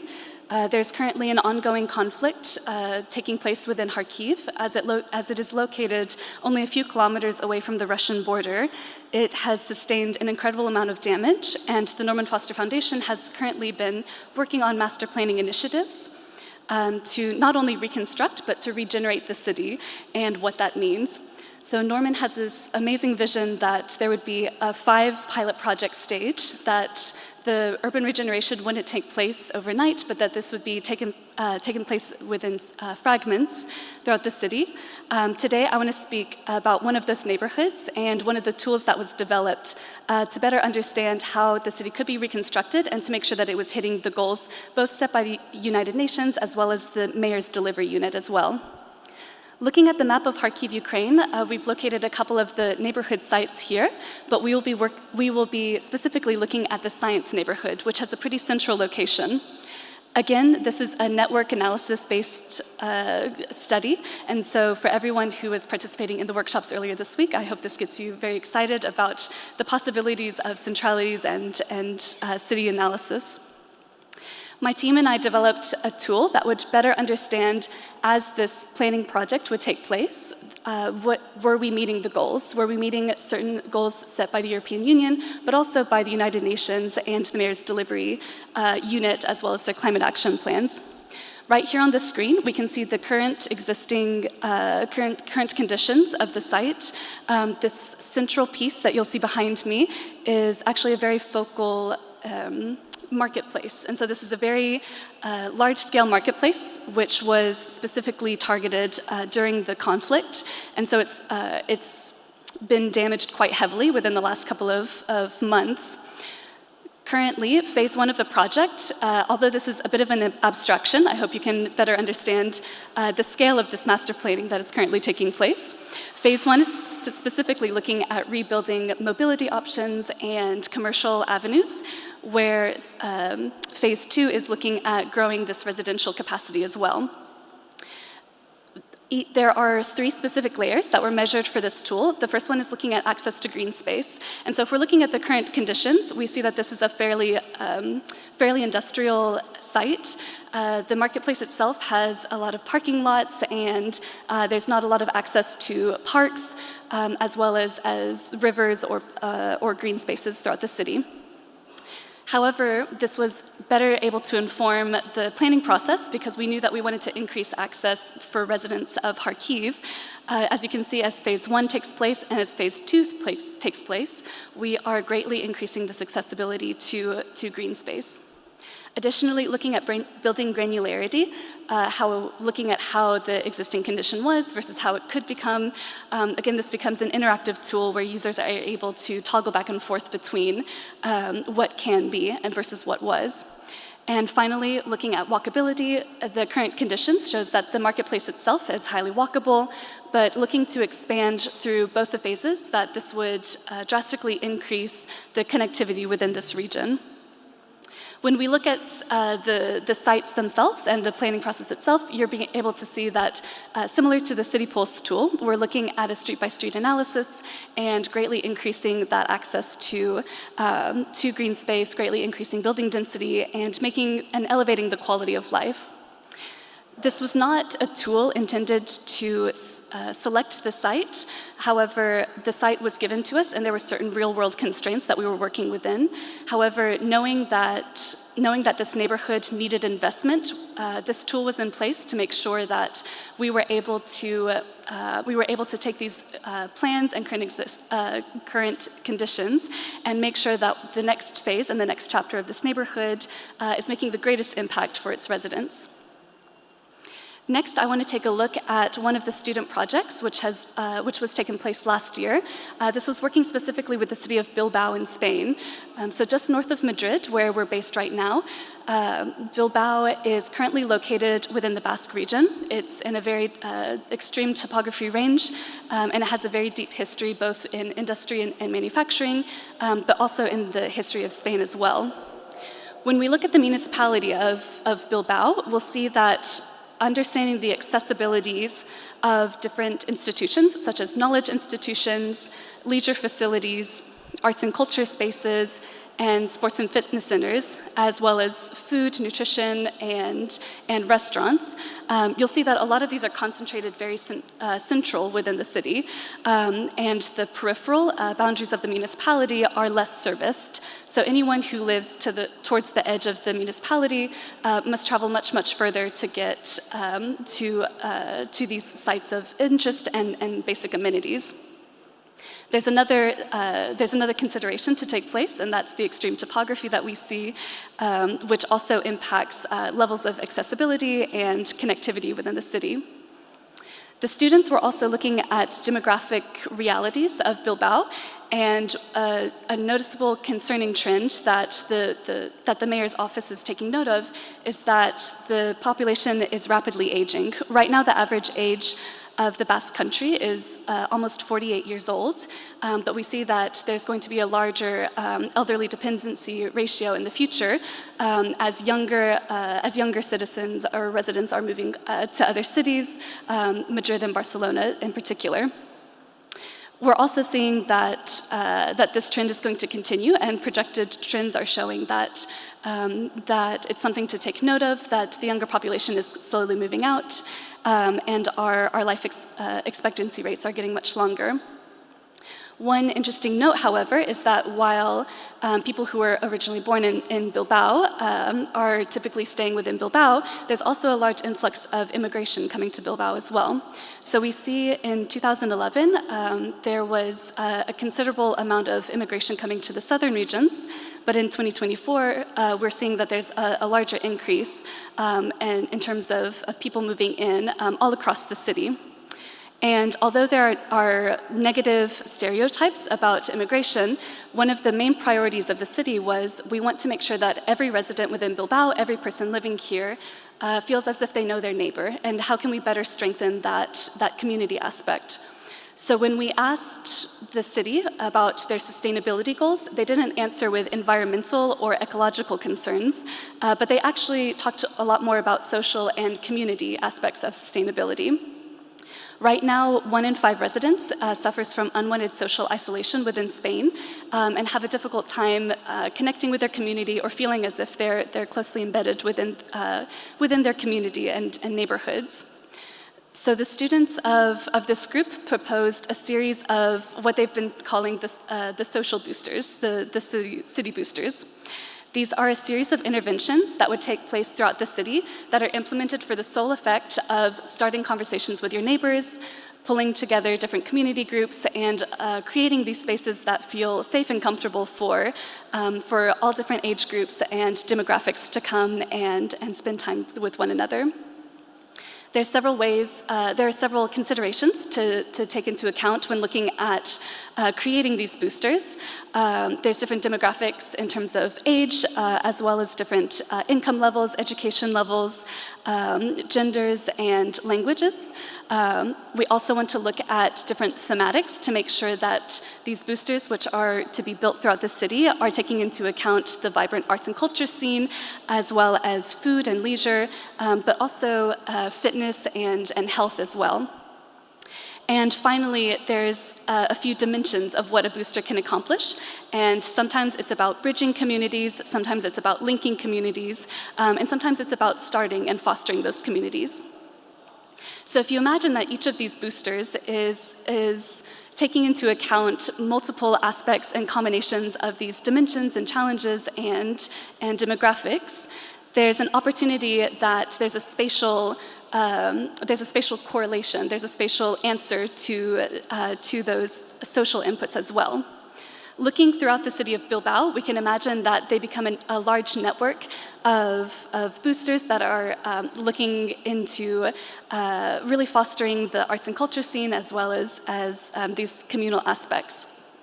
Each of them would be tagged with a template similar to what you see here, where it tells you a little bit more about why it was put in place, whether it was about to foster this arts and culture scene, whether it was to bring people together and foster community, and what they're hoping to accomplish by meeting your neighbors and coming together in these spaces.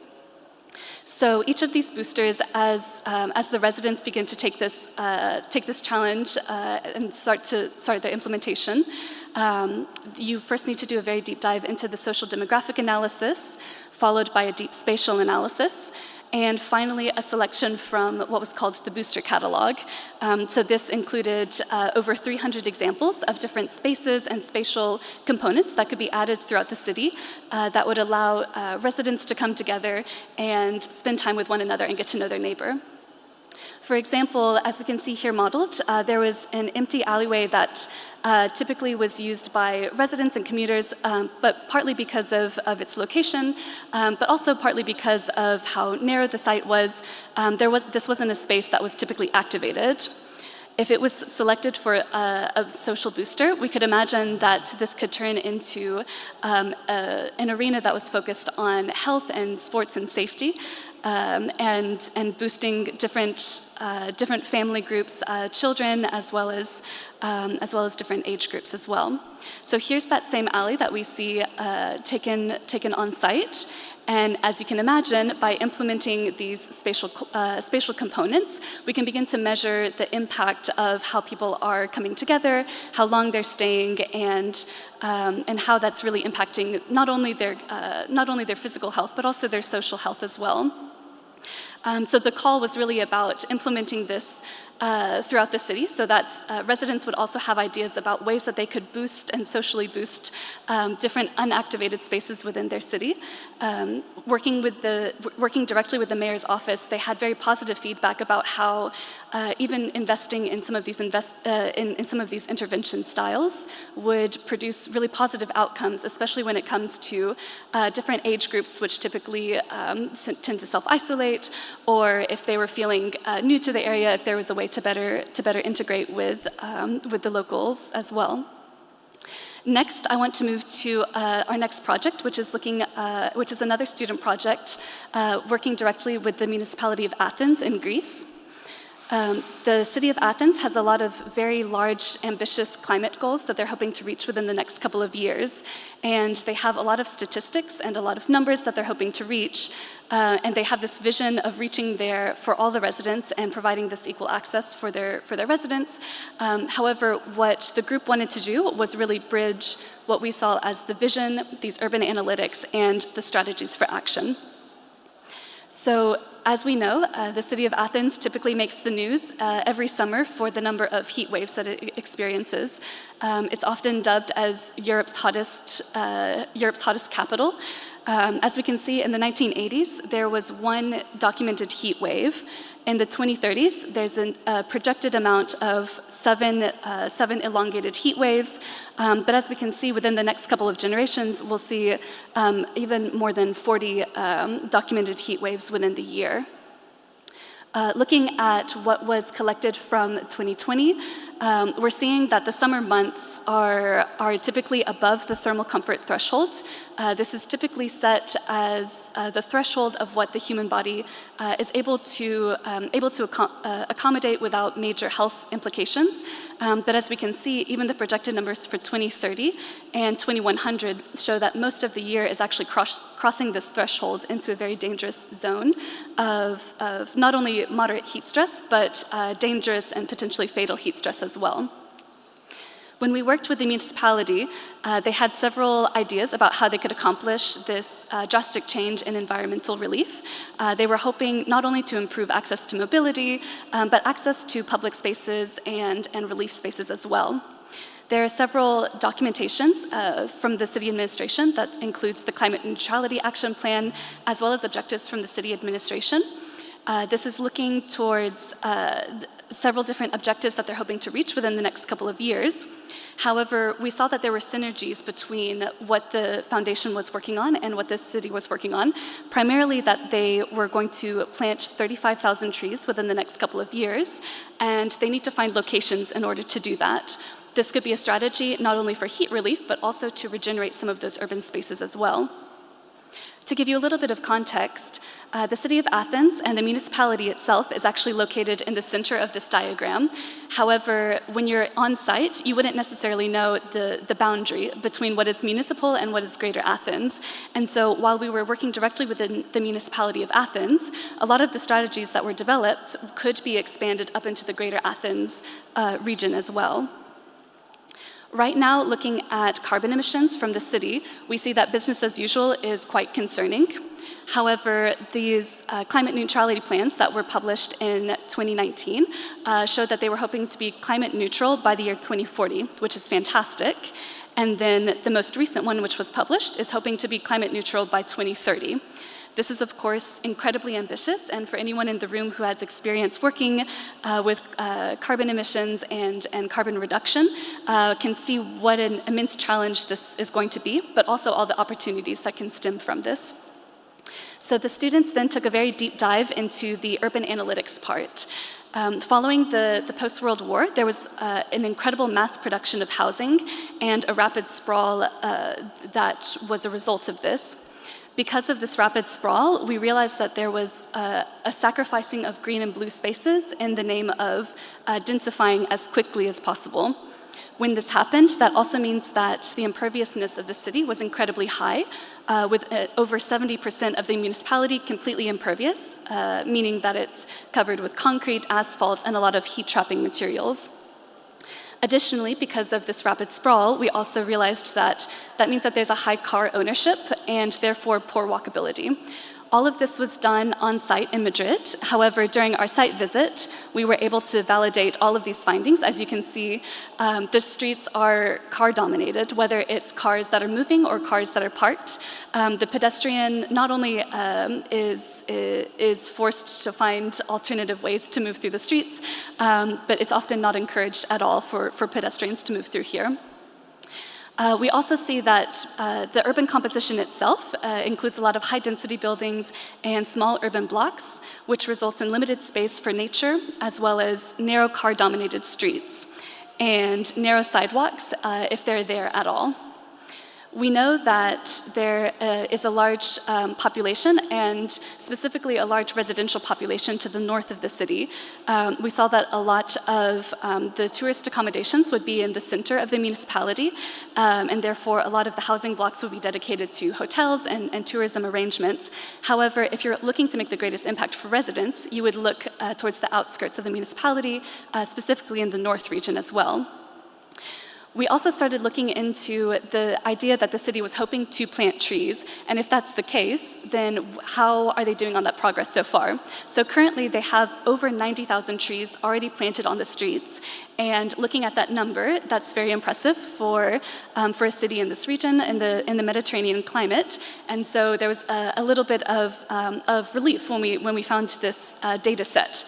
However, when we get to the site itself, as you can see, the large majority of the trees, especially the ones that have been planted within the last couple of years, are not doing a lot to offset this heat experience, as well as all of the benefits that trees could offer.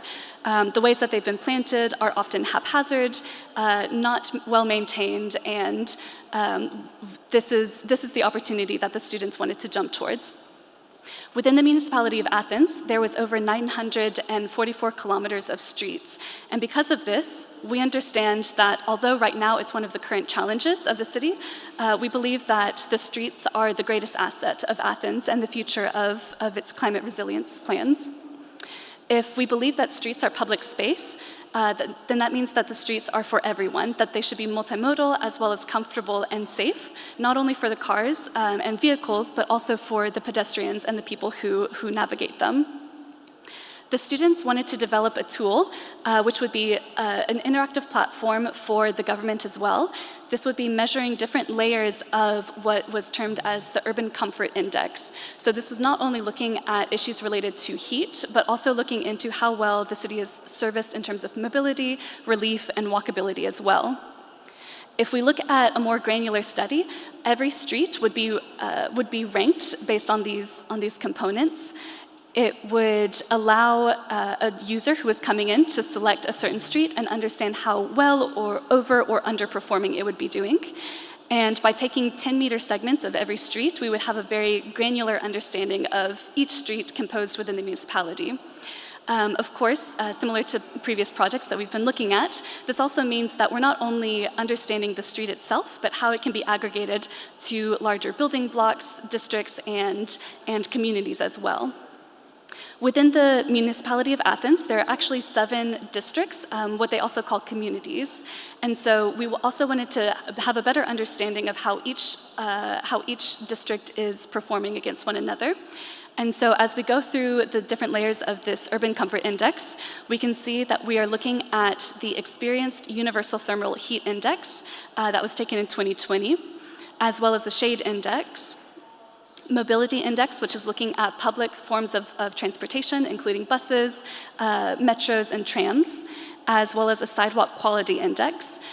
This is the one that was beginning to note data sets of whether or not there was a sidewalk there to begin with, how many obstacles were in place, and the quality of the sidewalk itself, if it was in need of maintenance.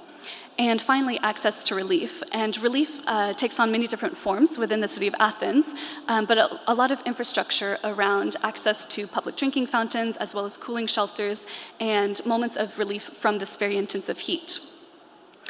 However, as we began to look through all of these different layers, we realized that every street, in one way or another, was underperforming across one of these scales. What that means is that even if a street was very well shaded, it might perhaps be located very far from an amenity or public transportation. And if something was very close to public transportation, perhaps it was being overheated or not taken care of from the heat and sun as well. And so there's a second tool that was developed for the city, and it's been called the priority filter, or the priority street prioritization tool. And this is identifying routes that would be most likely walked by pedestrians traveling to and from amenities.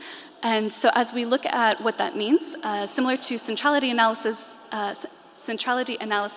that have been run, this one is weighted knowing that the citizens of Athens would be walking to and from specific amenities, specifically looking at the metro stations running through the city, as well as schools located throughout the districts, green spaces, as well as the quality and size of those green spaces, as well as existing pedestrian routes. And I want to stop here again for a moment to say that the city has been prioritizing pedestrian routes and creating more of these. However, as you can see from this map and from a quick overview, a lot of the pedestrian routes are either intensely fragmented or not connected to one another. So it was less about adding on to these, but it was more about connecting the different pedestrian routes as well. So finally, we move into the third chapter of this project, which is looking at actionable strategies to create change, not only to plant trees, but to turn this into an opportunity of regenerating public space and making meaningful changes to the public spaces as well. There's a neighborhood by the name of Kypsili in the north of Athens with over 60,000 people. It has a very high density rate, almost entirely of residential population. When we look at the physical characteristics, we see that there's characteristics that are inclusive of the entire municipality, including topography that we see towards the north, as well as a few minor parks towards the south as well. When we applied that prioritization filter over the neighborhood itself, we were able to extract these as the top priority walking routes that are running through the neighborhood. If we know that this is the starting point and we are able to give this to the municipality to begin their studies of what it means to start implementation and the greatest impact for people who are walking through this neighborhood, that's already an incredible feature of this tool. Within these walking routes, the team then identified 3 specific forms of intervention, and that would be the street, an orthogonal intersection, and a triangular intersection. So when we look at the streets within the neighborhood of Kypsili, there are 2 dominant typologies of streets. Type A has one-way traffic with parking on both sides, and Type B is looking at parking on one side. one of the greatest ideas to come from this proposal is that we need to start removing the parked cars which are on the street and reclaiming that for the pedestrians as well as for street plots as well. As you can imagine, one parked car could be equivalent to about three street trees, as long as they have the proper base and clearance. And when they're staggered, as you see on the bottom diagram, then it also provides more relief as pedestrians are walking through. However, we know that this is going to be a long process of taking parking off of the streets, and so even if we imagine that we're only removing 1% of the total street parking within Kipsili, this would be almost 400 trees. If we were able to remove 5% of the parking, we would have almost 2,000 trees, and as you can see, by the time we reach a really ambitious number, like 25% of street parking, this would be over 9,000 trees and very much on track for the mayor meeting their goal. So this included creating categories both for type A and type B about what each of these street plots would need and how to do this in phases so that the city could implement this as quickly as possible and continue for the next couple of years. Looking at orthogonal intersections as well, it was about developing safer intersections for pedestrians, protecting those intersection crossroads from parked cars, as well as obstacles, including dumpsters and other obstacles that might happen on the sidewalk. And finally, I want to look at a typology, which is a very interesting and unique characteristic of Athens. Again, partly due to this rapid sprawl, what we realize is that there are several triangular intersections where there's a small roundabout-like space in the center of a very large intersection, which is completely unused. There's no way to inhabit it, and there's often very little vegetation or anything helpful in that site. However, if we were able to reconnect one of those sides of the triangle, it wouldn't greatly impact mobility. However, it would reclaim a lot of public space for pedestrians and for businesses. For example, looking at this one triangular intersection, which is located within Kipsili, the students imagined what it would be like to close one of the sides of these triangles, and seeing this scale really begins to understand the impact of a small move like this, making bold change and producing a lot of space, not only for planting trees, but using that as an opportunity to create better, more accessible spaces. Looking at the ground level of that same triangle, you can see that currently it's inhabited by parked cars, small shrubberies, and lots of fences. However, we can start to imagine and be more playful on the side of things with how this could not only be a street, but more about public space for everybody. And finally, a space of relief and comfort from the increasing heat.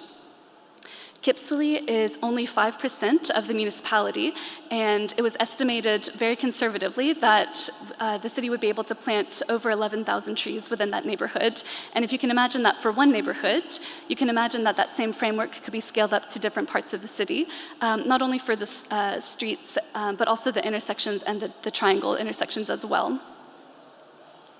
And finally, I want to end on one more project today. This is looking at expanding the first project, which we were discussing, expanding the framework of City Pulse. City Pulse is a very powerful tool, not only for residents of a city, but also for the decision makers of those cities. And so looking at expanding that project is not only about expanding the portfolio of cities, but also the topics which are studied. So as we began to brainstorm the next phase of this tool, it was very important that we prioritize open access data. It's an interactive tool, not only for city decision makers, but for the residents as well, that's impactful for everyone involved, so that it can compare cities by using key metrics, ultimately to be an informative tool that's building awareness. So the pilot cities for this are going to take place across Spain, where each city is developed as a profile. So as we can see, these different cities, which are located all across the geography, the terrain, and cultural and social differences across Spain. They would be collected, and different profiles would be measured and analyzed to better understand how Spanish cities are performing in terms of their relationship to health and urban health. As we click into Madrid, we can imagine that we would zoom into the municipality level, and we'd be given a lot of information, not only about the population and density, but other factors that we know impact health, including youth unemployment, average income, and disparity ratios as well. We would also be able to look at the demographics of each city. As you can imagine, Madrid has a very large student and young professional working population. However, we know that there are several other towns and municipalities that have aging populations or very young populations. And the way that you think through health implementations and strategies for developing health-related projects is going to depend very greatly on who your demographic proposals will be. So although we are trained to look at our cities a certain way, we also want to take this as an opportunity for, again, network analysis to better understand and spatialize the different layers that impact our health. The 6 assigned layers for right now in this project is, as we're specifically looking at mental and social health, access to green elements and blue elements, as well as the accessibility of an active lifestyle, the playfulness of your city, as well as sensory stimulants and accessibility to your basic amenities. So right now, although Madrid is performing quite well in several areas, including public green spaces and tree canopy coverages, we also see that there is a growing pattern in the center of Madrid where there's access to bodies of water and public drinking fountains and active lifestyles, not only including bicycle lanes, but also sports facilities and walkability scores as well. And playfulness, which is not only for children and playgrounds, but also looking at access to different community centers and social aspects of this playfulness. And looking through sensory stimulants, this one's focusing a little more specifically on air and noise pollution, not only coming from highways, but also landfills, industrial plants, and odor zones as well. And then finally looking at a layer potential of accessibility and what it means for residents to feel connected not only to health infrastructure, but also to grocery stores, education, and basic amenities. So today we had the opportunity to look through these five different projects. And while they were united, not only because they each had the opportunity to look into a different use of a digital tool, you'll also notice that there was another unifying factor, and that they were all located within the European context. And so as this program is very new, last year was the first cohort and the first graduation of the master's program within the Norman Foster Institute. However, this year, students are working across Cape Town, Freetown, and Melilla in the African continent. And next year, we're very excited to continue expanding into Latin America and India as well. And so this was really an opportunity to continue expanding collaborations and continue fostering these attitudes so that the tools that were developed in the European context, of course, those KPIs need to shift as we continue to increase our knowledge and data sets and understanding of the world. Because ultimately, as we continue to develop these interactive tools, the most important part is that it's impactful for the residents and impactful for city decision makers as they're developing their key metrics and supporting change for the better. Thank you so much for your time this evening. I really appreciate all of your attention. Thank you.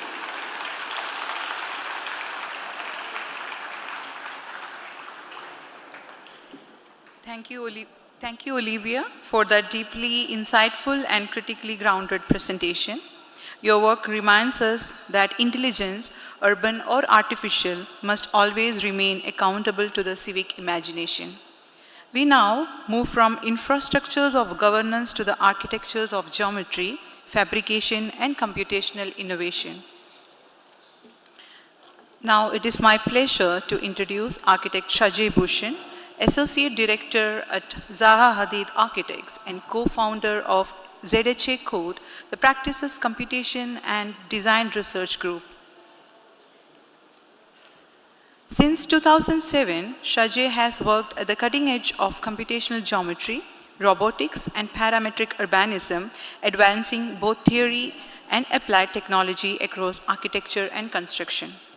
He holds advanced degrees from the Architectural Association, University of Bath, and ETH Zurich, and currently leads cross-disciplinary research in AI-driven design, immersive urban systems, and digital fabrication at scale. In today's keynote, titled Realizing Parametricism, High-Resolution Urbanism and Architecture in the Age of AI, architect Shajay will explore how computation has evolved beyond form making into a multi-scalar design methodology, one that bridges architecture, engineering, and civic agency. His work speaks directly to the ethos of Transformations 2025 as to how do we align architectural intelligence with ecological, social, and technological change. Please join me in welcoming architect Shajay Bhooshan. May I invite architect Professor Aparna Surve ma'am, Dean, D.Y. Patil School of Architecture, and co-convener of Conference Transformations 2025 to felicitate architect Shajay Bhooshan.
I guess so. Yeah. But will I see it there? Oh, I can. Yeah. Okay. You can start. Yeah.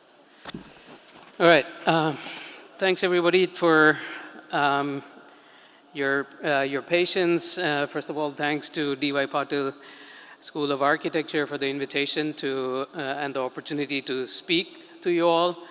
And kind of give insight into the technologies that are continuing to be developed behind like many of the projects that Hadid architects might be known for. Special thanks to the Dean and all the other organizers that I've been in touch with. Like it's been a very warm welcome, and it's extremely I'm very happy to be back in India after almost 20 years of being away. I started coming back more regularly to India last year, and I hope that frequency increases more. So, as mentioned, like I'm going to talk about realizing parametricism, which is not only the technologies of parametric design, but also like the architectural motivations and goals related to the use of that technology, and how eventually that has been accelerated or has the potential to be accelerated in the age of AI. When we talk about AI, I want to start with like a project that attracted me to Hadid Architects, is this project in BMW, for the factory for BMW, which won her the Pritzker, and it was completed in 2003. It won her the Pritzker in 2005. This was almost 20 years ago, if you think about it. The firm was already thinking about Industry 4.0, where this is an actual functioning factory for the BMW. You can see the car is being assembled, and the assembly line is actually being snaked through all the other administrative spaces. So it was the first attempt to mix white-collar workers with blue-collar workers and and more importantly, for everybody in the factory to see the product that they're producing. Whether you're in administration, whether you're in HR, or whether you're on the factory floor, you want to be visibly part of the thing that you're producing, right? Like, so that was the idea with this radical new building, which was thinking about Industry 4.0 and how technology can actually inform architecture and how architecture can give expression to new technologies and new socio-cultural formations that result through the use of technology. In this case, it was the automobile, but in the 21st century, like that ambition still carries forward in our architecture. Over the last 45 plus years, like we have only built about 100 projects, which obviously means each project like typically takes 5 to 10 years from drawing from the initial competition like to physical realization. But that also means that each of these projects is on our website. Like we don't have anything that is you can call bread and butter. Every project is unique. Every context is unique. Every client is unique. Every user group is unique. And so that's why it takes a lot of time for us to realize one of these projects. That speed has been partially, substantially increased in recent years. Like, for example, this airport project that we did in Beijing, start to finish from competition to completion was only 4.5 years. And it was, at that time, the world's largest airport terminal, and about 80,000 visitors, 80,000 passengers, but about 500,000 visitors would come in just to look at like the building. And so that in itself was very much rewarding for us to see that there were more visitors than passengers taking the air terminal in the first year it was open. And at the same time, there was this other building that was opened in 2019, which was at that time the world's building with the tallest atrium, and it's one of the more recent buildings that actually uses an atrium. And for us, atriums are like a social device. So people in every floor can see people in the other floors. And in fact, how we got it through planning was that these are two separate towers with the extra skin, right? So there's a lot of investment. We have to convince planners, we have to convince regulators, we have to do a lot of fire safety tests and so on. That's why some of these buildings take a lot of time. And also what's more important, when I joined the office, I could already see some of the technology investments that were happening, which were realized 10 years later in these buildings in China, right? So that's the kind of scope of investment, and the gestation period. So I know many of you have spoken to over the tea break and so on, there's anxiety in the age of AI that somehow you're going to be left behind. I want to reassure everybody that architecture is a slow profession. You have really nothing to fear other than wanting to commit for a 50-year journey, right? And so we're trying also to bring some of this collaborative spirit to our first project here in Navi Mumbai, and our first project in India. Hopefully it will be completed soon, and we can engage with more projects here. So that's broadly speaking the history of the company, and I run the research team, so I'm going to talk about the technology that we try to nurture and develop together with design. These are not independent things, and that's why I wanted to present the first half of all the things that we have done without any AI, but truly collaboratively and over a long period of time. And so that spirit comes from from us wanting to follow in the footsteps of the Bauhaus, where technology and design were co-nurtured in the short period that it was active, but it had deep impact throughout the 20th century. So what we mean by that is the Bauhaus was engaging with new forms of knowledge and new technologies at the time, new methods of manufacturing. Here's Joseph Albers with his students talking about curved origami, which was like rediscovered at that time in the 1920s. And it was thought of as relevant to teach to designers. And then like a lot of that R&D and that explorative spirit began to be seen post Second World War in Europe, like with all these showcase buildings that demonstrated technology and demonstrated a kind of nation building aspect. Like that's why we need these iconic buildings to uplift the spirit of a nation that's coming out of war. But it was also technology demonstration, so which means that many of the technologies that were demonstrated in these showcase buildings later made its way into everyday buildings, like the residential buildings, which make up most of our cities, right? Like between 30 to 40 or 50% of many cities are just residential buildings. And therefore, it also affects like all the cities that we see of the 20th century. And so the impact of the Bauhaus early exploratory ideas on the left, all the way to the cities of the 20th century was like very tangible, but it took about 70 years. And so we want to follow in those footsteps, but for the 21st century, and equally explorative, equally collaborative, equally cumulative. So we have expended a lot of our like early years of like the team that I lead called the Computation and Design Research Group. We invested like about 10 years making pavilions, engaging with local supply chains, local craft. The top row is all pavilions we made in India and Mexico, and then some in the middle row are in China and Italy, and so on and so on, right? So we made 2 of these pavilions every year for the first 10 years. We barely made any buildings. And which later meant unfortunately, when Zaha passed away, we were thrust into contributing to the rest of the projects.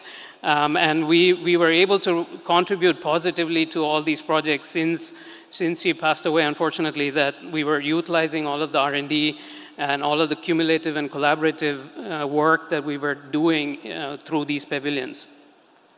And so now we routinely contribute to about 1 million square meters every year of constructed square meters. So similarly, we are now further confident, like in expanding our scope to look at mass customized buildings, not just mass produced buildings. And eventually, we also hope to have a similar range of activity, like look into cities furthermore. So broadly speaking, like the rest of the presentation, I'm going to be talking about the first 2 things, which is like architectural scale, and I will touch a little bit about modular buildings and how it could potentially impact cities of the 21st century. And underpinning all of this is like my core interest, and the core interest of like the team that I lead is computational geometry. And when computational geometry intersects with architectural morphology, we will call it architectural geometry. And similarly, I will hint upon what that could mean when computational geometry intersects with urban morphology, and some of the role models we are looking in that. So like I'll speak mostly for architectural geometry, a little bit on the urban side. And lastly, I will also hold good my promise about talking about AI. I don't want to lead with AI because I don't want to paint the picture that AI is the new silver bullet. There are no silver bullets in architecture, but everything is cumulative and can collaboratively help shape the built environment. So starting with architectural geometry, like broadly speaking, like I want to communicate one single point, which is that over the last 2.5 decades of the 21st century, all of the knowledge systems, all of the technologies associated with architectural geometry are mature, and they're applicable in any economy, any kind of economy, whether it's in a labor-intensive economy or if it's a labor minimum economy and so on. And broadly, again, what we mean by architectural geometry is that it's the intersection of computational tools and computational geometry with architectural design tasks. What that means is like these complex shaped buildings, iconic buildings, showcase buildings, public buildings which are frequented by a large number of people. And the history of this is also, of architectural geometry, is like pre-computer age. like buildings like the Sagrada Familia were calculated, the structure was calculated without a computer, which was using simple tools of geometry, like the drawings that you see. They're tools of graphic statics, and also calibrated with some physical models, and so on. So that's the kind of design-friendly technology that we want to connect back with. And then also, alongside design-friendly tools, there's also lots of tacit knowledge that has been associated with that design-friendly tools, like which has been unearthed by people like Mark and Jane Burry. For example, Mark tells this famous story that Gaudi spent 8 long years calibrating that physical model so that he could then build the crypt building in Barcelona. So 8 long years is what Gaudi spent of the 33 years that he spent building the Sagrada Familia. So these days we can do that much quicker. Form finding, so architectural geometry also includes so-called form finding or structurally appropriate shapes, things like the Great British Museum roof or also the Munich roof. Like that diagram is the earliest simulation of use of computers to calculate cable net structures. So all of this knowledge is now readily available, like what used to take years and years of calibration, you can now like interact with ChatGPT and like know and have some kind of working knowledge in a short time. And so this field is now been formalized into something called architectural geometry, and it's an exciting field, like at the intersection of design, at the intersection of fabrication, at the intersection of science and mathematics, and a lot of new young people versus old historic knowledge. All of it is now beginning to be formalized, and it's a very active field, which since this book came out in 2007. And associated with that is parametricism, or some part of it called tectonism, which is the architectural use of all of this technology and all of this knowledge, is like how we can be inspired by engineering logics, but also not forget that we are architects, that we need not only make a building work, but it needs to work for the people within and the users of the building. So that's the role of the architect. We need to know enough about geometry and enough about engineering so that we can actually utilize all these logics in creating an expression out of it. Quickly going through some of the aspects of architectural geometry and some examples. For example, like these fabric structures, like the one that has been shown outside, which is made in paper or plastic, you can also scale it up. Like that's one of the single most important features of these kind of geometries, is that you can make a small model on your table and then you can also scale it up. So I was first introduced to this like way back in 2004 when I was doing my master's program at like the Design Research Lab at the AA. My colleagues, like they happened to discover like this tool called Mathematica, where you can just type in some equations and then you get these surfaces. So it was literally like magic that we could change some numbers and you see all these complex shapes that come out of it. At the same time, there was another team of my colleagues, like they were looking at producing those shapes, but manually, using a software called Maya at the time. So one was produced mathematically and the other was produced intuitively by modeling these surfaces. And later, like I discovered like a greater interest in these surfaces and how they can be simulated, what are their structural properties, and so on. And like so I continued that research into like my residency in Autodesk. Furthermore, like I tried to physically realize some of these shapes. Like this was a very expensive 3D print at that time, about $3,000 it cost us, like for a small tabletop model, which you can now do for maybe $10, right? And then we also didn't want to restrict ourselves only to printing. Like we then realized like how to make this by stretching fabric, like tabletop models. And then in 2012, like we also realized the first fabric formed shell structure here in Bangalore. And what was very interesting was like the tailor who cut the fabric, his shop was no bigger than like 3 or 4 square meters. He couldn't even unroll the entire fabric in his shop. He had to come onto site. But he had like this tacit knowledge, like how to cut this. And you can also see the reinforcement layout, like it is, we didn't make any drawings. We only explored the principle. We said, drop a stone from the highest point and follow the path down. And that is the logic of most reinforcement layouts anyway, is you follow the path of the steepest descent. And so, and you can see in the reinforcement layout, there's an inherent geometric pattern, even though we didn't make any drawings. We described the principle, we described the rule, and since then, we found that that principle is also scalable. It doesn't matter whether this is in India or the same principle, you bend some pipe, stitch some fabric, and you get a much more expensive building, which is weatherproof and so on. But the principle is the same that we explored in a 2-week workshop versus like a 2-year building construction project in the heart of London. And similarly, you can also use it on the interior. You can see the geometric patterns of like tailoring, like that stitch pattern really matters to be able to get the right shape. And also the pipes, like they need to be bendable and so on. So geometric knowledge really comes into play. And we were also well rewarded when this small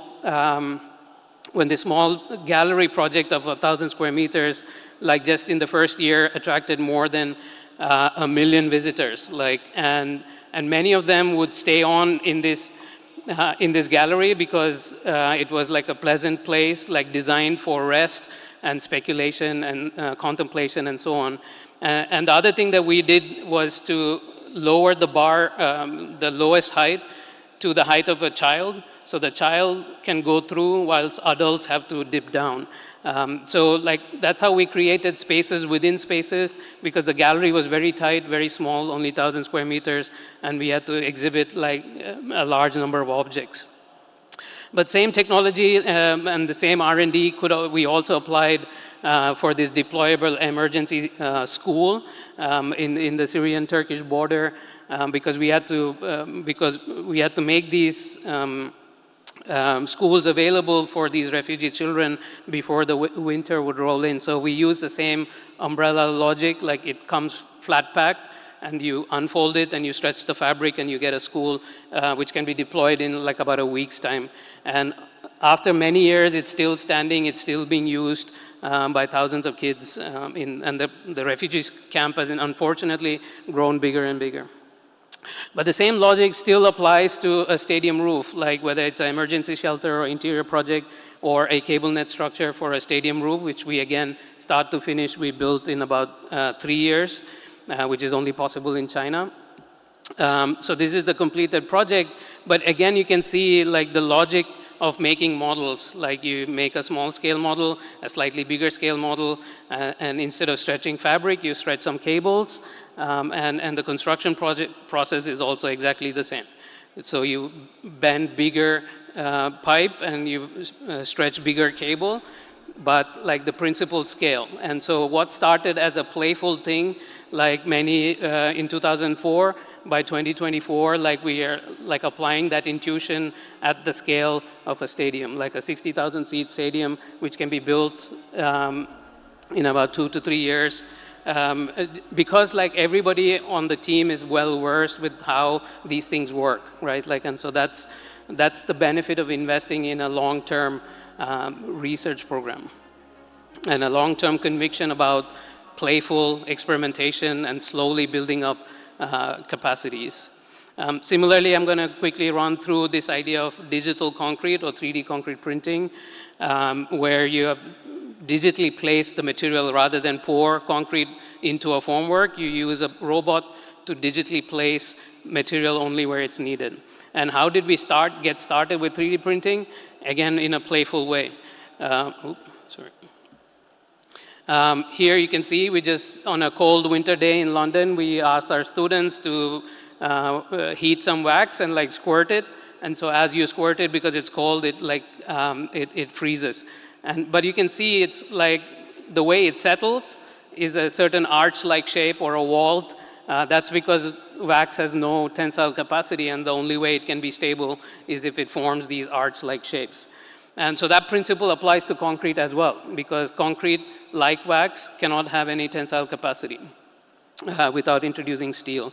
So we then, so that was in 2012, like, and then 2015, we got access to the first robot in University of Innsbruck with a small startup called Incremental 3D. We did our first prints, and this was like the state of the first print.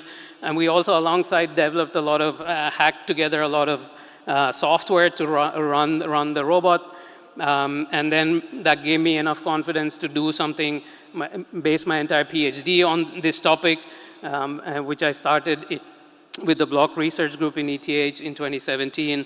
And then by 2021, we were able to demonstrate this technology, which combines the compressive ideas of wax squirting with like 3D printing and also ancient knowledge of masonry construction with regular stone. And so, so this striatus bridge is an arched, unreinforced masonry footbridge composed of 3D printed blocks, not regular stone blocks, but it's assembled, again, without mortar, exactly like you would assemble stone blocks.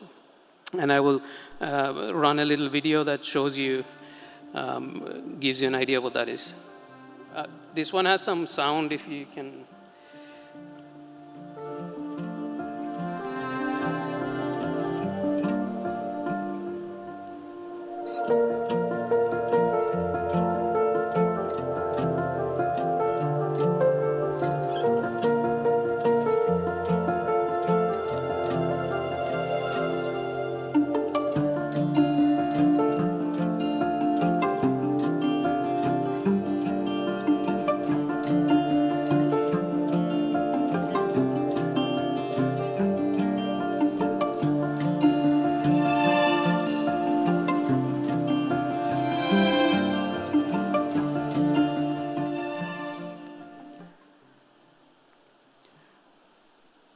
So as the video made clear, like what it was combining was ancient knowledge of like, you know, masonry construction. As you can see, bricks are laid in a very geometric pattern along arches. And that's because like bricks are, again, like stone, they cannot take, they can only take compressive loads. So geometry really matters when you work with like weak material like bricks or even strong material like stone, but it's only compressive. So the shape matters, the way you lay material matters, and so we translate all of those principles into 3D concrete printing, and instead of assembling small bricks, we are assembling larger blocks of stone, and each of those stone pieces is actually hollow on the inside, like, unlike regular stone, thereby saving further material.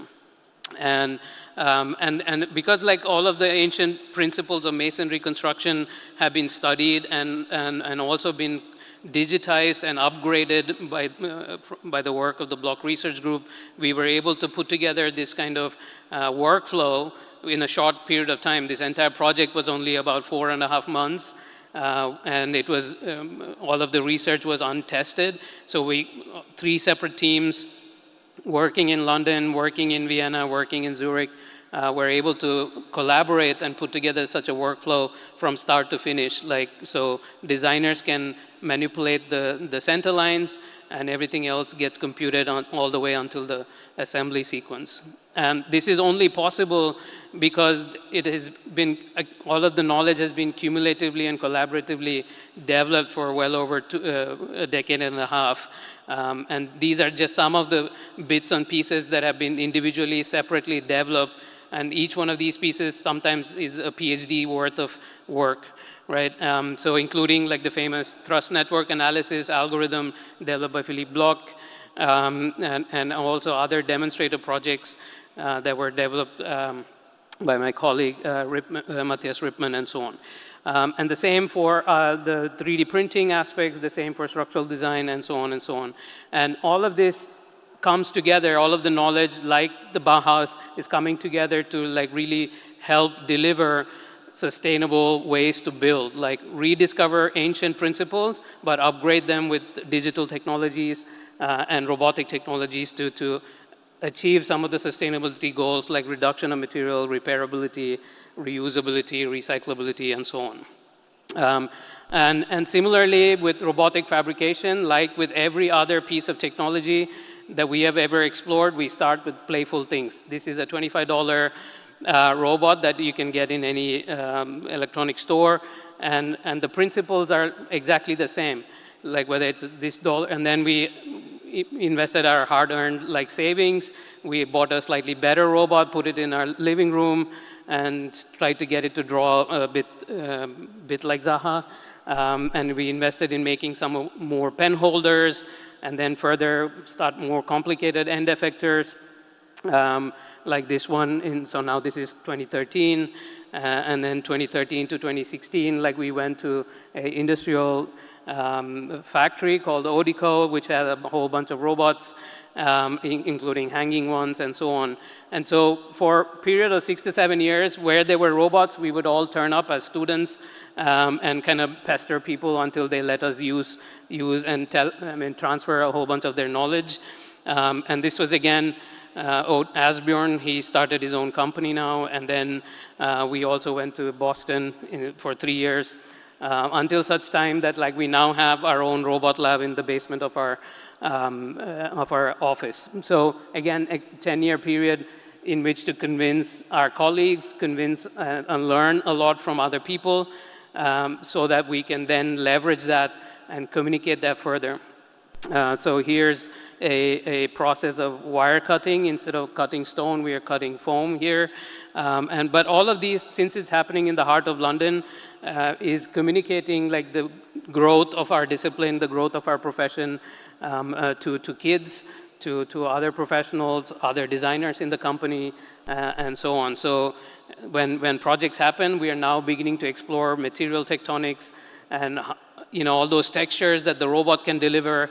If you arrange material in a certain way, if you instruct the robot in a certain way, and you can also see like you can hollow out large sections of the beam and so on. So these kind of tectonic explorations would simply not be possible if you didn't have, if we hadn't invested in the geometric knowledge, and if we hadn't invested in collaborations with like roboticists and other architects. And if we hadn't invested in like a playful exploration of these technologies over a very long period of time, because you cannot accelerate experimentation. And so like the last thing I want to point out, like all of these experiments also possible on the digital side, right? Like we wanted to learn about geometry, and we started again very playfully with these kind of computer graphics exercises, like which are fun to do, and they're visually appealing, and like they're like fun in the way they're animated. And we connect up with like a history of creative coding. Many of you might be aware of like a platform called Processing.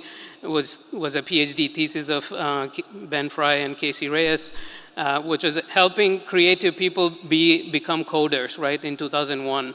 And so we wanted to do something similar, and we internally started creating like a platform to explore digital fabrication, explore geometry in a creative way. So all the robot simulations, all of the geometry simulations, all the playful things, we are doing on our own little playful platform, which has over time grown to assimilate all of these knowledge systems, and which then help us drive most of the projects that we now see. In 2024, we are able to connect up with like other technologies like the NVIDIA Omniverse, and so-called digital twins, so-called future twins, and all of these things, seemingly complex technologies, but can be understood with very playful starting points. And so we now routinely build the building digitally first, like in the digital twin sense, before being physically realized. And that allows us to simultaneously do many of these stadiums, for example. So all these 5 stadiums are in various stages of construction, including the last one on the bottom right is almost complete. And they all share a DNA. They are different shapes, but they share a DNA of the processes. And that allows us to be a very small team, deliver large amounts of constructible square meters. And it also allows for quality control and so on. And this is another project which is about 750,000 square meters, like start to finish was about 6 years. From our side, it was a very small team because, again, like the stadiums, like each building is slightly different, but they all share the same DNA. And it's the same for our master plan projects, which are informed by a similar set of tools and geometric thinking. And some of these master plans are now being physically realized. So I will end with this kind of other segue. As I mentioned, about urban geometry. Like my previous speakers already spoke extensively about the role of network analysis and which is also a kind of graph-based analysis, which is graphs are a kind of geometry, right? So computational geometry, where the way it intersects with urban design is broadly what you could call urban geometry. And even in that, there is a previous history, like a vocabulary of materials and techniques was part of the Eames Manifesto in the 1950s, which is what we are now calling architectural geometry. But on the other hand, they also discuss something about mass production, like the houses. And so this manifesto was called What is a House?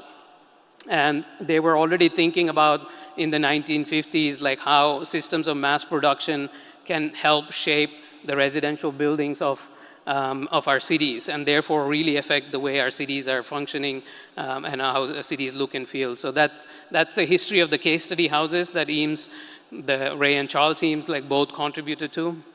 And some of this is also bleeding over into the PhD work of Pascal Miller called Automated Urbanism, and some of it is now being increasingly used in City Engine and other GIS tools and urban design tools that many practices use.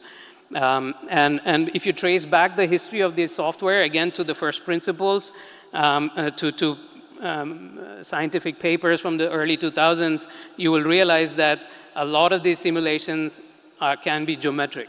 And the complexity of a city can be explained through a growth in the geometry, in the geometric complexity over time. So you start simple, and through rule-based growth, you can almost recreate cities like Las Vegas in this case. The red highlighted bit is they're trying to recreate city of Vegas. And similarly, they try to recreate the architectural fabric of Venice, including the urban fabric, right? So procedural modeling in the movie industry and the computer graphics industry actually has a lot to do with urban geometry, and that's where we are now becoming more interested in the design of buildings, because that in some sense really affects the neighborhood, and that in some sense affects the city.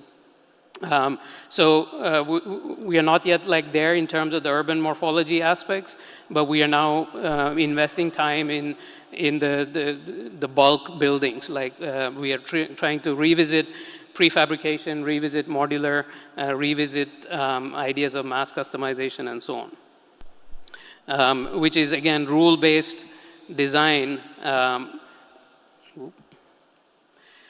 of combinatorics, how can we design these modules such a way that they can be combined in a variety of ways. There's surprise elements, and it's not all boring, repetitive blocks, but at the same time we benefit from the economy of scale.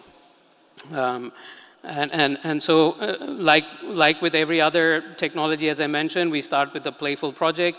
This was a hypothetical project, initially, but it became quite real. It was for a client in Honduras. Honduras has a GDP per capita far less than India. And it's a remote island off of the coast of Honduras. And we wanted to introduce digital fabrication onto this island. And so we proposed two bits of technologies. One is a so-called microfactory, which the client has actually now invested and realized. And the other was a kind of video game where people could participate and buy houses and also create communities first online, and then physically instantiate the houses using the microfactory technologies. So we created this kind of video game where people could log in, and it was a simple enough game, you could choose pixels in 3D, and then also invite your friends to come and take a look as if you wanted to share some facilities or amenities with your neighbors, or you just wanted them to be your neighbor, and so on. So these are all things that are now very, very possible because of continued evolution of video game technologies, in this case Unreal, all running in the browser. You don't need a computer. You can all of this is being streamed from a powerful computer on the cloud, and it also makes intuitive how a house feels, how much of the ocean you can see from your balcony, who's your neighbor, and so on and so on. And so this is a lot of work for architects because not only we have to create all this software, but we also have to think about the system behind like how to convert user choice. Like on the back row, users only pick pixels, and then we have to calculate the combination of tiles that can fit in those pixels. So that's like a lot of systems design thinking that we need to bring. And at the same time, we also need to ensure that these combinations are physically buildable. And so we have a kit of parts and the way they combine to create some variety. And additionally, we also know each of those parts, how much time it takes to go from raw material to a wall panel, or how much time it takes to go from raw material to like the roof, and so on. We then we can also like then transfer this information to this startup called the Circular Factory, which has also been helping socially innovate, like it's helped upskill women folk and young carpenters in the island of Roatan to participate in the digital economy. So these two robots and the digital software ecosystem that comes with it is helping upskill like all of the people on that little island. And it also helps like produce these kind of parts which would have been otherwise difficult to do because we'd have to go to a big factory and then they cannot change their tooling in time to make small parts. So micro factory is very agile, and you can help make these parts and make it more tangible and visible to people. So right now we're hoping to get this pilot cluster built, but if that works, like we feel confident, like, so that red little dot is a pilot cluster, that like there can be a larger, like a township kind of thing that can be built, and that can instantiate like a new version of modular, which is climate adapted to the tropical climate of Honduras. But at the same time, it has a variety. It's not only the same boxes repeated again and again.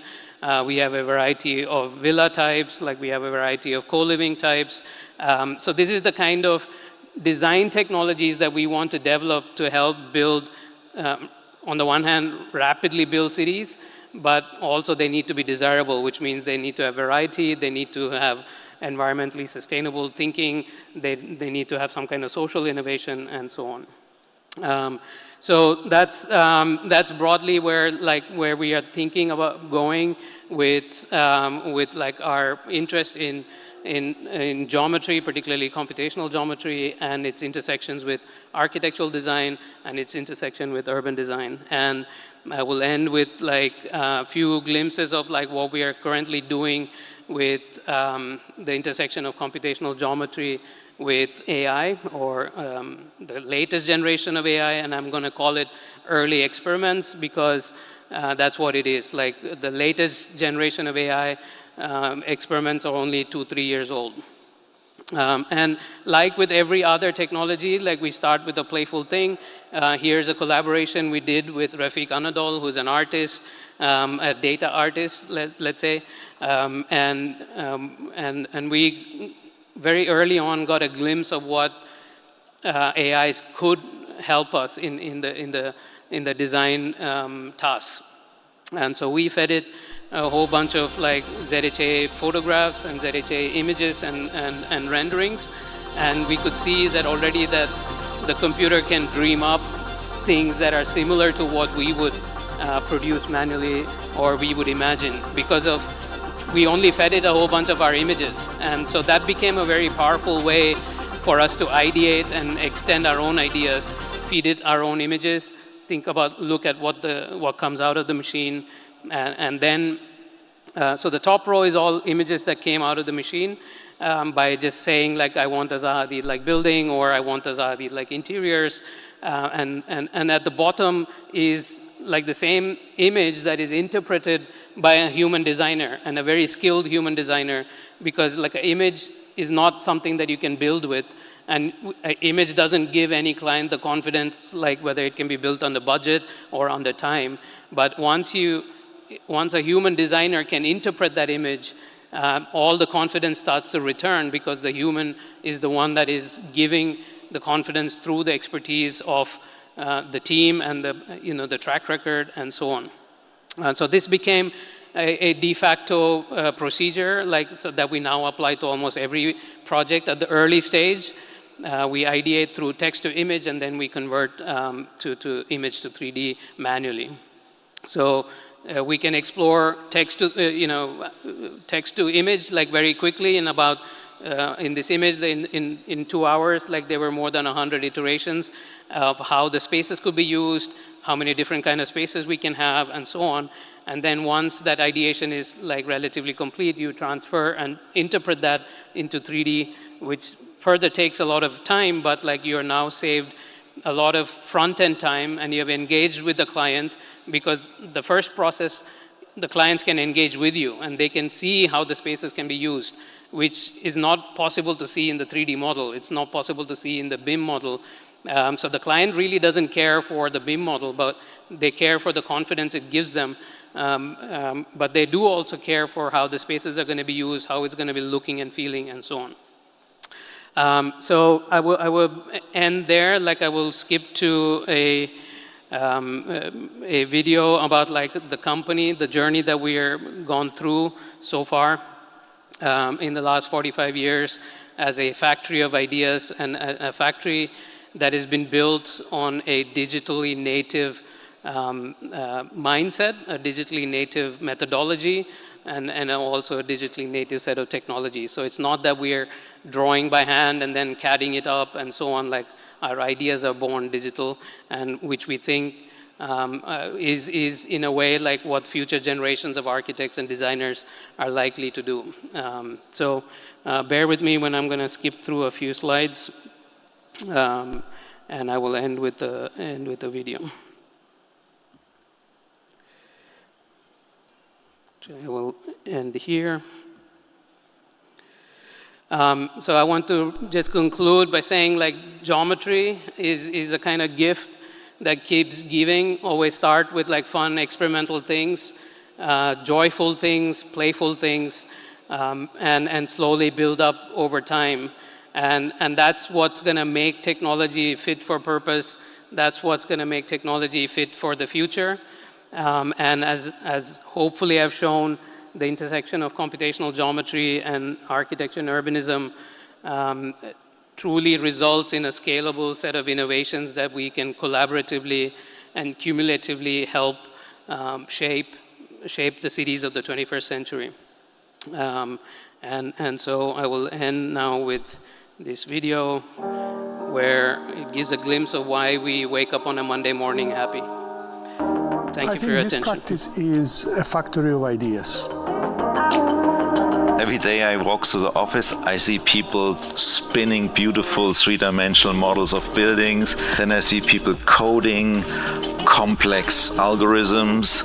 It's like a symphony of people doing cool stuff. There's continual excitement for learning, for finding out what's new. We have many nationalities here. We have different ways of thinking. We come from different places. It's so satisfying when all of these different viewpoints get thrown in the mixer and you end up with this unique vision of what something could be. People want to share their enthusiasm and they want to share their ideas, and we're a very open company. And you have the freedom to create. If you have good design ideas, we're going to explore them. Thank you.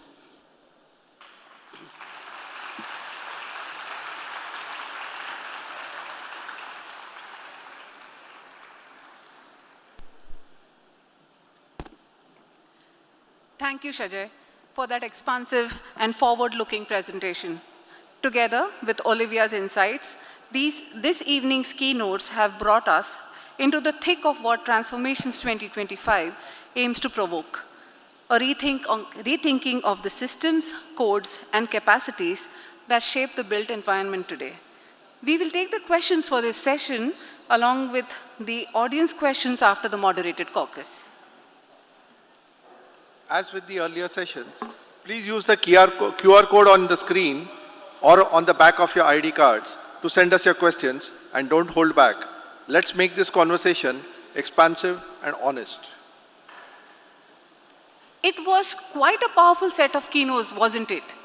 Olivia and Shajay have left us, as I said, with the provocations that are as technical as they are ethical and as future-oriented as they are grounded in urgent and real questions. We have traveled through climate data, spatial codes, AI, and architectural intelligence. And now it's time to put all that energy back into conversation. We know it's the end of a long day, but sometimes the most unexpected insights come when formality gives way to free-flowing exchange. Once again, hi, I'm Preeti Nayak. And once again, hi, I'm Professor Samir Sarvi. And together we are delighted to host this final session for the day, a session which is designed not to conclude, but to really open up. The moderated caucus is our shared space for dialogue, reflection, and maybe even disagreement. We are secretly hoping for that. And we are thrilled to be joined today by our incredible keynote speakers, along with our two moderators, Professor Jayashree Deshpande, convener of Transformations 2025 and director of COA TRC Pune, and Professor Aparna Surve, co-convener and dean of DY Patil, deemed to be University School of Architecture. May I request our esteemed keynote speakers, all four keynote speakers, along with the two moderators for the discussion, the convener and co-convener of Transformations 2025, to please take their seats on the stage. Thank you. Can we have a huge round of applause for all of them, please?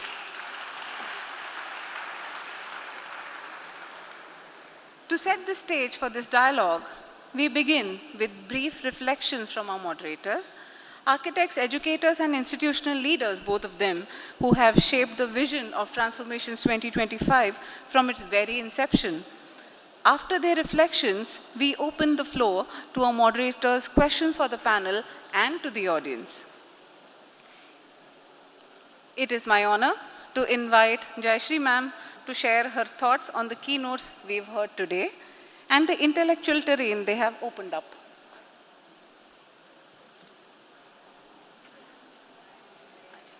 You'll start first? Yeah, should I?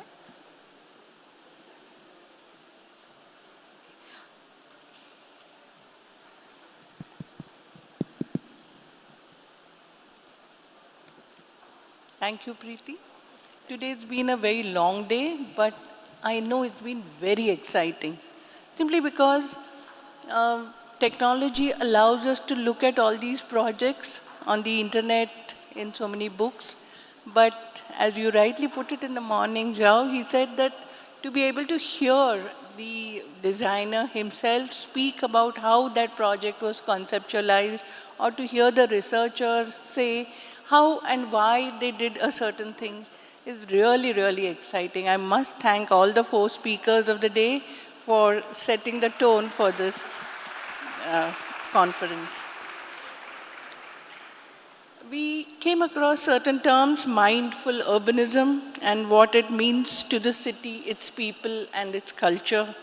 Then we looked at analytical and comprehensive frameworks to understand social fabric and spatial evolution of cities. We had insights on how tools can play an important role in understanding well-being. And finally, how parametricism and architectural geometry have reimagined form finding in architecture. One thing was very heartening to note, and that was that in the presentations of each of the speakers, the human being, the user, occupied the central role, in whichever way.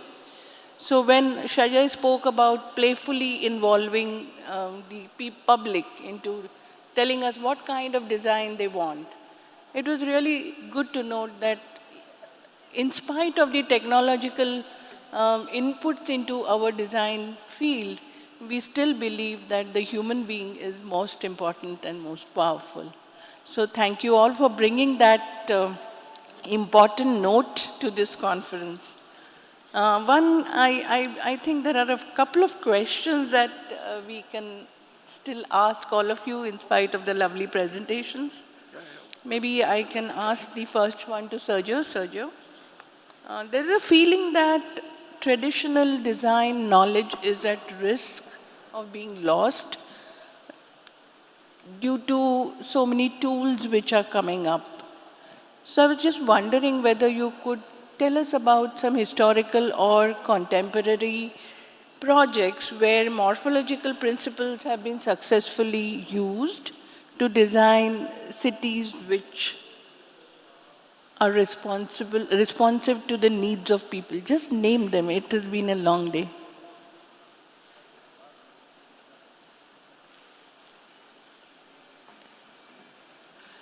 Both of them.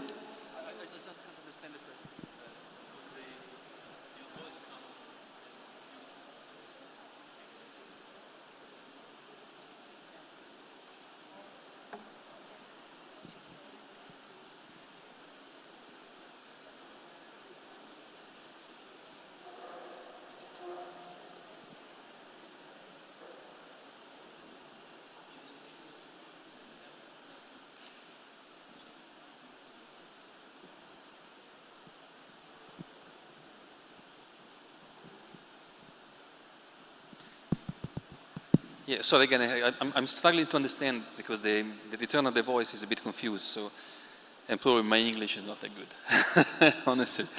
Okay, so the question is about whether I know examples of cities or cases in which digital technology has helped shaping cities closer to the human needs. Well, there's plenty of analytical tools. There is many analytical tools which are digital, in fact, and they have been helping a lot in really understanding what the human needs are. If you talk of analytical tools, there are entire areas of research now that use digital tools. I was quoting in my talk today. Let me see if I remember exactly the denomination of that area of knowledge.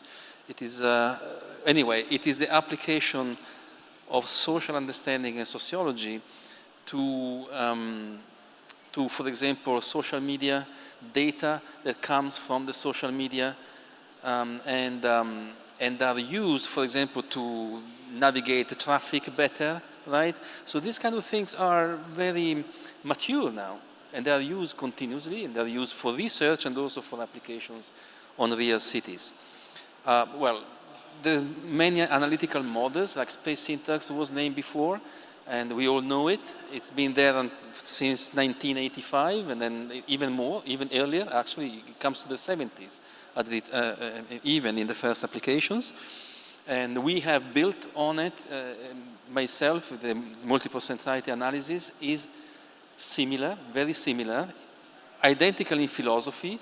Some technicalities are different, and actually started using road centerline models rather than axial lines to describe the street network, right? Which opens up the entire repository of street centerline models that any city nowadays has.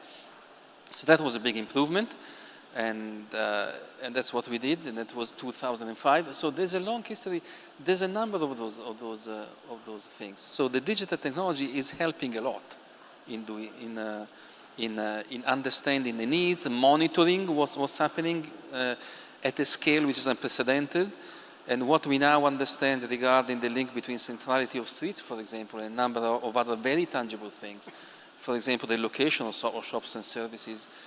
Which is a typical space sort of philosophy, if you like, but now we know very well how to use it, and so on. So yeah, there is a lot. There is a lot. These are applied in many cities as we speak. So it's actually pretty much common knowledge. Yes. We now invite Professor Aparna Surve to offer her reflection on the day's provocations and insights across data, design systems, and values. Yeah, thank you. First and foremost, thank you very much, all of you, for bringing very intense work on this platform. We all were mesmerized. For me, it was a dream come true moment. As I was going through each of your presentations, it was speaking about your work, so I could imagine the intensity of your practices and your work. Extremely happy about that.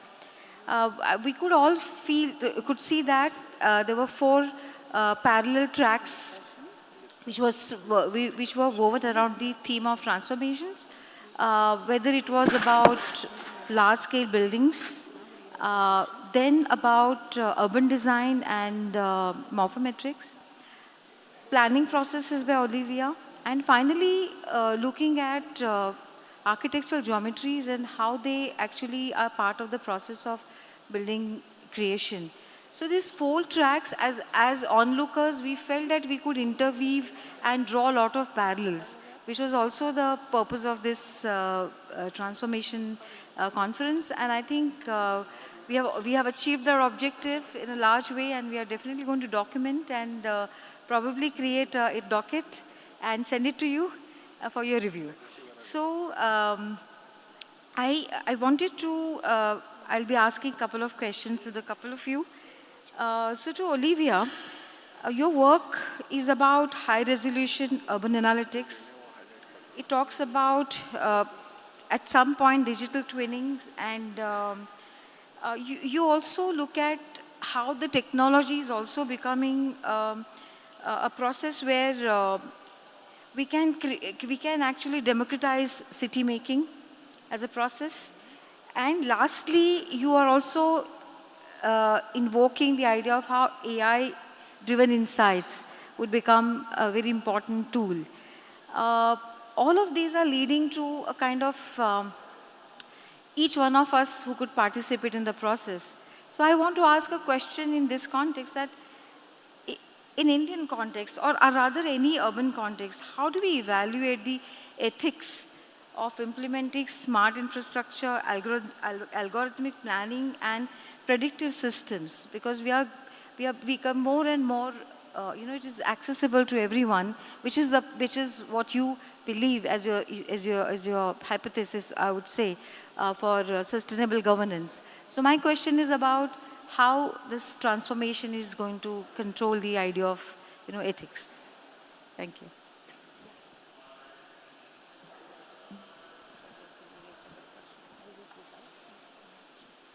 Thank you.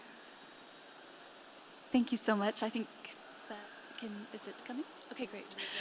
Thank you so much. I think that's an incredible question, especially given the topic of this conference about disruptive technologies. One thing that I want to reiterate one more time is that each of these tools were not developed and then presented to the cities. It was always in conversation with the cities themselves. And I think that always presents a lot of surprising elements as well.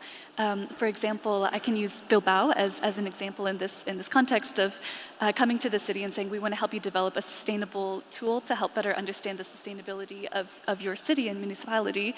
And they didn't understand that as an environmental concern, as we might have initially thought at the beginning, that it was actually their response of, we know our city so well, and when you think about future generations, this is how we want to prioritize this. And I think the same attitude is also applied in Indian contexts as well, that it's not about coming in with assumptions about here's how you will live sustainably, or here's how the next generation will respond to a set of interventions or implementations, but it's about taking that initial feedback from not only the city municipality, but several stakeholders who care very deeply about their cities and are passionate about making it better. Sorry. So I understand how much ever effective the tools are. When it's about us, it's about caring for your own place. I think those are always going to prove effective, all the tools. Yeah, that's a beautiful answer. Thank you. Yeah. We will now read out the questions. We'll try to take as many questions as possible, so let the questions keep flowing. The first question that we have is for architect Olivia Poston. It reads, "Hi Olivia, I was really inspired by your Transforming Cities projects. Your creative vision for urban spaces is truly impressive. I'm curious to know, beyond the design and innovation side, what kinds of challenges do you typically face from the administrative or government side when executing such large urban projects?" Can I request we finish questions quickly and then we take the audience questions?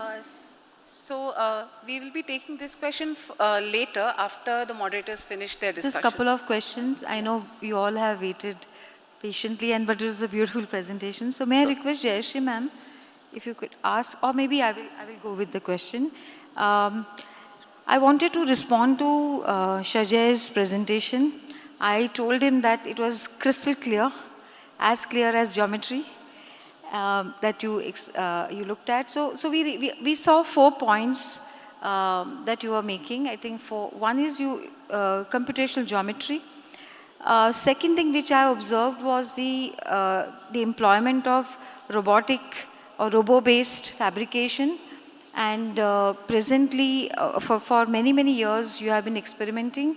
And in our conversation, you mentioned that how robo-based fabrication and manufacturing is actually going to create democratized SME fabrications. So that's, again, I saw the similarity in democratization. You have also mentioned in your the digital twinning part, and finally the AI. So it's again going in the hands, it's becoming more and more democratized. If we go back to our earlier situation, where the authorship role of identity for an architectural practice was central. So, can the architect still be called the author? Or is the profession becoming a mediator, a system thinker, tech integrator, a social negotiator? How do you see that? And if I may say that, when you are a part of a large organization called Zaha, Hadid Architects, how do you see that dichotomy? I think even when Zaha was alive, we never saw it as a conflict. Like it was never that, like, none of us have ever worked on a sketch handed down by Zaha, and then we make it into 3D. So authorship was never it wasn't like that like she would claim authorship. Like, it was always collective anyway, and it was always evolutionary in our design methodology, meaning you have a client brief, and then early on, you have 10 or 15 people exploring what that brief could look like, and what are the aspects of the brief that a specific designer wants to explore, and then we will pin all those things up, and then we would hybridize and then go on. So that process has just been accelerated through the introduction of computational tools. And so authorship has always been collective, and it's always been conversational with the client's brief, and the client's end users, which we say architecture is always in the service of the client and the client's clients, which is the end users of the building, right? And so when you think of it in this way as an evolutionary process, authorship never comes into play. And but that's not to say individuals are not important. Individuals like Zaha or BRK or Norman Foster, or these are exceptionally important people because they bring other people together. They bring experts together, they bring enthusiastic people together, because as we have shown, everything takes a long time to gestate and mature, and in the meantime it's going to be very painful. So you need some charismatic figure to be to have the conviction to hold people together and attract all the criticisms. When Zaha was alive, there was no end to the kind of grotesque criticism some people leveled at her, right? And that she bore brunt of it, and now we are somewhat the senior people in the company, and we do the same for the younger people. So we don't actually look at any of the journalism that comes out, because we are a strong conviction that ideas that we are exploring, we are not being egoistic, we're not caring for authorship. What we are caring for is iterating, and we are caring for solving problems whether it's budgetary constraints, sustainability constraints, or making the spaces engaging. All of these multi-dimensional problems is well and beyond the individual author anyway, and it's well and beyond any human team. You need technology, you need augmentation with computers, you need augmentation with AI. So yeah, authorship, we are truly returning to the idea of a collective authorship, which was anyway the case until for a brief period where like star architects were known to be, in my opinion, misconceived, that they were just making these sketches and like they have armies of people just making those sketches happen. I mean, nobody's going to stick around in an office if you're just CADing things up. So, yeah. Thank you so much for sharing that note. Thank you so much. Jayashree ma'am, would you like to take a question to Joao?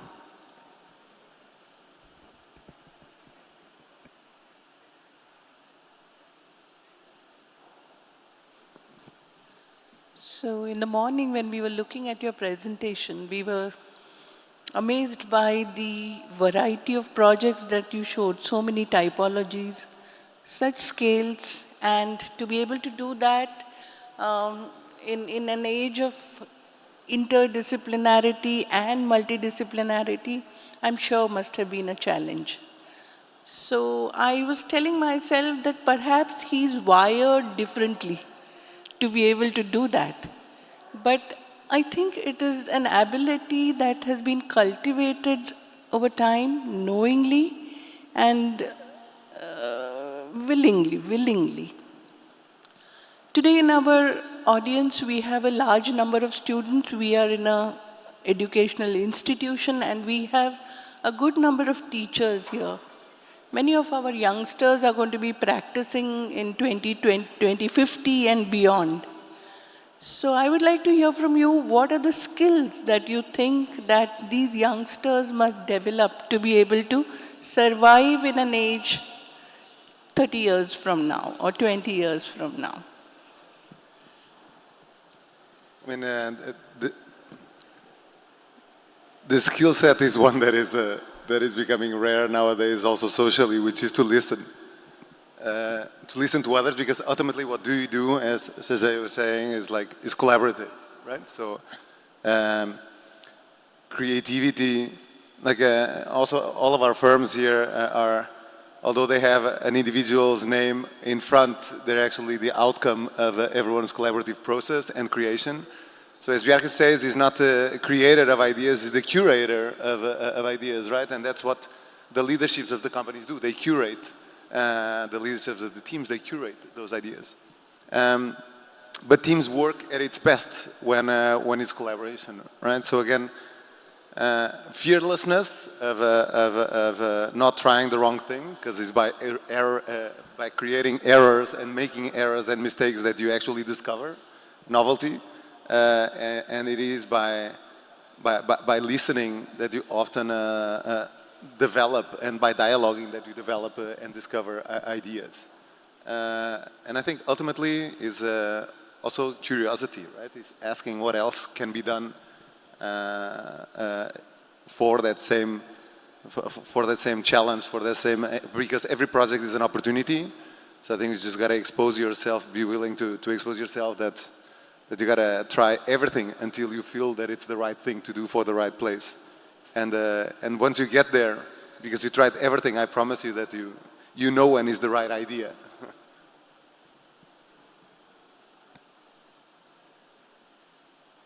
That's a very nice way to put it. That at the end of it, you know you have arrived and you know that you're doing it right. Thank you so much. Thank you, yeah. Over to you, Preeti. Okay, with that, we'll move on to the questions from the audience. The question that I was reading out earlier for Olivia, I'll repeat that again. This is from Kamakshi Tomar, Principal Architect at NK Associates. If you're here, if you can just identify yourself. She's asking, hi Olivia, I was really inspired by your Transforming Cities projects. Your creative vision for urban spaces is truly impressive.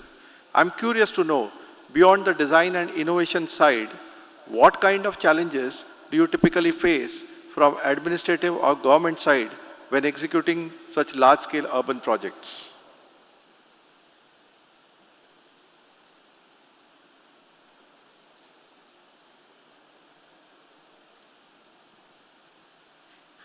Thank you so much for your question. Just to make sure I understood, it was about the challenges that you run into with administration, especially from innovation ideas and from taking leaps of faith, I should say. I think it's a really important question because sometimes when you're a student working in a purely academic space, you can make these great leaps and innovation and following through with innovative ideas. But then as you start transitioning into practice and working with cities or other organizations, you start running into this problem of how much is too much, how much do we stick to the script, and it's something that we have been asking from every project. I do see that there are a lot of real-world constraints that are often frustrating. I think that everyone in practice will run into, including budgets and timelines, stakeholders, but then there's also political forces at play as well when you're working directly with cities and mayor's offices as well, depending on funding and counselors and support and things of that nature. I also think it's an opportunity to use these real-world constraints and start to imagine it's not only about selling your idea to your project manager or to your colleagues, it's also about sharing your vision and making sure that your narrative is really conveying that through not only to other design colleagues, but also to planning officials and administration as well. We have 100 stories about this exact question, but I'm also imagining the efforts it takes to scale a project. And there's often a lot of hesitation. If you have a really great project and then you say, can you imagine this all over your city, on every street in your city, and so on. And there can often be hesitation. Maybe we need to test this and test it out. So that's another reason why phasing becomes so important as you start transitioning into practice, especially looking at a scale of urban design and urban planning. It's not about change overnight. It's about building trust and slowly implementing these ideas. Even if it doesn't take place over one night, we're building up to a larger picture and a bigger picture. Thank you so much for the answer, Olivia. I hope, Kamakshi, you're satisfied with the answer. My next question is from Prasad Vaidya to Shajay. This would be, I'm just reading it out. There is a certain humility in your approach, which is apparent in your curiosity to learn from the technology and geometry and the stakeholders. As we project into the future with AI taking over the design processes, which might eventually result in the singularity, is there a chance of losing that humility? And how might we ensure its continuity? Okay. Well, is there a chance of losing what? Is there a chance of losing that humility? And how might we ensure its continuity? Losing the humility? Should I read? Prasad sir, do you want to explain it further?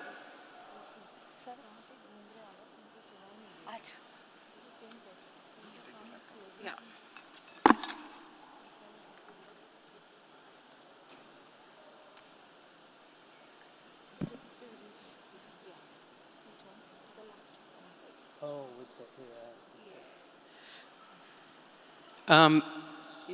I think it's a valid fear that somehow AI is going to intervene and disrupt every known human process. But I think architecture as a discipline, as a profession, has stood the test of time.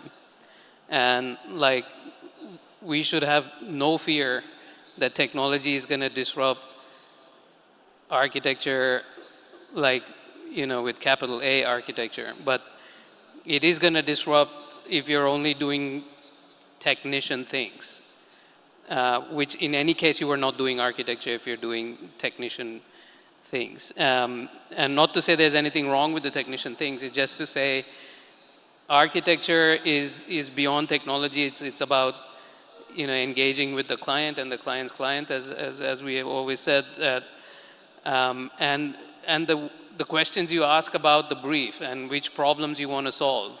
Like AI is not going to figure out which problems need to be solved and how they need to be solved.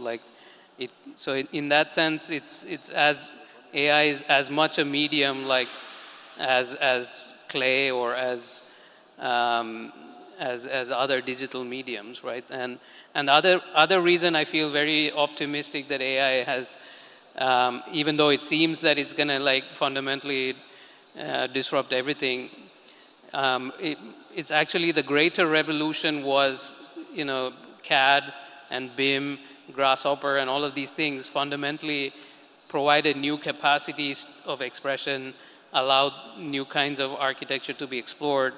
And so far, all the AI currently, in its earliest form since 2022, is only reproducing images that you give it, right? That you, or it ingests a lot of text, so it's essentially based on a corpus of information, a corpus of data, and so that data is going to get outdated within 2 years. And who's going to produce the next set of data? It has to be the humans.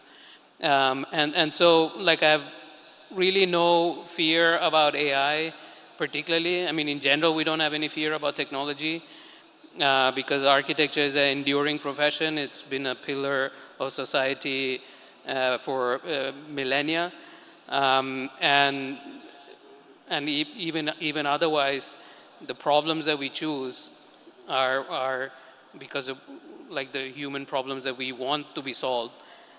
There is no hierarchical order, automated solution to which problems to be solved. And so, yeah, I don't think there will be any loss of curiosity. If anything, the aspect of reinforcement learning, which it's a kind of AI that has learned to play games. So AlphaGo, the DeepMind reinforcement learning games, which learn to play chess all by itself, and it was reproducing some of the human characteristics of very aggressive play and playful creativity, unlike any other previous computer software that was playing chess. This one trained with a constraint of amount of memory or the amount of training it can do, and suddenly it turns out if you apply some constraints of resource, even machines can exhibit human-like creativity. So AI kind of begins to tell us something about ourselves. So AI is a way of learning something about ourselves, learning something about our design process, and so on. And it also improves creative productivity, as we saw. You can generate so many images, you can get the client in, it is more participatory than other design processes. So for all these reasons, I don't really think there's going to be any disruption in that sense from AI. Yeah. I have one more question for you, Shajay, and it's an interesting one asked by Arav Parikh, if you're here. I think you're going to love the question as well. Our guest asks, can a completely automated architectural workflow be generated with AI and construction robots at different ends of the workflow, where AI being the initiator and robots being the executor? Also ask the question, where's the architect?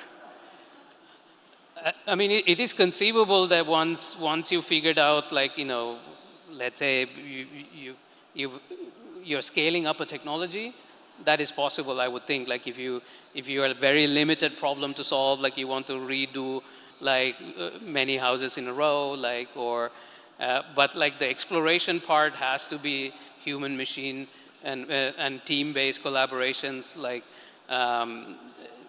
There's no end-to-end automation in the broad sense of automation, right? Almost all automation is narrow automation, which is to say, you figured out a small set of problems, and then you can automate it. You might want to make 100 bus stops or 3,000 public toilets. these kind of things like are automatable, and maybe they should be automated so that it frees up like human creativity to work on like the bigger problems. And we have already seen this happen in our company, that like technology helps us do more projects, which means we get paid more, right? And so like humans are such that like any time that is freed up, we will do something with that time. And so in that sense, whatever can be automated should be automated. Like, so allows us to work on the things that like are more valuable, more meaningful, and allows us to progress our discipline, progress our profession, and so on. Yeah. Thank you. Thank you so much. There's now a question for the panel. So our guest doesn't want to divulge their name. So this is a question for policymakers and urban planning authorities of our country to ponder as to how we take our urban development towards such level of coding and ideas of planning, so that these are not just beautiful talks. And how would you, as architects, designers who are doing mega level projects, respond to, what would you suggest to the policymakers? How can they enable AI or disruptive technologies to actually give us some sort of direction towards optimizing our cities?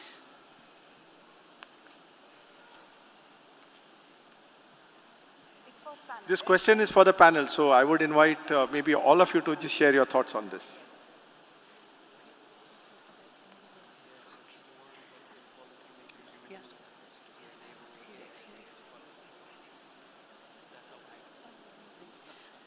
Amazing. I have a more specific example to provide back from my experience working with different policymakers as well as people who are stakeholders within the city. And as I was trained in architecture and studied for many years, as many people in this room also have, I think that I've taken for granted a lot of the things that we know as designers about how to read and understand maps and drawings and renderings, and what it means to imagine, to use that as a tool of imagining potentials and opportunities. It's been an ongoing conversation about how to use AI as a conversational tool for people who are receiving this information, who might not have the same training or background that you have. And it's questions that we take for granted about red means a certain characteristic, and maybe blue means a certain characteristic, but also orientation and scale and things of that nature. And using AI as a tool to communicate what the maps and drawings and tools are communicating to those who are hoping to use that information in their own work. And it can be anything from tell me about this pattern that I'm seeing, or tell me about what that means in terms of scale and timeline and budget as well. But I imagine that it can also be an aid as you're communicating this work to all different types of backgrounds, and policymakers included.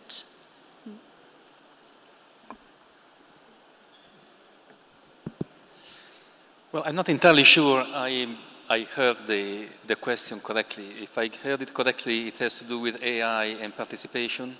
Is that right?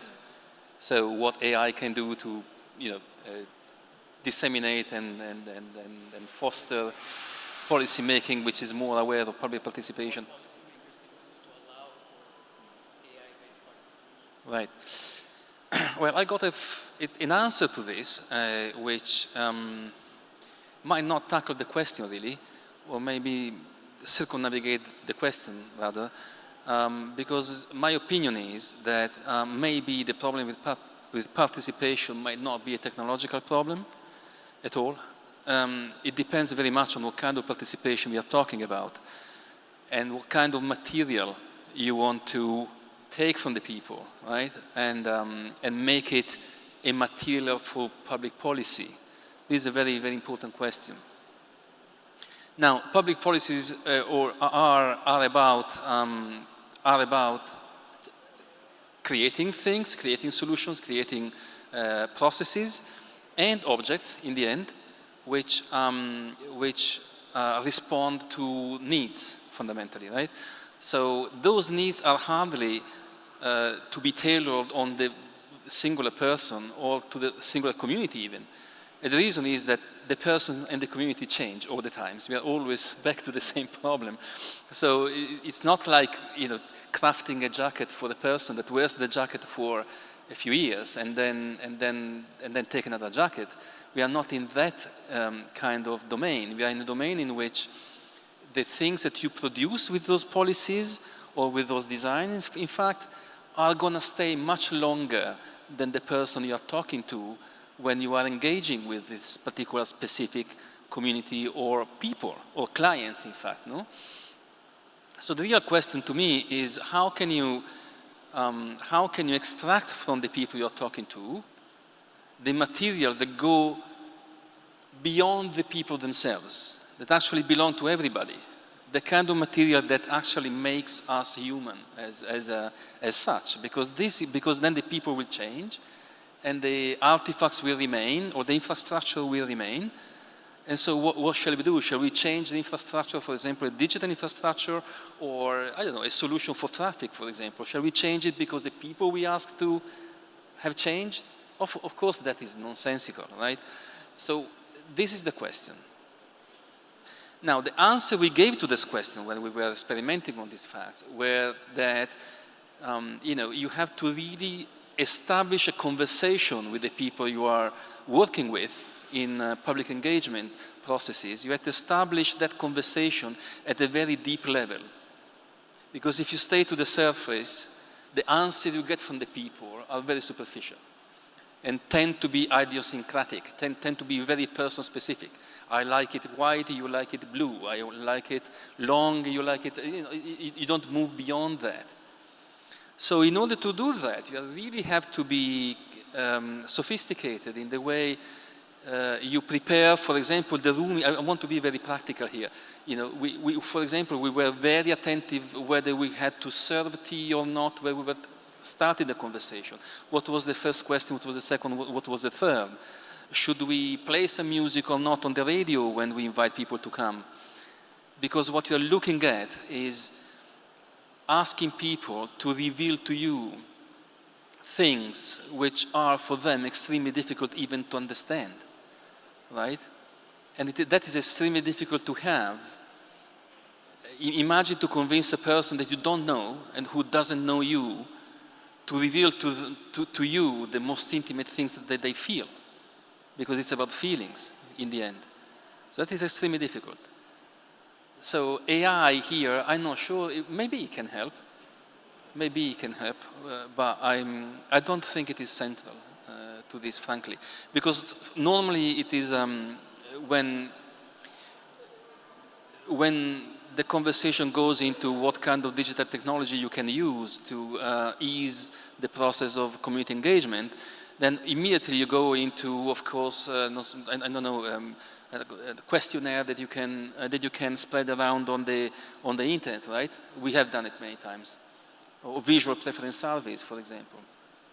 Or qualification of places via surveys that you run through the telephones, right? So you got the geolocation of the person who delivers some kind of information, and all of that stuff is very helpful, but it's not deep.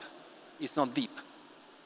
So I'm not sure the technology in this case, because it is, in order to be authentic, it has to be very, very, very human and typically human. I'm not sure that actually what it can help, what technology, digital technology can help to do, and in fact it does already, is to instruct public processes like questionnaires. This is very effective. Again, or visual preference survey. This is very effective. But you got to understand what are the limits of this kind of interaction that you have with the people. So for certain problems, it can be all right, but for many other problems, it's probably very limited. I think, I mean, just to as a counterpoint, perhaps, like, or just on some processes, like the Indian elections, I think is a great example, like 800 or 900 million votes, like counted in a day. And so quantity could, in a way, become a means of achieving direct democracy, right? That an AI could maybe, I mean, it's speculative because I have no experience with these things. And also things like the UPI here, like, you know, the scale of mobile penetration in India is like extraordinary. Like, and the fact that like there's multilingual AI that India is investing in. So there are very India-specific opportunities, I think, for a mode of AI-based direct democracy. I don't know what scale it is going to be possible at, but India has definitely shown that it is possible to deploy technology at scale. And so in that sense, I'm more optimistic that, like, you know, that there can be some modes of participation of the citizens in the shaping their cities. Yeah. Thank you so much. Thank you so much, everyone, for those thoughtful insights. As we bring the first day of Transformations 2025 to a close, we want to thank each one of you, our keynote speakers, moderators, presenters, and attendees, for your thoughtful presence and generosity of engagement. Today, as we have seen, has been about incitement, about unsettling comfort zones, and setting the intellectual and ethical stage for the days to come.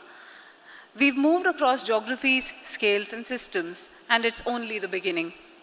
We've spoken today about disruption, data, identity, imagination, but also about the courage to ask, what do we still not know?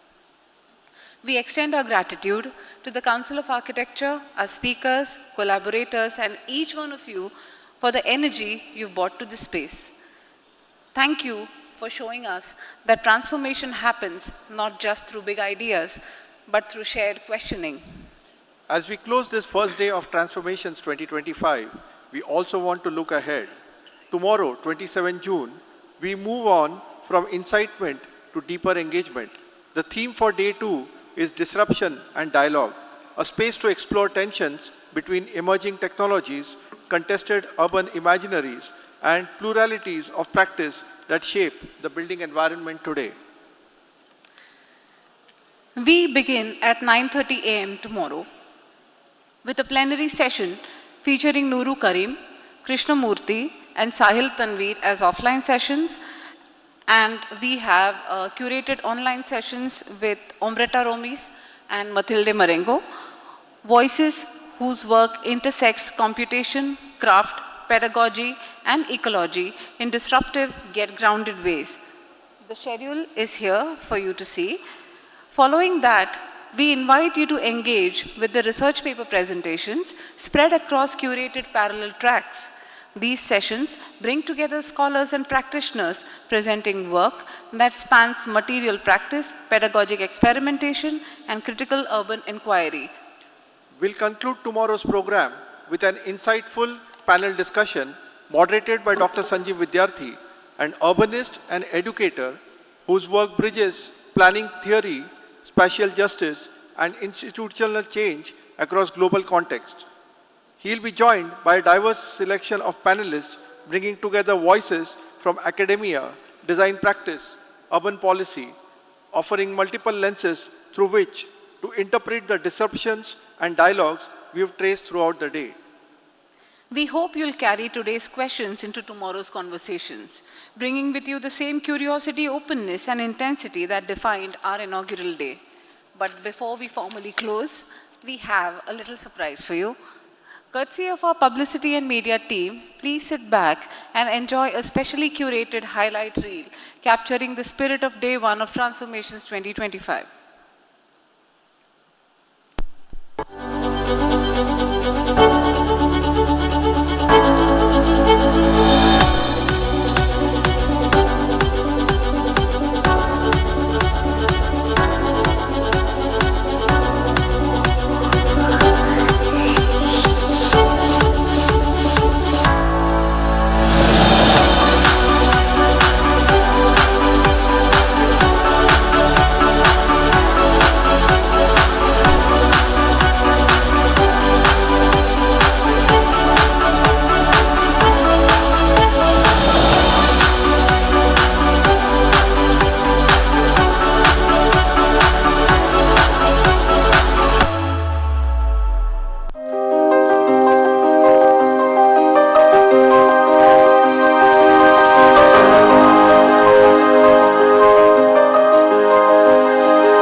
Because the process of shaping our built environment today demand new ways of saying, making and relating. With over 600 million people projected to live in cities by 2030, we are witnessing unprecedented pressures on infrastructure, ecology, housing, heritage, and governance. This scenario demands new frameworks of thinking, designing, and doing. I think you will not allow me to stop standing ovations should go to all the past president of COA along with the present president. I think there should be a standing ovation for the presidents of Council of Architecture. Today I stand before you in my capacity as Chancellor of this institution, but let me make a confession here that most of the faculty members, most of my fellow members have normally seen me more often on a construction site wearing a helmet rather than in the boardrooms. Because architecture and civil engineering has always been a matter of deep passion for me and deep interest for me. I'm thankful to all international speakers, guests, national speakers, my council members, architects, participants. I'm very, very sure that these 3 days are going to be immensely enjoyable for each and every one of you. And we would be capable of taking it back to actually policy making. And that's what is going to be the greatest achievement of this. Thank you very much. Jai Hind, Jai Maharashtra.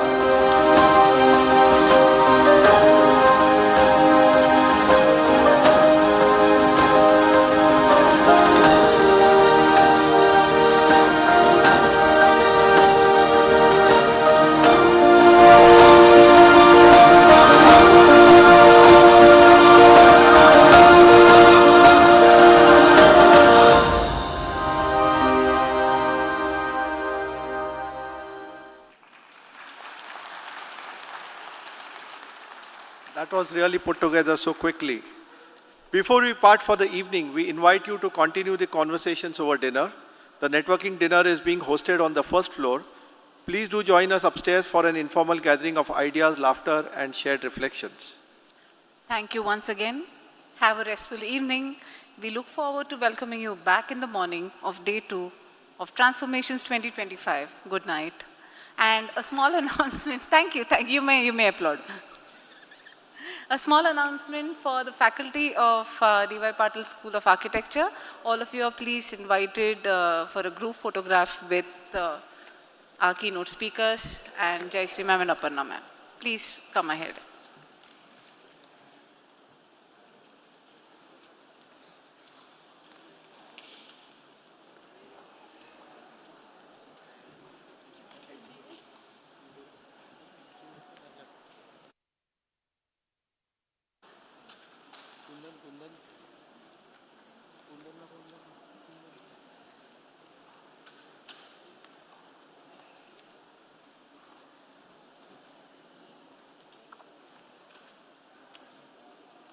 Come.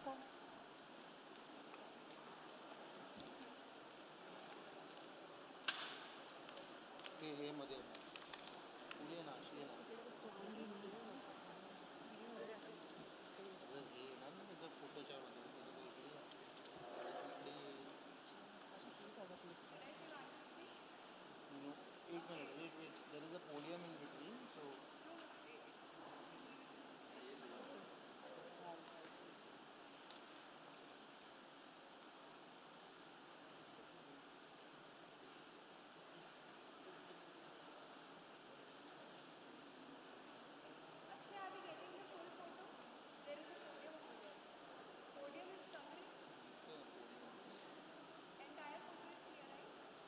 It's not clear.